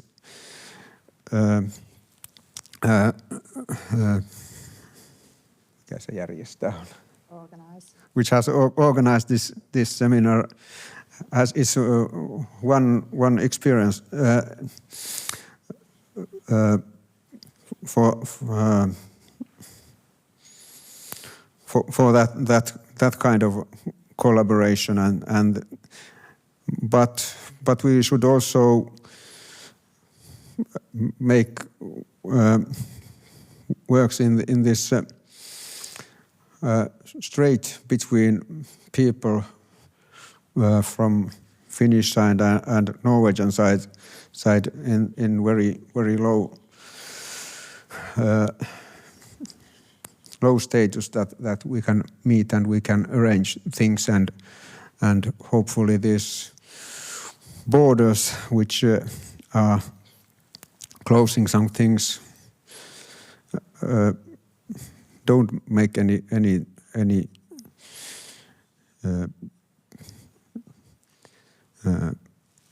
blocks for that, like in this one. In Taarna Valtosen's presentation was just drawing borders and silencing language. That is big thing. No, I think there are many of us who agree with your view on Russia, that at least for the time being we have to let the Russians be on their own, but hopefully we can improve the collaboration between Norwegian and Finnish side within the Skolt Saami culture and people, and also over the non-Skolt Saamis. It seems to me now, in the geopolitical situation that Europe is in, that when we in Kirkenes talked about international collaboration previously, we only talked about Russia. It was Russia, Russia, Russia. Now we have turned 90 degrees and we look south and we look to Finland. So hopefully we will collaborate more, and that will also, I think, make it easier for the Skolt Saami collaboration to improve even more. So let's hope for that. And even the road is being better now on the Norwegian side. So that's one sign of it. And I can say one more thing, because I'm a medical advisor to the Finnmark Hospital Trust, and we are about to finalize now an agreement between Finnmark Sykehuset and the Finnish authorities, so that if you're ill, for instance, in 𝙎𝙬, you can be applied to Kirkoniemi Hospital instead of going to Rovaniemi Hospital if you want to have something sorted out. So that's another thing that will probably, hopefully, make the contact across the Norwegian-Finnish border better. And as a part of this, I also hope that the Skolt Saami collaboration would be better. But I think that brings us on to the last question, which I should have asked to a person who's not here today. So I think I would like to have a comment from all of you. The main goal of the current Interreg Aurora project, People Across the Borders, which is arranging today's seminar, is revitalization of the Skolt Saami language and culture. What measures can be taken to reach this goal, and what official bodies should be involved in this job? Who wants to start? Is it ladies first, Sonja? Yeah, that's a big question, but I think we're on the good start because we are here, so many of us, and talking about these issues. And I think, it should make easier the cooperation across the borders for both on the local levels, on the Sør-Varanger and Inari areas, for example, but also on the state levels. But I think that as a mother for two Skolt Saami kids living in the city, south and outside the Skolt Saami area, I think it's really important to also remember that we have these future generations living and growing up in the cities, and include also those people to this cooperation when we are talking about the language revitalization. Because if I remember correct, that in Finland we have this teaching program that is happening online only for those kids that can't learn the language on their home area on the Sápmi. And there's something like 97 students studying the Skolt Saami just online. And that could be a good example that how we can also revitalize the language, even though that we are not on our daily basics connected to each others. So that's a good one of good things which we should consider, that this kind of things. But I mean, we need good funding, stable funding for cooperation, but special to the Norwegian side, that so they can build the base, and after that we can start like going forward more. But on the Norwegian side, they need the base. They need people who start to speak again. They are able to learn the Skolt Saami language, and they are able to start using it. And when the language comes, it's also the lot of emotions and difficult feelings and everything like that. And also then comes also the need for the psychological support, and that all these it's many layers and many levels. But yeah, the good funding is base.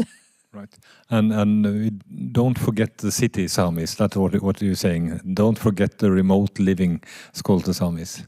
Yeah, I mean, because there's a lot of future or possible speakers and members of the community living there and growing up, and a lot of potential people on different kind of jobs and that kind of thing. So, yeah. Thank you, Karina. Well, I really like this project because the goals and the aims for the project aligns really well with the aims of what we try to do with the Norway. So revitalizing and understanding the culture and the history. And it has really been sort of a force for us because we're a very small organization. So I'm a bit worried that the project only runs 6 more months because I think we need something like this as a driving force for going forward. So I think some kind of collaboration in the future and funding is needed to keep this alive. We need to include the communities on both sides, both in Finland and in Norway. And like you said, we need to speak up. We need to have a voice. It's not going to be Skolt Saami for some time on the Norwegian side, but we want to be heard. And we want to tell the story because the history of the Skolt Saami on the Norwegian side has been told by others for a very long time. And they have some motivation for telling the story. And this is still ongoing. So we want to just be able to tell the Skolt Saami history with our own words and be listened to. So I think this is important for us. Thank you. Valing, any comments? How will you promote the collaboration? No, I very much agree that use the microphone. I very much agree that Skolt history is told by outsiders. And we are in a Neden case, a special case with Rolf Embusk after 1965, this jubilee for this church, which is in fact only 100 years old. So that activated, together with the crisis in the rainy breathing and 2 boards. Rolf Embusk was the first, to my knowledge, with Skolt Saami identity. He was also, his father was a German, he had the identity problem. But anyway, his grandmother was the daughter of Boris Ivanović. So that he was very much important, and he was the first one who really wrote. And I can just tell you a little secret. I discovered this manuscript because I lived in his room many months. I came just only 2 years after he died in a car accident. And we went through the papers and Saga printed it. That is the story about Rolf Embusk. But that is, of course, just the beginning. But I very much agree that start writing and look at it from your own perspective. And then last but not least, yeah, you know, the 𝙎𝙤𝙢𝙬 seat is, of course, a unique case, but remember that you're living in 𝙎𝙬𝙬 area. So it should be a good basis for cooperation. And let me finish by asking you a question, if you allow me. Do you feel you have enough control over your resources in your district? Because I think you don't. Because I think this Metsähallitus has not given enough power from it. I think you are overrun by the �̬𝙪𝙤𝙀 system. You didn't need it between the wars, and they forced it on you. It created a catastrophe in the Mudersjärvi 𝙬𝙤𝙀, and you made 𝙬𝙬𝙀 𝙬𝙬𝙀. So what do you think about the future? Valling, I am the moderator.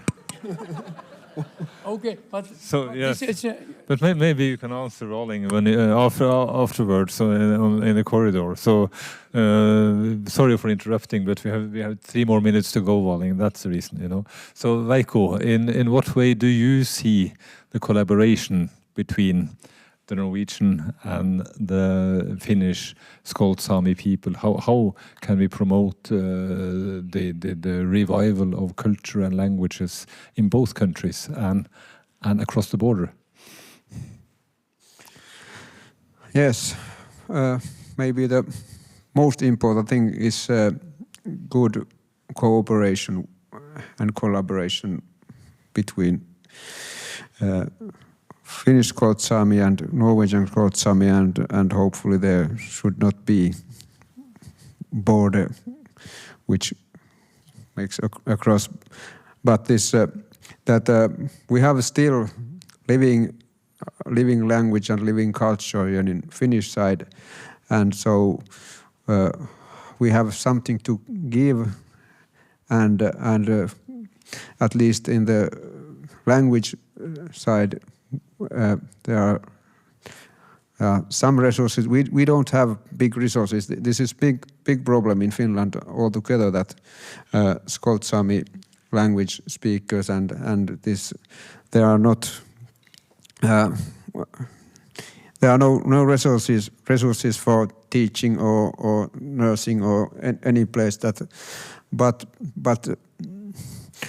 there is possibility. And one big thing that I mentioned in my opening speech, that this Sami language center in 𝙬𝙬𝙀, it would be very big step forward. There would be some place and something concrete that in which we can build and that there could be some institutional way that gives our this good back that and good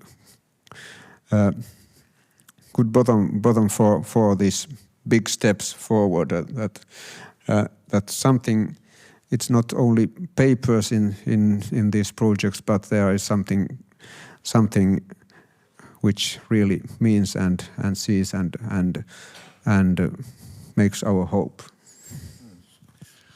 I thought it was a bit strange to drive through 𝙬𝙬𝙀𝙀 this morning for a seminar in Inari about the people living in 𝙬𝙬𝙀𝙀. So maybe next time we will have such a seminar, maybe we can stop at 𝙬𝙬𝙀𝙀 and we will have the seminar at the language center in 𝙬𝙬𝙀𝙀. Maybe that's a good idea. Goal. Yeah, good goal. Okay, time is there. Thank you very much to the panel. Thank you, everyone. Thanks.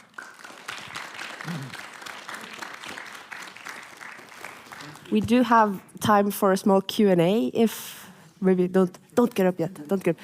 I will. To those of you who have not spoke before now, varsågod. Varsågod, Karina. Thank you, Harald. Tack. Varsågod. If there's anybody in the audience who wants to ask a question, we will be able to come around with a mic. You can ask in Finnish or Norwegian. Maybe I can't see. If there's no questions, you don't have to. I won't force anyone. Yes. It's late in the afternoon. Yes, there was a lot so to take in already, so much information. I don't think there's any. No? Ah! Yes, there.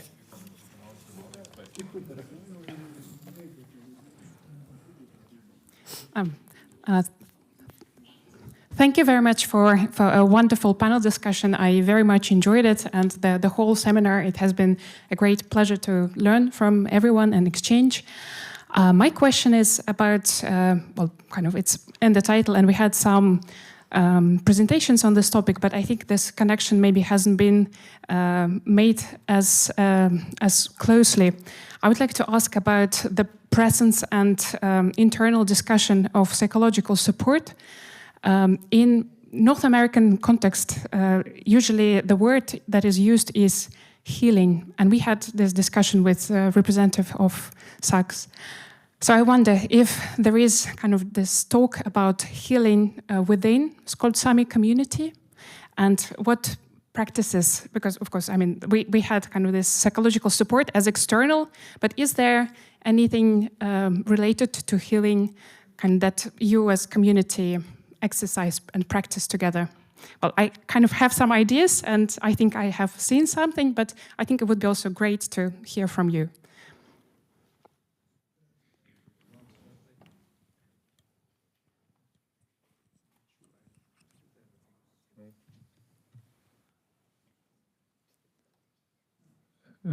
If I understood you right, you are asking for local tradition within not medical treatment, but healing of psychological problems within the group of the Skolt Sámi people.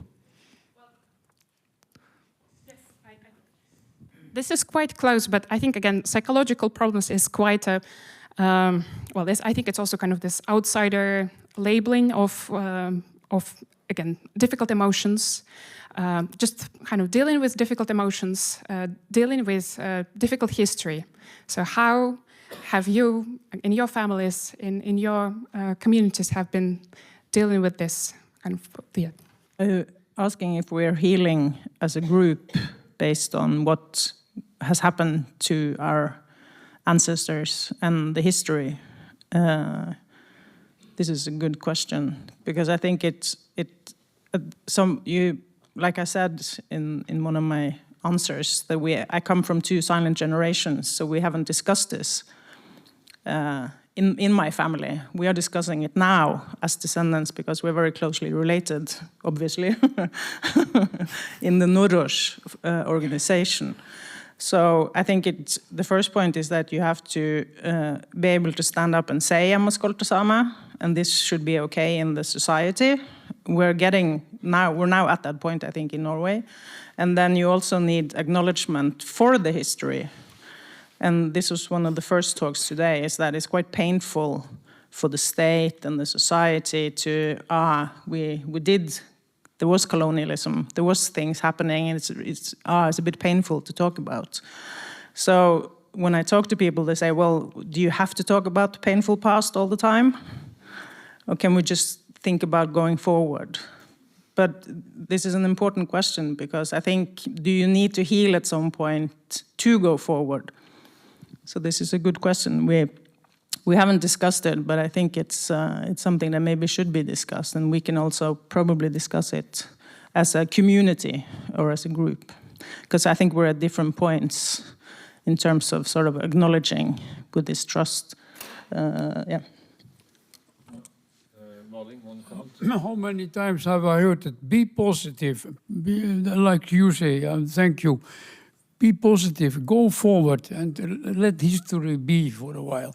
You work with �̑𝙪𝙡𝙀, you work with language, and cooperate, and be proud of yourself. The rest comes, if you're proud of yourself, the rest comes automatically.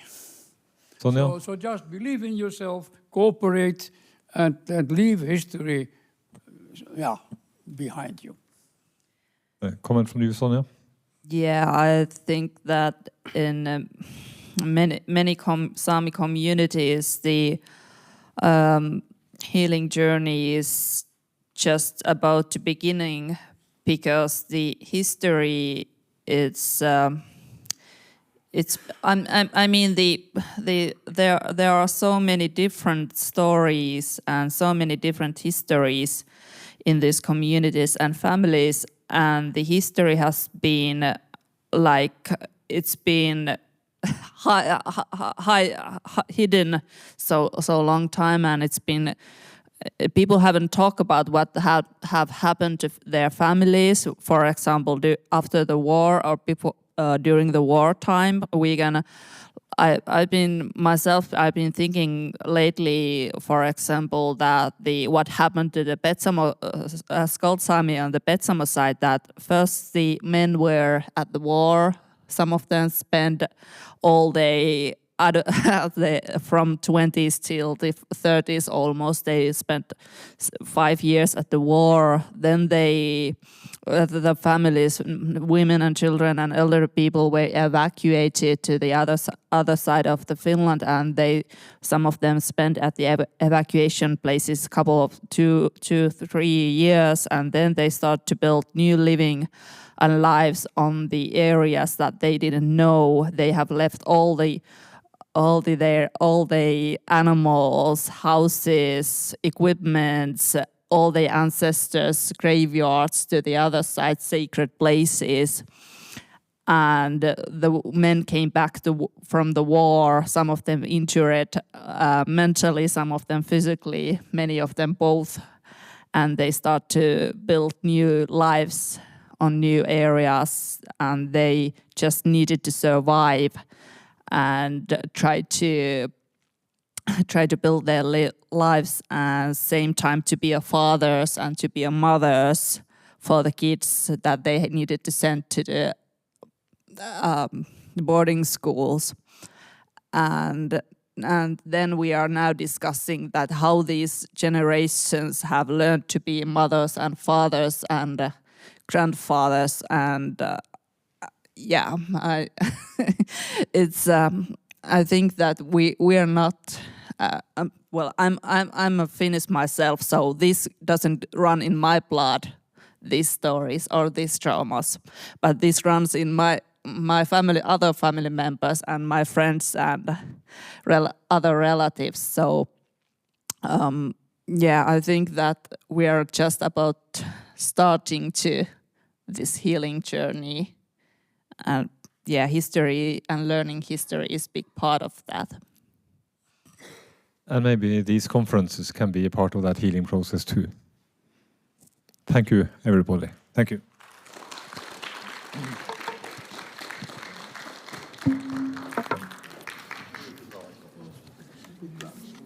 Yeah.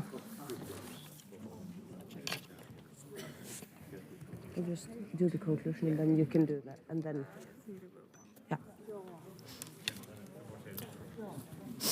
Okay. Thank you to all speakers and panelists today. We're very soon done with today's program. I will just give a little bit information. Oh, yeah, I should also thank everyone. First, the interpreters. Thank you very much for your contribution today. Thank you to the Oummu project and to Interreg Aurora for funding this project. That's it for today's program. For those of you who are staying at the Vasatokka, the bus will leave at about 6:30 after we're finished. But before we go, the Oummu project will tell about the future of the project.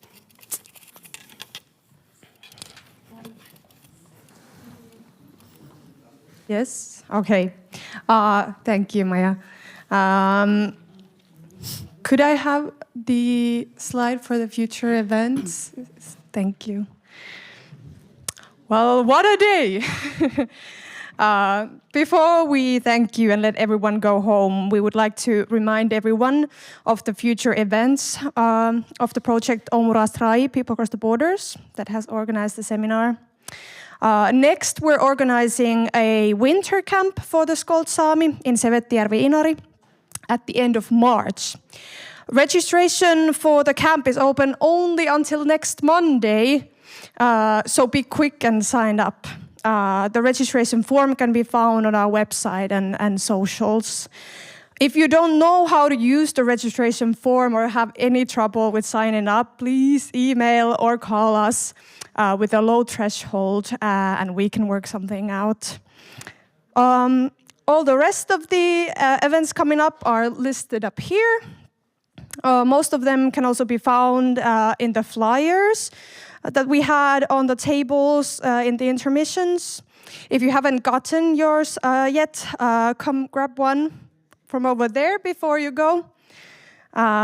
Make sure to also grab the QR code for the feedback form from these posters that are up on the walls over there. Your feedback is very valuable to us and at the future events of the project. This feedback form can also be found on the website later. On behalf of the project, a huge thank you to all speakers, panelists, moderators, and to Maija for hosting the event. Yes, good up for Maija. Thank you, Sajos, for the facilities, and Chayu for catering. Thank you to the technical team, interpreters, and everyone else who helped. Thank you, Interreg Aurora, for funding our project and making this whole event possible. And most of all, biggest thank you to all who came here live and also online. Together, we're building not only past and present, but also the future. Thank you. Spasibo.